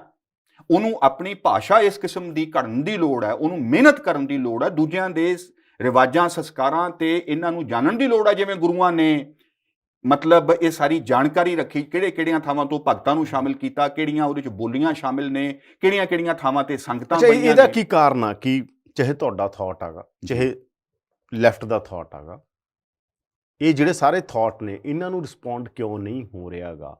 ਤੁਸੀਂ ਵੀ ਬਹੁਤ ਲੰਬੇ ਸਮੇਂ ਤੋਂ ਹੀਰ ਦੇ ਰੈਫਰੈਂਸ ਦੇ ਨਾਲ ਔਰ ਬਹੁਤ ਸਾਰੇ ਰੈਫਰੈਂਸਾਂ ਨਾਲ ਤੁਸੀਂ ਗੱਲ ਕਰ ਰਹੇ ਹੋਗੇ। ਚਲੋ ਤੁਸੀਂ ਇੱਕ ਪਰਸਨਲ ਆਪਦੇ ਲੈਵਲ ਦੇ ਉੱਤੇ ਕਰ ਰਹੇ ਹੋਗੇ, ਬਹੁਤ ਸਾਰੀਆਂ ਜਥੇਬੰਦੀਆਂ ਆਪਦੇ ਲੈਵਲ 'ਤੇ ਕਰਦੀਆਂ ਨੇ। ਇਹਦਾ ਕੀ ਕਾਰਨ ਹੈਗਾ ਕਿ ਇਹ ਤਾਂ ਨਹੀਂ ਕਿਤੇ ਵੀ ਜਿਵੇਂ ਇੰਡੀਅਨ ਸਟੇਟ ਦਾ ਉਹ ਐਨਾਲਿਸਿਸ ਕਰਦੇ ਆ, ਤੁਸੀਂ ਕਰ ਹੀ ਨਹੀਂ ਪਾ ਰਹੇ? ਜੋ ਤੁਸੀਂ ਬੋਲਦੇ ਹੋ ਕਿਸੇ ਨੂੰ ਐਂ ਲੱਗਣ ਲੱਗ ਜੇ ਸ਼ਾਇਦ ਵੀ ਮਤਲਬ ਤੁਸੀਂ ਕਿਵੇਂ ਦੇਖਦੇ ਹੋਗੇ? ਕਿਉਂ ਨਹੀਂ ਰਿਸਪੌਂਸ ਹੈਗਾ? ਮਾਸ ਬੇਸ ਤੁਸੀਂ ਇੰਨਾ ਕੁਛ ਬੋਲ ਰਹੇ ਹੋਗੇ, ਕਿਉਂ ਨਹੀਂ ਮਾਸ ਬੇਸ ਤੁਹਾਡਾ ਬਣਿਆ? ਇਸ ਬਾਰੇ ਤੇ ਤੁਸੀਂ ਬਿਹਤਰ ਦੱਸ ਸਕਦੇ ਹੋ ਕਿ ਕਿਉਂ ਨਹੀਂ ਬਣਿਆ, ਜਿਹੜੇ ਇਸ ਨੂੰ ਆਬਜ਼ਰਵ ਕਰ ਰਹੇ ਨੇ। ਪਹਿਲੀ ਗੱਲ। ਜਿਹੜੀ ਦੂਸਰੀ ਗੱਲ ਹੈ ਕਿ ਪੰਜਾਬ ਦਾ ਇਤਿਹਾਸ, ਸੱਭਿਆਚਾਰ ਤੇ ਜਿਹੜਾ ਇਹਦਾ ਰਾਜਨੀਤਿਕ ਸੱਭਿਆਚਾਰ ਹੈ ਉਹ ਬੜਾ ਜਟਿਲ ਸਵਾਲ ਆਪਣੇ ਅੰਦਰ ਰੱਖੀ ਬੈਠਾ ਹੈ। ਅਸੀਂ ਜਦੋਂ ਮੈਂ ਬੌਧਿਕ ਸੰਕਟ ਦੀ ਗੱਲ ਕਰਦਾ, ਜਦੋਂ ਮੈਂ ਗਿਆਨ ਦੀਆਂ ਸੰਸਥਾਵਾਂ ਦੇ ਨਿਗਾਰ ਦੀ ਗੱਲ ਕਰਦਾ ਤਾਂ ਮੈਂ ਐਕਚੁਅਲੀ ਇਹ ਕਹਿ ਰਿਹਾ ਕਿ ਅਸੀਂ ਜਟਿਲ, ਪਰਤਦਾਰ, ਲੰਬੇ ਦਾ ਦੀ ਗੱਲ ਸਮਝਣ ਜੋਗੇ ਸ਼ਾਇਦ ਹੁਣ ਰਹਿ ਨਹੀਂ ਗਏ ਹੈਗੇ। ਸਾਡੇ ਕੋਲ ਕੋਈ ਐਸੇ ਵੱਡੇ ਲੇਖਕ ਨਹੀਂ ਬਚੇ ਇਸ ਵੇਲੇ। ਸਾਡੇ ਕੋਲ ਕੋਈ ਉਸ ਕਿਸਮ ਦੀ ਲਿਖਤ ਹਰ ਵਾਰ ਨਹੀਂ ਆਉਂਦੀ ਜਿਹੜੀ ਲੋਕਾਂ ਦੇ ਨਾਲ ਗੱਲ ਕਰ ਸਕੇ। ਮੈਨੂੰ ਖਿਆਲ ਆਉਂਦਾ ਕਿ ਸੰਤ ਰਾਮ ਉਦਾਸੀ ਦਾ ਆਉਂਦਾ। ਲਿਟਰੇਚਰ ਤਾਂ ਬਹੁਤ ਛਪ ਰਿਹਾ, ਪਰ ਹਾਂ, ਉਹ ਛਪ ਰਿਹਾ ਹੈ, ਪਤਾ ਨਹੀਂ ਕੀ ਉਹ ਹੈ, ਉਹ ਕਿਤੇ ਦਰਜ ਤੇ ਨਹੀਂ ਹੋ ਰਿਹਾ ਕਿ ਸਮਾਜ ਦੇ ਵਿੱਚ ਉਹ ਮੈਨੂੰ ਦਿਸਦਾ ਹੋਵੇ। ਉਹ ਮੈਨੂੰ ਸਾਹਿਤਕਾਰਾਂ ਦੀਆਂ, ਕਵੀਆਂ ਦੀਆਂ, ਆਲੋਚਕਾਂ ਦੀਆਂ ਆਪਣੀਆਂ ਬੈਠਕਾਂ ਦੇ ਵਿੱਚ ਜਦੋਂ ਮੈਂ ਜਾਂਦਾ ਤਾਂ ਮੈਂ ਸੱਚ ਜਾਣਿਓ ਕਿ ਮੈਨੂੰ ਉਹ ਅੰਮ੍ਰਿਤਪਾਲ ਹੁਣਾਂ ਤੋਂ ਘੱਟ ਨਹੀਂ ਲੱਗਦੇ, ਜਿੰਨੇ ਉਹ ਦੂਰ ਨੇ ਲੋਕਾਂ ਤੋਂ, ਜਿੰਨੀ ਲੋਕਾਂ ਤੋਂ ਇੱਕ ਫਾਸਲੇ ਦੇ ਵਿੱਚ ਉਹ ਆਪਣੀ ਕਵਿਤਾ ਨੂੰ ਵੇਖਦੇ ਆ ਜਾਂ ਆਪਣੇ ਲਿਖਤ ਨੂੰ ਵੇਖਦੇ ਆ, ਜਾਂ ਜਿਹੜੇ ਉਹ ਹਵਾਲਿਆਂ ਦੇ ਨਾਲ ਗੱਲ ਕਰਦੇ ਆ, ਉਹ ਗੱਲ ਨਹੀਂ ਕਰ ਸਕਦੇ ਕਿਸੇ ਦੇ ਨਾਲ। ਉਹਨਾਂ ਨੂੰ ਲੱਗਦਾ ਹੀ ਨਹੀਂ ਕਿ ਇਹ ਗੱਲ ਸਾਨੂੰ ਕਰਨੀ ਚਾਹੀਦੀ ਹੈ, ਸਾਡਾ ਕੰਮ ਨਹੀਂ, ਅਸੀਂ ਤਾਂ ਕਵਿਤਾ ਲਿਖਣੀ ਹੈ। ਮੈਨੂੰ ਇਹ ਨਹੀਂ ਪਤਾ ਕਿ ਇਹ ਕਿਹੜੀ ਪਰੰਪਰਾ ਦੇ ਸਾਡੇ ਸਾਹਿਤਕਾਰ ਨੇ ਜਿਨ੍ਹਾਂ ਨੇ ਸਾਹਿਤ ਦੀ ਪਰਿਭਾਸ਼ਾ ਵੀ ਆਪਣੇ ਹਿੱਤਾਂ ਮੁਤਾਬਿਕ ਘੜ ਲਈ ਹੈ। ਜਿਵੇਂ ਕੁਲੀਨ ਸਿੱਖਾਂ ਨੇ ਸਿੱਖ ਸਿਧਾਂਤ ਨੂੰ ਸਿੱਖ ਭਾਈਚਾਰੇ ਦੇ ਆਪਣੇ ਹਿੱਤਾਂ ਦੇ ਲਈ ਢਾਲ ਲਿਆ ਹੈ। ਇਹ ਸਭ ਤੋਂ ਵੱਡਾ ਸੰਕਟ ਹੈ। ਇੱਥੇ ਅੰਮ੍ਰਿਤਪਾਲ ਜਦੋਂ ਆਪਣੇ ਸਮਝਦਾਰੀ ਨੂੰ ਸਿੱਖ ਸਿਧਾਂਤ ਦੀ ਲੋਅ ਦੇ ਵਿੱਚ ਰੱਖ ਕੇ ਕਹਿੰਦਾ ਕਿ ਅਸੀਂ ਸਹੀ ਕਹਿ ਰਹੇ ਹਾਂ, ਤਾਂ ਮੈਂ ਸਮਝਦਾ ਕਿ ਇੱਥੇ ਉਹ ਮੁੱਢਲਾ ਕਪੜਾ ਕਰ ਰਿਹਾ ਕਿ ਨਹੀਂ ਹੈ ਇਹ ਸਿੱਖ ਸਿਧਾਂਤ, ਔਰ ਇਹਦੇ ਬਾਬਤ ਸਾਡੇ ਅੰਦਰ ਗੱਲ ਹੋਣੀ ਚਾਹੀਦੀ ਹੈ। ਉਹਨੇ ਘੱਟੋ ਘੱਟ ਇਹ ਸਵਾਲ ਸਾਡੇ ਸਾਰਿਆਂ ਦੇ ਸਾਹਮਣੇ ਰੱਖਿਆ ਸੋਚਣ ਦੇ ਲਈ ਕਿ ਅਸੀਂ ਪੰਜਾਬ ਦੇ ਅੰਦਰ ਦੀ ਸੰਵਾਦਹੀਣਤਾ ਦੇ ਵਿੱਚ ਜਿਹੜਾ ਸਾਡੀ ਭੂਮਿਕਾ ਰਹੀ ਹੈ ਲੋਕਾਂ ਨੂੰ ਮਾੜਾ ਕਹਿਣ ਦੀ। ਮੈਂ ਇਹੀ ਕਹਿ ਰਿਹਾ ਕਿ ਇਹ ਤਾਂ ਨਹੀਂ ਗਾ ਕਿ ਇਹ ਸਾਰੇ ਫੇਲਿਅਰ ਚੋਂ, ਮੈਂ ਤੁਹਾਨੂੰ ਵੀ ਕਹਿ ਦੇਣਾ ਚਾਹੁੰਦਾ ਧਿਰਾਂ ਦੇ, ਤੁਹਾਡੇ ਸਾਰੇ ਫੇਲਿਅਰ ਦਾ ਤੋੜਾ ਤੁਸੀਂ ਅੰਮ੍ਰਿਤਪਾਲ ਦੇ ਉੱਤੇ ਝਾੜੀ ਜਾਂਦੇ ਹੋਗੇ, ਜਾਂ ਤੁਹਾਨੂੰ ਲੱਗਦਾ ਕਿ ਹੁਣ ਕੀ ਹੈ ਜੇ ਕੁਝ ਤਾਂ ਕਹਿਣਾ ਹੀ ਪਊਗਾ? ਮੈਂ ਤਾਂ ਆਪਣੇ ਆਪ ਨੂੰ ਉਹਦੇ ਵਿੱਚ ਰੱਖ ਰਿਹਾ ਜਦੋਂ ਮੈਂ ਸੰਵਾਦਹੀਣਤਾ ਕਹਿ ਰਿਹਾ ਕਿ ਇੱਕ ਸੰਵਾਦਹੀਣਤਾ ਹੈ, ਤੇ ਮੈਂ ਤੇ ਸੰਵਾਦ ਦੀ ਕੋਸ਼ਿਸ਼ ਦੇ ਵਿੱਚ ਹਾਂ। ਤੁਹਾਨੂੰ ਲੱਗਦਾ ਕਿ ਜਿਹੜੇ ਕਵੀ ਨੇ ਜਾਂ ਹੋਰ ਨੇ ਕੋਈ ਮੇਰੇ ਨਾਲ ਖੁਸ਼ ਨੇ ਜਾਂ ਮੈਨੂੰ ਪਸੰਦ ਕਰਦੇ ਨੇ? ਬਿਲਕੁਲ ਵੀ ਨਹੀਂ। ਪਰ ਸੈਕਸ਼ਨਸ ਹਰੇਕ ਦੇ ਵਿੱਚ ਹੀ ਹੁੰਦੇ ਨੇ। ਲੈਫਟ ਵੀ ਆਪਾਂ ਦੇਖਿਆਗਾ, ਲੈਫਟ, ਹਾਂ, ਉਹ ਲੈਫਟ ਨੂੰ ਇਹ ਲੱਗਦਾ ਵੀ ਸਾਡੇ ਕੋਲ ਏਡੀਆਂ ਏਡੀਆਂ ਜਥੇਬੰਦੀਆਂ ਨੇ, ਅਸੀਂ ਕਿਸੇ ਦੀ ਗੱਲ ਕਿਉਂ ਸੁਣੀਏ। ਉਹੀ ਅੰਮ੍ਰਿਤਪਾਲ ਕਰ ਰਿਹਾ ਕਿਵੇਂ ਮੇਰੀ ਵੀ ਚੱਲਦੀ ਹੈ, ਮੈਂ ਤੁਹਾਡੀ ਕਿਉਂ ਸੁਣਾ। ਇਹੋ ਹੀ ਸਾਡੀਆਂ ਸਿਆਸੀ ਧਿਰਾਂ ਕਰ ਰਹੀਆਂ ਨੇ ਕਿ ਸਾਡੇ ਕੋਲ 92 ਨੇ, ਅਸੀਂ ਕਿਸੇ ਦੀ ਕਿਉਂ ਸੁਣੀਏ। ਦੂਜੇ ਕਹਿੰਦੇ ਆ ਵੀ ਸਾਡੇ ਕੋਲ ਇੱਕ ਕੋਈ ਜਾਣਕਾਰੀ ਹੈ, ਸੁਣਦੇ ਅਸੀਂ ਵੀ ਨਹੀਂ, ਅਸੀਂ ਤਾਂ ਇੱਥੋਂ ਤੱਕ ਜਾਵਾਂਗੇ। ਜਿਹੜੀ ਇਹ ਇੱਕ ਗੱਲ ਹੈ ਕਿ ਸਾਰੀ ਸਿਆਸਤ ਇੱਥੇ ਆ ਚੁੱਕੀ ਹੈ, ਪੰਜਾਬ ਸਾਰਾ ਆ ਕੇ ਇਹਨਾਂ ਦੇ ਮੂੰਹ ਵੱਲ ਵੇਖੀ ਜਾਂਦਾ ਹੈ, ਔਰ ਪੰਜਾਬ ਦੇ ਅੰਦਰ ਇੱਕ ਬੰਦਾ ਚੀਚੀ ਵਢਾਉਣ ਨੂੰ ਤਿਆਰ ਨਹੀਂ ਹੈ। ਇੱਥੇ ਕੋਈ ਆਪਣੇ ਕਹੇ ਦੀ ਕੀਮਤ ਦੇਣ ਨੂੰ ਤਿਆਰ ਨਹੀਂ ਹੈ। ਅਜਿਹੇ ਨਕਾਰਾ ਲੋਕ, ਅਜਿਹੇ ਇੱਕ ਕਿਸਮ ਦੇ ਨਾਲ ਮੈਂ ਕਹੂੰਗਾ ਕਿ ਕਾਇਰ ਲੋਕ, ਇਹ ਅੰਮ੍ਰਿਤਪਾਲ ਦਾ ਮੁਕਾਬਲਾ ਨਹੀਂ ਕਰ ਸਕਣਗੇ। ਇਹ ਸਿਰਫ ਉਹਨੂੰ ਚੰਗਾ ਮਾੜਾ ਬੋਲ ਕੇ ਆਪਣੀ ਗੁਫਾ 'ਚ ਫੇਰ ਚਲੇ ਜਾਣਗੇ ਵੀ ਇਹ ਖਤਮ ਹੋ ਜਾਏ, ਕੁਝ ਹੋ ਜਾਏ, ਫਿਰ ਪੰਜਾਬ ਠੀਕ ਹੋ ਜਾਏਗਾ, ਫਿਰ ਅਸੀਂ ਨਾ ਮੁੜ ਕੇ ਦੁਬਾਰਾ ਸਾਹ ਜੇ ਲੈਣ ਨੂੰ ਹੀ ਅਸੀਂ ਠੀਕ ਹੋਣਾ ਕਹਿ ਲੈਂਦੇ ਹਾਂ। ਜਿਵੇਂ ਅਸੀਂ ਪਿਛਲੇ 29 ਸਾਲ ਠੀਕ ਹੋਣ ਦਾ ਭਰਮ ਪਾਲੀ ਰੱਖਿਆ, ਪਰ ਉਹ ਕਿਸ ਤਰ੍ਹਾਂ ਦੇ ਨਾਲ ਪਾਣੀ ਦੇ ਬੁਲਬੁਲੇ ਵਾਂਗ ਸੀ।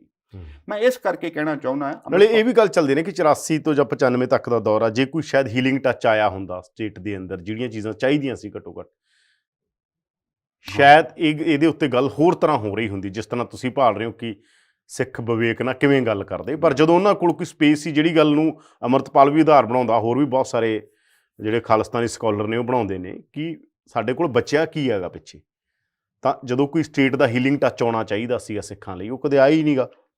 ਹੀਲਿੰਗ ਟੱਚ ਜੇ ਸਟੇਟ ਨਹੀਂ ਦਿੰਦਾ, ਫੋਰ ਐਗਜ਼ਾਮਪਲ ਉਹਨੇ ਤਾਂ ਜੋ ਕਰਨਾ ਸੀ ਕਰਤਾ, ਤੇ ਤੁਹਾਨੂੰ ਇਹ ਕੀ ਪਤਾ ਨਹੀਂ ਹੈ ਕਿ ਸਟੇਟ ਨੇ ਇਸ ਕਿਹੋ ਜਿਹਾ ਸਟੇਟ ਹੈ। ਇਹਦੇ ਨਾਲ ਜੇ ਇਸ ਸਟੇਟ ਦੇ ਨਾਲ ਮੱਥਾ ਲਾਉਣਾ ਹੈ, ਗੱਲ ਇਹ ਨਹੀਂ ਕਿ ਸਟੇਟ ਸਾਡੀ ਮਦਦ ਕਰੇ, ਮੈਂ ਸਮਝਦਾ ਕਿ ਨਹੀਂ ਕਰੇਗਾ ਉਹ। ਜਦੋਂ ਸਾਨੂੰ ਇਹ ਪਤਾ ਹੈ ਕਿ ਉਹ ਸਾਡੀ ਮਦਦ ਨਹੀਂ ਕਰੇਗਾ, ਉਹਨੇ ਕੋਈ ਹੀਲਿੰਗ ਟੱਚ ਨਹੀਂ ਦੇਣੀ, ਸਾਡੇ ਉੱਤੇ ਜ਼ਿੰਮੇਵਾਰੀ ਫਿਰ ਹੋਰ ਵੱਧਦੀ ਹੈ ਕਿ ਹੁਣ ਅਸੀਂ ਆਪਣੇ ਇਸ ਸਮਾਜ ਦਾ, ਆਪਣੇ ਇਸ ਖਿੱਤੇ ਦਾ, ਇਸ ਭਾਈਚਾਰੇ ਦਾ ਕੇਸ ਕਿਵੇਂ ਲੜੀਏ। ਹਥਿਆਰਬੰਦ ਸਟਰਗਲ ਨੇ ਤਾਂ ਸਾਨੂੰ ਫੱਟ ਹੀ ਲਵਾਏ ਨੇ, ਅਸੀਂ ਉਹਦੇ ਵਿੱਚ ਬਦਲਾ ਲੈ ਸਕਦੇ ਹਾਂ, ਫਿਰ ਉਹ ਘਾਣ ਕਰ ਸਕਦੇ ਆ। ਇਹ ਸਿਲਸਿਲਾ ਸਦਾ ਚੱਲਦਾ ਰਹੇਗਾ। ਪਰ ਕੀ ਅਸੀਂ ਲੋਕਾਂ ਦੇ ਪੰਜਾਬ ਤੋਂ ਬਾਹਰ, ਜਿਹੜੀ ਮੈਂ ਗੱਲ ਵਾਰ-ਵਾਰ ਗੱਲ ਕਹਿ ਰਿਹਾ ਕਿ ਜਿਹੜੇ ਸਾਡੇ ਕੋਲ ਪ੍ਰਮਾਣ ਪਏ ਨੇ ਇਤਿਹਾਸ ਦੇ, ਅਕਾਲੀ ਲਹਿਰ ਦੇ ਪਏ ਨੇ, ਕਿਸਾਨ ਮੋਰਚੇ ਦੇ ਪਏ ਨੇ, ਤਾਂ ਹੁਣੇ ਹੋ ਕੇ ਹਟਿਆ, ਅਸੀਂ ਕੀ ਇਹਨਾਂ ਨੂੰ ਅਗਾਂਹ ਵਧਾਉਣ ਦੇ ਲਈ ਕੋਈ ਕੋਸ਼ਿਸ਼ ਕੀਤੀ? ਨਹੀਂ ਕੀਤੀ। ਮੈਂ ਕਹਿ ਰਿਹਾ ਕਿ 92 ਦੀਆਂ ਚੋਣਾਂ, ਵਿਧਾਨ ਸਭਾ ਚੋਣਾਂ ਦਾ ਬਾਈਕਾਟ ਕਰਨ ਦਾ ਫੈਸਲਾ ਜਿਹੜਿਆਂ ਲੋਕਾਂ ਨੇ ਕੀਤਾ, ਉਹ ਜਵਾਬ ਦੇਣ ਇਸ ਗੱਲ ਦਾ ਕਿ ਕੀ ਉਹਨਾਂ ਨੇ ਬੇਅੰਤ ਸਿੰਘ ਦੀ ਸਰਕਾਰ ਦੇ ਲਈ ਰਾਹ ਪੱਧਰਾ ਕੀਤਾ ਕਿ ਨਹੀਂ ਕੀਤਾ? ਉਹਨਾਂ ਦੇ ਇਸ ਫੈਸਲੇ ਦੇ ਨਾਲ ਕੀ ਅਗਾਂਹ ਦਾ ਰੁਖ ਤੈਅ ਹੋਇਆ ਕਿ ਨਹੀਂ ਹੋਇਆ? ਹੁਣ ਉਹਦੀ ਗੱਲ ਵਾਰ-ਵਾਰ ਕਰੀ ਜਾਣੀ, ਆਪਣੀ ਕੋਈ ਗਲਤੀ ਮੰਨਣੀ ਨਹੀਂ। ਮੈਂ ਬੜੀ ਸੰਜੀਦਗੀ ਦੇ ਨਾਲ ਅੰਮ੍ਰਿਤਪਾਲ ਹੁਣਾਂ ਨੂੰ ਤੇ ਉਹਨਾਂ ਦੇ ਨਾਲ ਦੇ ਨੌਜਵਾਨਾਂ ਨੂੰ ਵੀ ਮੈਂ ਇਹ ਗੱਲ ਕਹਿਣਾ ਹੈ ਕਿ ਤੁਹਾਡਾ ਗੁੱਸਾ, ਤੁਹਾਡਾ ਰੋਹ ਸਾਡਾ ਸਰਮਾਇਆ, ਪਰ ਇਹਨੂੰ ਆਪਾਂ ਕਿਸੇ ਲੇਖੇ ਲਾਈਏ। ਪੰਜਾਬ ਬਹੁਤ ਫਟ ਖਾ ਚੁੱਕਿਆ ਹੈ, ਇਸ ਤੋਂ ਬਾਅਦ ਇਸ ਧਰਤੀ ਨੇ ਉੱਠਣਾ ਨਹੀਂ ਹੈ। ਔਰ ਇਸ ਰਾਹ ਦਾ ਜੋ ਹਸ਼ਰ ਪਹਿਲਾਂ ਹੁੰਦਾ ਆਇਆ, ਜੋ ਹੋਰਾਂ ਥਾਵਾਂ ਤੇ ਹੁੰਦਾ ਹੈ, ਕਿ ਇਸ ਕਿਸਮ ਦੀਆਂ ਜਿਹੜੀਆਂ ਅਰਾਜਕ ਗਤੀਵਿਧੀਆਂ ਨੇ, ਇਹ ਹਮੇਸ਼ਾ ਹਕੂਮਤ ਨੂੰ ਬਹੁਤ ਗਹਿਰਾ ਤਸ਼ੱਦਦ ਕਰਨ ਦੇ ਲਈ ਇੱਕ ਦਲੀਲ ਵੀ ਦਿੰਦੀਆਂ ਨੇ, ਉਹਨੂੰ ਇੱਕ ਤਰਕ ਮੁਹੱਈਆ ਕਰਵਾਉਂਦੀਆਂ ਨੇ। ਔਰ ਉਸ ਦੇ ਸਿੱਟੇ ਪੰਜਾਬ ਦੇ ਲਈ ਕਦੇ ਚੰਗੇ ਨਹੀਂ ਨਿਕਲਣ ਲੱਗੇ। ਪੰਜਾਬ ਵੈਰੀਆਂ ਦੀਆਂ ਅੱਖਾਂ 'ਚ ਰੜਕਦਾ ਹੈ। ਇਹਨੂੰ ਲੇਖੇ ਲਾਈਏ, ਆਪਣੀ ਇਸ ਤੜਪ ਨੂੰ, ਪੰਜਾਬ ਦੇ ਲੋਕਾਂ ਦੇ ਵਲਵਲਿਆਂ ਨੂੰ ਵਿਵੇਕ ਦੇ ਨਾਲ ਇੱਕ ਸੁਰ ਕਰੀਏ, ਗੰਭੀਰ ਹੋਈਏ, ਲੰਬੇ ਦਾਅ ਦੀ ਲੜਾਈ ਲੜੀਏ। ਸਾਰਾ ਕੁਝ ਸਾਂਭਿਆ ਜਾ ਸਕਦਾ। ਸਾਨੂੰ ਉਹਨਾਂ ਦੇ ਜੋਸ਼ ਦੀ, ਸਾਨੂੰ ਉਹਨਾਂ ਦੇ ਵਲਵਲੇ ਦੀ ਬਹੁਤ ਲੋੜ ਹੈ, ਪਰ ਉਹਦੀ ਦਿਸ਼ਾ ਨੂੰ ਸਹੀ ਕਰਨਾ ਉਹਨਾਂ ਦਾ ਵੀ ਫਰਜ਼ ਹੈ, ਸਾਡੀ ਵੀ ਇਹ ਕੋਸ਼ਿਸ਼। ਮੇਰਾ ਲਾਸਟ ਸਵਾਲ ਇਹ ਸੀਗਾ ਕਿ ਜਿਹੜਾ ਤੁਸੀਂ ਲੈਕਚਰ ਦਿੱਤਾ ਆਸ਼ਿਕ ਸ਼ਹੀਦ ਤੇ ਖਾਲਸਾ ਕੰਪੋਜ਼ਿਟ ਕਲਚਰ ਜਿਹੜਾ ਪੰਜਾਬ ਦਾ ਹੈਗਾ ਜੀ, ਬਹੁਤ ਸਾਰੀਆਂ ਗੱਲਾਂ ਤੁਸੀਂ ਹੀਰ ਵਾਰਸ ਦੇ ਰੈਫਰੈਂਸ ਨਾਲ ਵੀ ਕਹੀਆਂ ਨੇਗੀਆਂ, ਔਰ ਖਾਸ ਤੌਰ ਤੇ ਕਮਲ ਸਾਹਿਬ ਦੇ ਦੋਹਤਿਆਂ ਤੁਸੀਂ, ਕਿਉਂਕਿ ਕਮਲ ਸਾਹਿਬ ਨੇ ਬੜਾ ਡਿਵਰਸ ਲਿਖਿਆ ਬਹੁਤ ਸਾਰਾ ਕੁਝ, ਉਹਨੂੰ ਲੈ ਕੇ ਤੁਹਾਡੀ ਵੀ ਸੁਮੇਲ ਤਾਂ ਦੇਖੋ ਜੀ ਕਾਮਰੇਡਾਂ ਨੇ ਵੀ ਕੀਤੀ। ਕਾਮਰੇਡਾਂ ਨੇ ਵੀ ਕਿਹਾ ਕਿ ਦੇਖੋ ਹੀਰ ਨਾਲ ਇਹ ਇਨਕਲਾਬ ਕਰਨਾ ਚਾਹੁੰਦਾ, ਹੁਣ ਸੁਮੇਲ ਦੂਜੇ ਪਾਸੇ ਕਾਮਰੇਡਾਂ ਚੋਂ ਤਾਂ ਇਹਦਾ ਕੁਝ ਬਣਿਆ ਨਹੀਂ। ਖਾਲਸਿਆਂ ਨੇ ਵੀ ਕੀਤੀ ਤੁਹਾਡੀ, ਵੀ ਖਾਲਸਿਆਂ ਨੇ ਵੀ ਕਿਹਾ ਕਿ ਇਹ ਕਿਹੜੇ ਰਾਹ ਤੁਰ ਪਏ ਨੇ, ਤਾਂ ਆਪਦੇ ਨਾਨੇ ਦੀ ਵਿਆਖਿਆ ਵੀ ਆਪਣੇ ਤਰੀਕੇ ਨਾਲ ਕਰਤੀ, ਜਦੋਂ ਕਿ ਕਮਲ ਸਾਹਿਬ ਤਾਂ ਇਹ ਨਹੀਂ ਸੀਗੇ। ਰਾਹੀ ਹੋਰਾਂ ਨੇ ਵੀ ਲਿਖਿਆ, ਔਰ ਬਹੁਤ ਸਾਰੇ ਲੋਕਾਂ ਨੇ ਦੋਨੇ ਪਾਸੇ ਕਮੈਂਟ ਹੋਏ ਉਹ ਵੀ, ਕਿ ਕਮਲ ਹੋਰਾਂ ਨੂੰ ਜਿਹੜੇ ਖਾਤੇ ਪਾ ਰਹੇ ਉਹ ਲੈਫਟ 'ਚੋਂ ਵੀ ਇੱਕ ਤਰ੍ਹਾਂ ਨੇ ਕਿਹਾ ਕਿ ਜਿੱਥੇ ਕਰ ਦੂਸਰੇ ਵੀ ਇਸ ਖਾਤੇ ਉਹ ਨਹੀਂ ਪੈਂਦੇ ਸੀ। ਤਾਂ ਮੈਂ ਸਾਰੀ ਉਸ ਪੂਰੇ ਕਨਸੈਪਟ ਤੋਂ ਲੈ ਕੇ ਸਾਰੀ ਗੱਲ ਦੇ ਉੱਤੇ ਜਵਾਬ ਚਾਹੁੰਦਾ ਤੁਹਾਨੂੰ। ਆਸ਼ਿਕ ਸ਼ਹੀਦ ਖਾਲਸਾ, ਮੈਂ ਲੰਬੀ ਚੌੜੀ ਆਰਗੂਮੈਂਟ ਹੈ, ਮੇਰਾ ਲੈਕਚਰ ਹੋਇਆ ਹੀ ਹੈ, ਮੈਂ ਪਹਿਲਾਂ ਵੀ ਇਸ ਦੇ ਬਾਰੇ ਬੋਲਦਾ ਰਿਹਾ।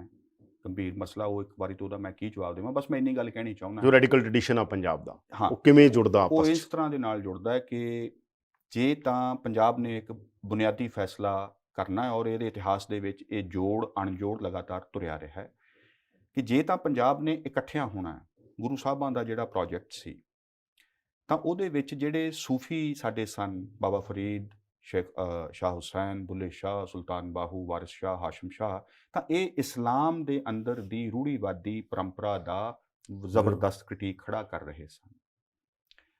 ਜਿਹੜੇ ਸਾਡੇ ਨਿਰਗੁਣ ਹਿੰਦੂ ਭਗਤ ਸਨ ਪੰਜਾਬ ਦੇ, ਪੰਜਾਬੀ ਦੇ, ਉਹਨਾਂ ਦੀ ਬਾਣੀ ਨੂੰ ਜੇ ਧਿਆਨ ਦੇ ਨਾਲ ਪੜ੍ਹੋ ਤਾਂ ਉਹਦੇ ਵਿੱਚ ਗੁਰਬਾਣੀ ਦੀਆਂ ਰੈਫਰੈਂਸਸ ਤੇ ਸੰਕਲਪੀ ਸ਼ਬਦ ਬਹੁਤ ਆਉਂਦੇ ਨੇ, ਇਸਲਾਮ ਦੇ ਬਹੁਤ ਆਉਂਦੇ ਨੇ, ਗੁਰਬਾਣੀ ਦੇ ਵਿੱਚ ਦੋਵਾਂ ਦੇ ਹੀ ਬਹੁਤ ਆਉਂਦੇ ਨੇ। ਔਰ ਉਹ ਸਗਲ ਸੰਗ ਸਾਂਝੀਵਾਲਤਾ ਨੂੰ ਨਾਲ ਰੱਖਣ ਦੇ ਲਈ ਬੜੀ ਤਿਆਰ ਹੈ, ਤੇ ਉਹ ਇਹ ਕਹਿੰਦੀ ਹੈ ਕਿ ਇਹ ਪ੍ਰੇਮ ਦਾ ਮਾਰਗ ਹੈ, ਸੱਭੇ ਸਾਂਝੀਵਾਲ ਹੈ, ਸਚਿਆਰੇ ਹੋਣਾ ਹੈ, ਕੂੜ ਦੀ ਕੰਧ ਤੋੜਨੀ ਆਪਾਂ। ਗੁਰੂ ਗੋਬਿੰਦ ਸਿੰਘ ਕਹਿੰਦੇ ਆ ਕਿ ਸਾਚ ਕਹੂੰ ਸੁਨ ਲੇਹੁ ਸਭੈ, ਜਿਨ ਪ੍ਰੇਮ ਕੀਓ ਤਿਨ ਹੀ ਪ੍ਰਭ ਪਾਇਓ। ਗੁਰੂ ਅੰਗਦ ਸਾਹਿਬ, ਗੁਰੂ ਨਾਨਕ ਸਾਹਿਬ ਦੇ ਵਿਛੜਨ ਦੇ ਬਾਰੇ ਇਹ ਗੱਲ ਕਹਿੰਦੇ ਆ ਕਿ ਜਿਸ ਪਿਆਰੇ ਸਿਉ ਨੇਹ ਤਿਸ ਆਗੈ ਮਰ ਚੱਲੀਐ, ਤ੍ਰਿਗ ਜੀਵਨ ਸੰਸਾਰ ਤਾਕੈ ਪਾਛੈ ਜੀਵਨ। ਮੈਂ ਇਸ ਕਰਕੇ ਕਹਿ ਰਿਹਾ ਕਿ ਪੰਜਾਬੀ ਹੋਣ ਦੀ ਪਹਿਲੀ ਸ਼ਰਤ ਸ਼ੇਖ ਫਰੀਦ ਨੇ ਆਸ਼ਿਕ ਹੋਣਾ ਰੱਖੀ ਹੈ, ਕਿ ਦਿਲਹਿ ਮੁਹੱਬਤ ਜਿਨ ਸਈ ਸੱਚਿਆ। ਔਰ ਉਸ ਆਸ਼ਿਕ ਹੋਣ ਦਾ ਮਤਲਬ ਇਹ ਹੈ ਕਿ ਇੱਕ ਦਾ ਦੂਜੇ ਦੇ ਨਾਲ ਜਿਹੜਾ ਫਰਕ, ਫਾਸਲਾ, ਦੁਵੈਤ ਹੈ, ਇਹ ਮਿਟਾ ਦਿੱਤੀ ਜਾਵੇ, ਇੱਕ ਹੋ ਜਾਇਆ ਜਾਵੇ। ਇੱਥੋਂ ਸਾਰੀ ਦੁਨੀਆ ਦੇ ਨਾਲ ਇੱਕ ਹੋਣ ਦਾ ਇੱਕ ਸੰਕਲਪੀ ਸੂਤਰ ਹੈ ਇਸ਼ਕ, ਅਦਰਸ ਦੇ ਨਾਲ। ਸੋ ਜਿੱਥੇ self or other, us versus them, Punjab versus Hindustan, Hindu versus Sikh ਵਾਲੀ ਜਿਹੜੀ ਇੱਕ ਪੂਰੀ ਬਿਸਾਤ ਹੈ, ਇਹਦੀ ਕਾਟ ਹੈ ਕਿ ਇੱਥੋਂ ਚੱਲਦੀ ਹੈ। ਫਿਰ ਉਸ ਨੇ, ਆਸ਼ਿਕ ਨੇ ਨਿਭਣਾ ਹੈ ਸਮਾਜ ਦੇ ਵਿੱਚ, ਉਹਨੇ ਸਮਾਜ ਦੇ ਕੂੜ ਦੇ ਨਾਲ ਟਕਰਾਉਣਾ ਹੈ, ਤੇ ਸ਼ਹੀਦ ਹੋਣ ਤੋਂ ਉਹਨੇ ਸਿਰ ਦੇਣ ਤੋਂ ਪਿੱਛੇ ਨਹੀਂ ਹਟਣਾ। ਗੁਰੂ ਨਾਨਕ ਸਾਹਿਬ ਵੀ ਕਹਿ ਦਿੰਦੇ ਆ, ਵਾਰਿਸ ਸ਼ਾਹ ਵੀ ਇਸ ਨੂੰ ਕਹਿੰਦਾ ਹੈ ਕਿ ਸਿਰ ਦਿੱਤਿਆਂ ਬਾਝ ਨਾ ਇਸ਼ਕ ਪੱਕੇ, ਇਹ ਨਹੀਂ ਸੁਖਾਲੀਆਂ ਯਾਰੀਆਂ ਵੇ। ਤੇ ਪ੍ਰੋਫੈਸਰ ਕਿਸ਼ਨ ਸਿੰਘ ਤੇ ਇਹ ਕਹਿੰਦੇ ਹੀ ਨੇ ਕਿ ਹੀਰ ਵਾਰਿਸ ਸ਼ਾਹ ਦੇ ਵਿੱਚ ਜਿਹੜਾ ਹੀਰ ਸਿਆਲ ਦਾ ਕਿਰਦਾਰ ਹੈ, ਉਹ ਦਰਅਸਲ ਬੰਦਾ ਬਹਾਦਰ ਦੀ ਅਗਵਾਈ ਦੇ ਵਿੱਚ ਲੜੀ ਜਾ ਰਹੀ ਸਿੱਖ ਲਹਿਰ ਦਾ ਇੱਕ ਰੂਪਕ ਪ੍ਰਗਟਾਵਾ ਹੈ ਕਿ ਉਹ ਜਿੰਨੀ ਤਿਆਰੀ ਦੇ ਨਾਲ ਕਾਜ਼ੀਆਂ ਨੂੰ ਤੇ ਕਬੀਲਿਆਂ ਨੂੰ ਤੇ ਹੋਰਾਂ ਨੂੰ ਉਹ ਜਿਵੇਂ ਕਾਟ ਕਰਦੀ ਹੈ ਆਪਣੀ ਦਲੀਲ ਦੇ ਨਾਲ, ਕਿ ਉਹ ਦਰਅਸਲ ਸਿੱਖ ਲਹਿਰ ਦਾ ਲੌਜਿਕ ਉਹ ਉਹਦੇ ਵਿੱਚ ਪੇਸ਼ ਕਰਦੀ ਹੈ। ਖਾਲਸਾ ਕੀ ਹੈ? ਖਾਲਸਾ ਇਹ ਕਹਿੰਦਾ ਕਿ ਅਸੀਂ ਇਸ਼ਕ ਦੀ ਸਭਿਤਾ ਦੀ ਕਾਇਮੀ ਦੇ ਲਈ ਸ਼ਹੀਦਾਂ ਤੋਂ ਪ੍ਰੇਰਨਾ ਲੈਂਦੇ ਹਾਂ, ਪਰ ਉਹਨਾਂ ਨੇ ਇਸ ਸਮਾਜ ਨੂੰ ਬਦਲਿਆ ਨਹੀਂ। ਖਾਲਸਾ ਇਸ ਧਰਮ ਯੁੱਧ ਨੂੰ ਲੜੇਗਾ ਤੇ ਵਿਜয়ੀ ਹੋਵੇਗਾ ਕਿ ਅਸੀਂ ਉਸ ਤੋਂ ਘੱਟ ਹੁਣ ਮੁੜਨਾ ਨਹੀਂ ਹੈ ਪਿੱਛੇ। ਉਹ ਇਸੇ ਹੀ ਚੀਜ਼ ਨੂੰ ਅਗਾਂਹ ਲਿਜਾ ਰਿਹਾ ਹੈ। ਔਰ ਕਬੀਰ ਸਾਹਿਬ ਦੀ ਇੱਕ ਲਾਈਨ ਹੈ, ਔਰ ਉਹਨੂੰ ਖਾਲਸੇ ਦੇ ਨਾਲ ਜੋੜ ਕੇ ਜੇ ਦੇਖਿਆ ਜਾਵੇ ਤੇ ਮੈਂ ਸਮਝਦਾ ਕਿ ਨਵੇਂ ਰਾਹ ਵੀ ਖੁੱਲ੍ਹਦੇ ਆ। ਕਹ ਕਬੀਰ ਜਨ ਭਏ ਖਾਲਸੇ, ਪ੍ਰੇਮਾ ਭਗਤੀ ਜਿਹ ਜਾਣਿਓ, ਕਿ ਪ੍ਰੇਮਾ ਭਗਤੀ ਨੂੰ ਜਾਣਨ ਵਾਲਾ ਹੀ ਖਾਲਸਾ ਹੋ ਸਕਦਾ ਹੈ। ਇਹ ਪ੍ਰੇਮ ਤੋਂ ਜੁਦਾ ਗੱਲ ਨਹੀਂ ਹੈ। ਔਰ ਇਹ ਅਗਾਂਹ ਜਿਹੜੇ ਆਉਂਦੇ ਨੇ, ਗਦਰੀ ਆਉਂਦੇ ਨੇ, ਉਹ ਆਪਣੇ ਆਪ ਨੂੰ ਖਾਲਸਾ ਵੀ ਕਹਿੰਦੇ ਆ। ਅੰਮ੍ਰਿਤਧਾਰੀ ਨੇ, ਉਹ ਆਪਣੇ ਆਪ ਨੂੰ ਰਾਂਝੇ ਵੀ ਕਹਿੰਦੇ ਆ, ਪ੍ਰੇਮੀ ਕਹਿੰਦੇ ਨੇ। ਆਓ ਪ੍ਰੇਮੀਓ ਹੋ ਇਕੱਠੇ, ਜਨਮ ਪਾਰਟੀ ਦਿਨ ਮਨਾ ਲਈਏ। ਆਜ਼ਾਦੀ ਨੂੰ ਹੀਰ ਕਹਿੰਦੇ ਆ।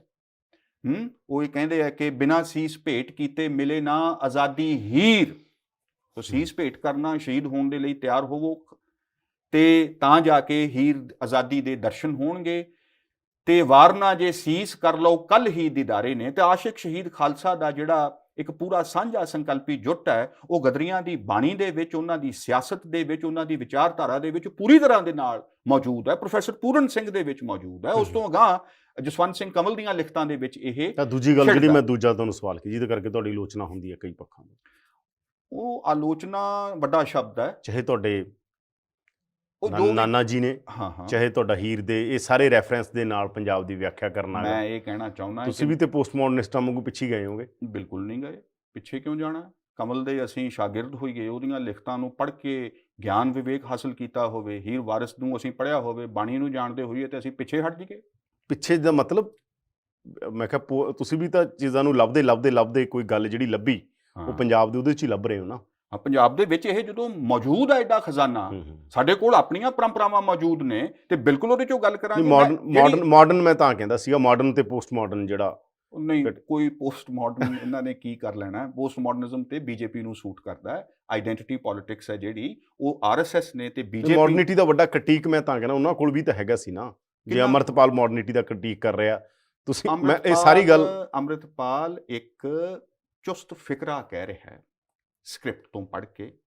ਇਹ ਕੋਈ ਕ੍ਰਿਟੀਕ ਇਹਨੂੰ ਨਹੀਂ ਕਹਿਣਾ ਚਾਹੀਦਾ। ਕ੍ਰਿਟੀਕ ਤੇ ਇਹ ਕਰ ਲੈਣ, ਜਿਹੜੇ ਉਹਦੇ ਮਗਰ ਉਹਨੂੰ ਸਕ੍ਰਿਪਟ ਬਣਾ ਕੇ ਦੇ ਰਹੇ ਨੇ, ਉਹ ਕਰ ਲੈਣ ਕ੍ਰਿਟੀਕ, ਆ ਜਾਣ, ਉਹ ਸਾਹਮਣੇ ਤੇ ਆਉਣ। ਉਹ ਪਰਦੇ ਦੇ ਪਿੱਛੇ ਕਿਉਂ ਨੇ? ਮੈਂ ਤਾਂ ਇਹ ਪੁੱਛਣਾ ਚਾਹੁੰਦਾ। ਕੌਣ ਨੇ ਉਹ? ਜਿਹੜੇ ਵੀ ਨੇ, ਆਪਾਂ ਸਭ ਜਾਣਦੇ ਹਾਂ। ਔਰ ਉਹਨਾਂ ਨੇ ਮਿਹਨਤ ਕੀਤੀ ਹੈ ਇਸ ਗੱਲ ਨੂੰ ਇੱਥੋਂ ਤੱਕ ਲਿਆਉਣ ਦੇ ਲਈ। ਕੌਣ ਸਨ ਉਹ ਬੰਦੇ ਜਿਹੜੇ ਦੀਪ ਸਿੱਧੂ ਦੇ 26 ਜਨਵਰੀ ਦੇ ਉਹ ਲਾਲ ਕਿਲੇ ਦੇ ਜਾਣ ਦੇ ਲਈ ਜਿਹੜੇ ਦਲੀਲਾਂ ਦੇ ਰਹੇ ਸਨ? ਆਪਾਂ ਨੂੰ ਕੀ ਨਹੀਂ ਪਤਾ? ਕਿਤੇ ਹੱਦ ਤੱਕ ਜਾ ਕੇ ਉਹ ਬੋਲੇ ਆ। ਕੌਣ ਸਨ ਜਿਹੜੇ? ਅੱਛਾ, ਮੈਂ ਹੁਣ ਤੁਹਾਡੇ ਇਹ ਗੱਲਾਂ ਹੋ ਚੁੱਕੀਆਂ ਨੇ, ਮੈਂ ਤਾਂ ਕਹਿ ਰਿਹਾ ਬਾਰ-ਬਾਰ ਆਪਾਂ ਉਧਰ ਨੂੰ ਨਾ ਜਾਈਏ। ਮੈਂ ਜਿਹੜੀ ਗੱਲ ਕਰ ਰਿਹਾ ਉਹ ਹੋ ਗਈਆਂ ਸਾਰੀਆਂ ਗੱਲਾਂ ਡਿਟੇਲ 'ਚ। ਤੁਹਾਡਾ ਜਿਹੜਾ ਕ੍ਰਿਟੀਕ ਆ ਉਸ ਗੱਲ ਦੇ ਉੱਤੇ, ਜੇ ਹੀਰ ਦੇ ਰੈਫਰੈਂਸ ਦੇ ਨਾਲ ਪੰਜਾਬ ਦੀ ਵਿਆਖਿਆ ਕਰਨੀ, ਜਾਂ ਫਿਰ ਆਪਣੇ ਨਾਨਾ ਜੀ ਵਾਲਾ ਜਿਹੜਾ ਸਾਰਾ ਆਪਦੀ ਝੋਲੀ ਪਾਉਣਾ, ਇਹ ਤੁਹਾਡੇ ਤੇ ਇਲਜ਼ਾਮ ਲੱਗਿਆ ਕਿ ਜੀ ਵਿਆਖਿਆ ਤੁਸੀਂ ਆਪਦੇ ਮੁਤਾਬਕ ਕਰਤੀ, ਉਹ ਤਾਂ ਹੈ ਹੀ ਨਹੀਂ ਸੀ ਇਹ। ਇਸ ਇਲਜ਼ਾਮ ਦਾ ਤੇ ਮੈਂ ਕੀ ਜਵਾਬ ਦੇਵਾਂ ਇਲਜ਼ਾਮ ਲਾਉਣ ਵਾਲਿਆਂ ਨੂੰ। ਜਿਸ ਤਰੀਕੇ ਨਾਲ ਤੁਸੀਂ ਜਦੋਂ ਚਲੇ ਗਏ ਕਮਲ ਸਾਹਿਬ, ਤਾਂ ਤੁਸੀਂ ਜਿਹੜਾ ਕੱਪੜਾ ਪਾਇਆ ਉਹ ਹੀਰ ਦੇ,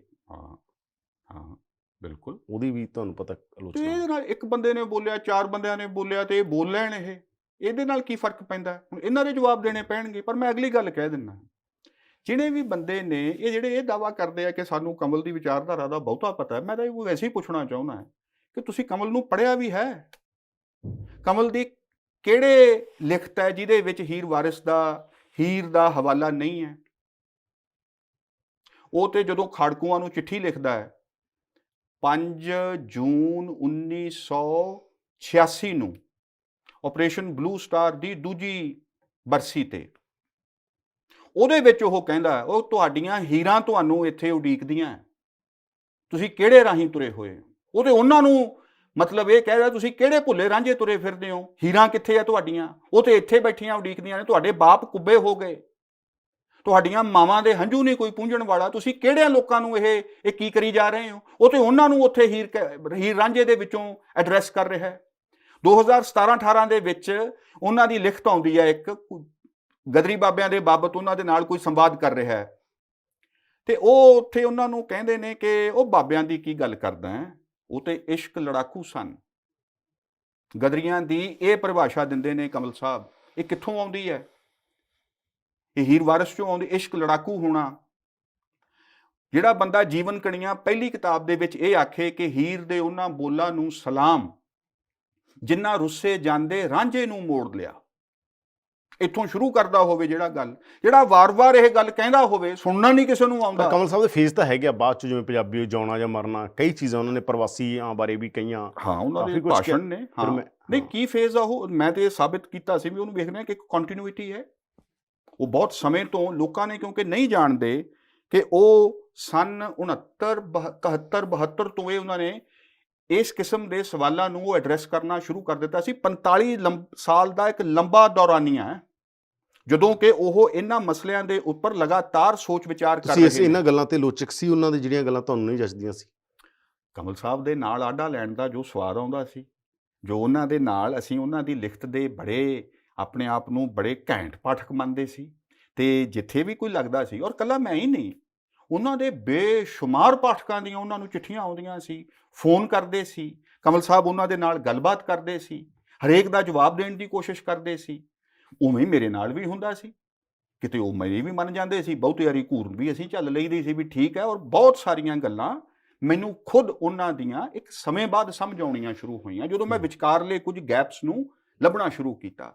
ਮੈਂ ਇਸ ਕਰਕੇ ਕਹਿਣਾ ਵੀ ਇਹ ਕਿਸੇ ਨੂੰ ਹੇਠਾਂ ਕਰਨ ਦੇ ਲਈ ਤੇ ਕੁਝ ਵੀ ਬੋਲਿਆ ਜਾ ਸਕਦਾ ਹੈ, ਕਿਸੇ ਨੂੰ ਸ਼ਹੀਦ ਬਣਾਇਆ ਜਾ ਸਕਦਾ ਹੈ, ਕਿਸੇ ਨੂੰ ਗੱਦਾਰ ਸਿੱਧ ਕੀਤਾ ਜਾ ਸਕਦਾ ਹੈ। ਇਹ ਕੰਮ ਤੇ ਸਾਡੇ ਲੋਕਾਂ ਨੇ ਇੱਕ ਕੈਮਰਾ ਉਹਨਾਂ ਦੇ ਮੂਹਰੇ ਲਾ ਦਿਓ, ਉਹ ਸ਼ੁਰੂ ਹੈ ਕੰਮ ਉਹਨਾਂ ਦਾ, ਫਿਰ ਉਹ ਸਾਰੇ ਪਾਸੇ ਚੱਲ ਪੈਂਦਾ ਹੈ। ਔਰ ਮੈਂ ਇਹ ਸਮਝਦਾ ਕਿ ਅਸੀਂ ਆਪਣੇ ਲੋਕਾਂ ਨੂੰ ਵਿਵੇਕ ਤੱਕ ਨਹੀਂ ਜਾਣ ਦਿੱਤਾ।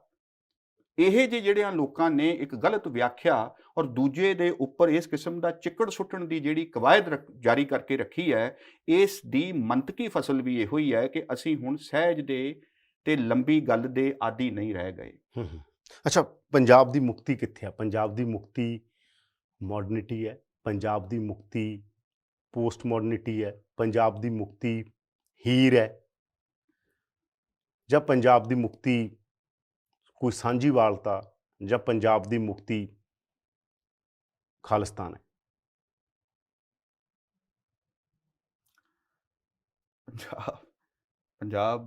ਪੰਜਾਬੀ ਹੋਣਾ ਮੁਕਤ ਹੋਣਾ ਹੁੰਦਾ, ਇਹ ਉਹਦੀ ਇੱਕ ਸ਼ਰਤ ਹੈ। ਹੀਰ ਕੀ ਕਹਿੰਦੀ ਹਰ ਹੈ? ਪੰਜਾਬੀ ਮੁਕਤ ਹੈ। ਉਹ ਫਿਰ ਪੰਜਾਬੀ ਹਜੇ ਹੋਣ ਦੀਆਂ ਪੂਰੀਆਂ ਸ਼ਰਤਾਂ ਦੇ ਉੱਪਰ ਪੂਰਾ ਨਹੀਂ ਉਤਰ ਰਿਹਾ। ਪੰਜਾਬ ਦੇ ਵਿੱਚ ਜਨਮ ਲੈ ਕੇ ਹੀ ਪੰਜਾਬੀ ਨਹੀਂ ਹੋਇਆ ਜਾਂਦਾ, ਪੰਜਾਬੀ ਹੋਣ ਦਾ ਦਰਜਾ ਕਮਾਉਣਾ ਪੈਂਦਾ।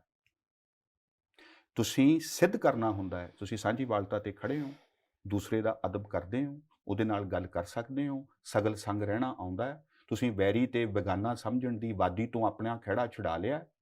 ਕੀ ਤੁਸੀਂ ਆਪਣੇ ਲੋਕਾਂ ਨੂੰ ਪਿਆਰ ਕਰਦੇ ਹੋ? ਕੀ ਤੁਸੀਂ ਉਹਨਾਂ ਦੇ ਹੱਕਾਂ ਦੇ ਲਈ, ਉਹਨਾਂ ਦੇ ਉੱਤੇ ਹੁੰਦੇ ਜ਼ੁਲਮਾਂ ਦੇ ਖਿਲਾਫ ਜੂਝਣ ਦੇ ਲਈ ਤਿਆਰ ਹੋ? ਆਪਣਾ ਸਿਰ ਦੇਣ ਨੂੰ ਤਿਆਰ ਹੋ?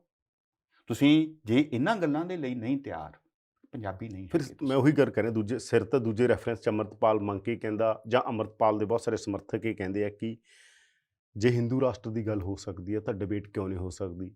ਫਿਰ ਅੰਮ੍ਰਿਤਪਾਲ ਤਾਂ ਕਹਿੰਦਾ ਸਾਨੂੰ ਤਾਂ ਕੋਈ ਪ੍ਰੋਬਲਮ ਨਹੀਂ ਉਹਦੇ ਨਾਲ, ਪਰ ਬਹੁਤ ਸਾਰੇ ਜਿਹੜੇ ਉਹਦੇ ਕਲੈਨ ਦੇ ਲੋਕ ਨੇ ਉਹ ਕਹਿੰਦੇ ਆ ਕਿ ਜੇ ਹਿੰਦੂ ਰਾਸ਼ਟਰ ਮੰਗਿਆ ਜਾ ਰਿਹਾ ਤਾਂ ਅਸੀਂ ਕਿਉਂ ਨਾ ਮੰਗੀਏ? ਤੁਹਾਨੂੰ ਲੱਗਦਾ ਕਿ ਜਦੋਂ ਤੋਂ ਹਿੰਦੂ ਰਾਸ਼ਟਰ ਦੀ ਗੱਲ ਸ਼ੁਰੂ ਹੋਈ ਹੈ ਇਹ ਉਹ ਜਸਟੀਫਾਈਡ ਕਹਿੰਦੇ ਕਿ ਹਾਂ ਜੋ ਜਸਟੀਫਾਈਡ ਆ ਤਾਂ ਇਹ ਜਸਟੀਫਾਈਡ ਕਿਉਂ ਨਹੀਂ ਹੈਗਾ? ਨਹੀਂ, ਮੈਂ ਤਾਂ ਕਹਿੰਦਾ ਇਹ ਦੋਵੇਂ ਜਸਟੀਫਾਈਡ ਨਹੀਂ ਹੈਗੇ। ਜੇ ਇੱਕ ਤੇ ਇਸ ਕਰਕੇ ਇਹ ਜੇ ਸਾਡੀ ਆਰਗੂਮੈਂਟ ਇੰਨੀ ਕੀ ਹੈ ਜਾਂ ਅੰਮ੍ਰਿਤਪਾਲ ਹੀ ਤੋਂ ਬਿਆਨ ਜਾਂਦਾ, ਉਹ ਕਹਿੰਦਾ ਗਾ ਕਿ ਨਹੀਂ ਅਸੀਂ ਇਹ ਮੰਗਣ ਨਾ ਮੰਗਣ ਅਸੀਂ ਤਾਂ ਆਪਦਾ, ਮੈਨੂੰ ਉਹਦੇ 'ਚ ਕੋਈ ਦਿਲਚਸਪੀ ਨਹੀਂ। ਮੈਂ ਇਹ ਫਿਰ ਕਹਿ ਰਿਹਾ, ਉਹ ਬਹੁਤ ਅੱਛਾ ਅਦਾਕਾਰ ਹੈ, ਉਹ ਜਿਸ ਸਕ੍ਰਿਪਟ ਤੋਂ ਪੜ੍ਹ ਰਿਹਾ ਹੈ ਉਸ ਨੂੰ ਉਹਦੀ ਅਸੀਂ ਔਰ ਉਹ ਜਿਸ ਤਰ੍ਹਾਂ ਦੇ ਨਾਲ ਉਹਦੀ ਅਦਾਇਗੀ ਕਰ ਰਿਹਾ, ਅਸੀਂ ਉਹਦਾ ਵਾਰ-ਵਾਰ ਦੁਹਰਾ ਕਰ ਕਰਕੇ ਕਿਤੇ ਨਾ ਕਿਤੇ ਇਹ ਕਹਿ ਰਹੇ ਹਾਂ ਵੀ ਜਿਵੇਂ ਇਹ ਕੋਈ ਬੜੇ ਰੈਸ਼ਨਲ ਜਾਂ ਬੜੇ ਇਹ ਠੀਕ ਆਲਟਰਨੇਟਿਵਸ ਨੇ। ਮੈਂ ਦੋਵਾਂ ਨੂੰ ਹੀ ਰਿਜੈਕਟ ਕਰਦਾ। ਇਹ ਦੋਵੇਂ ਹੀ ਹੱਲ ਨਹੀਂ ਹੈਗੇ। ਪੰਜਾਬੀ ਹੋਣ ਦਾ ਜਿਹੜਾ ਮਨ ਹੈ ਉਹ ਇਹਨਾਂ ਦੋਵਾਂ ਦੀਆਂ ਇੱਕ ਰਸਤਾਵਾਂ ਦੇ ਖਿਲਾਫ ਹੈ, ਔਰ ਉੱਥੇ ਉਹਨੇ ਲੋਕਾਂ ਦੇ ਪਰ ਨਾਲ ਰਾਜਨੀਤੀ ਰਹਿਣਾ। ਆਪਦੇ ਫੇਜ਼ ਵੀ ਤਾਂ ਬਦਲਦੀ ਹੈਗੀ ਹਿੰਦੂ ਰਾਸ਼ਟਰ ਦੀ ਗੱਲ ਨੂੰ ਲੈ ਕੇ, ਔਰ ਆਪਾਂ ਨੂੰ ਪਤਾ ਸਾਡਾ ਹੈਗਾ ਵੀ ਤੇ ਫੇਸ ਬਦਲੇ ਨਾ। ਅਸੀਂ ਫੇਸ ਬਦਲਿਆ ਸੀ।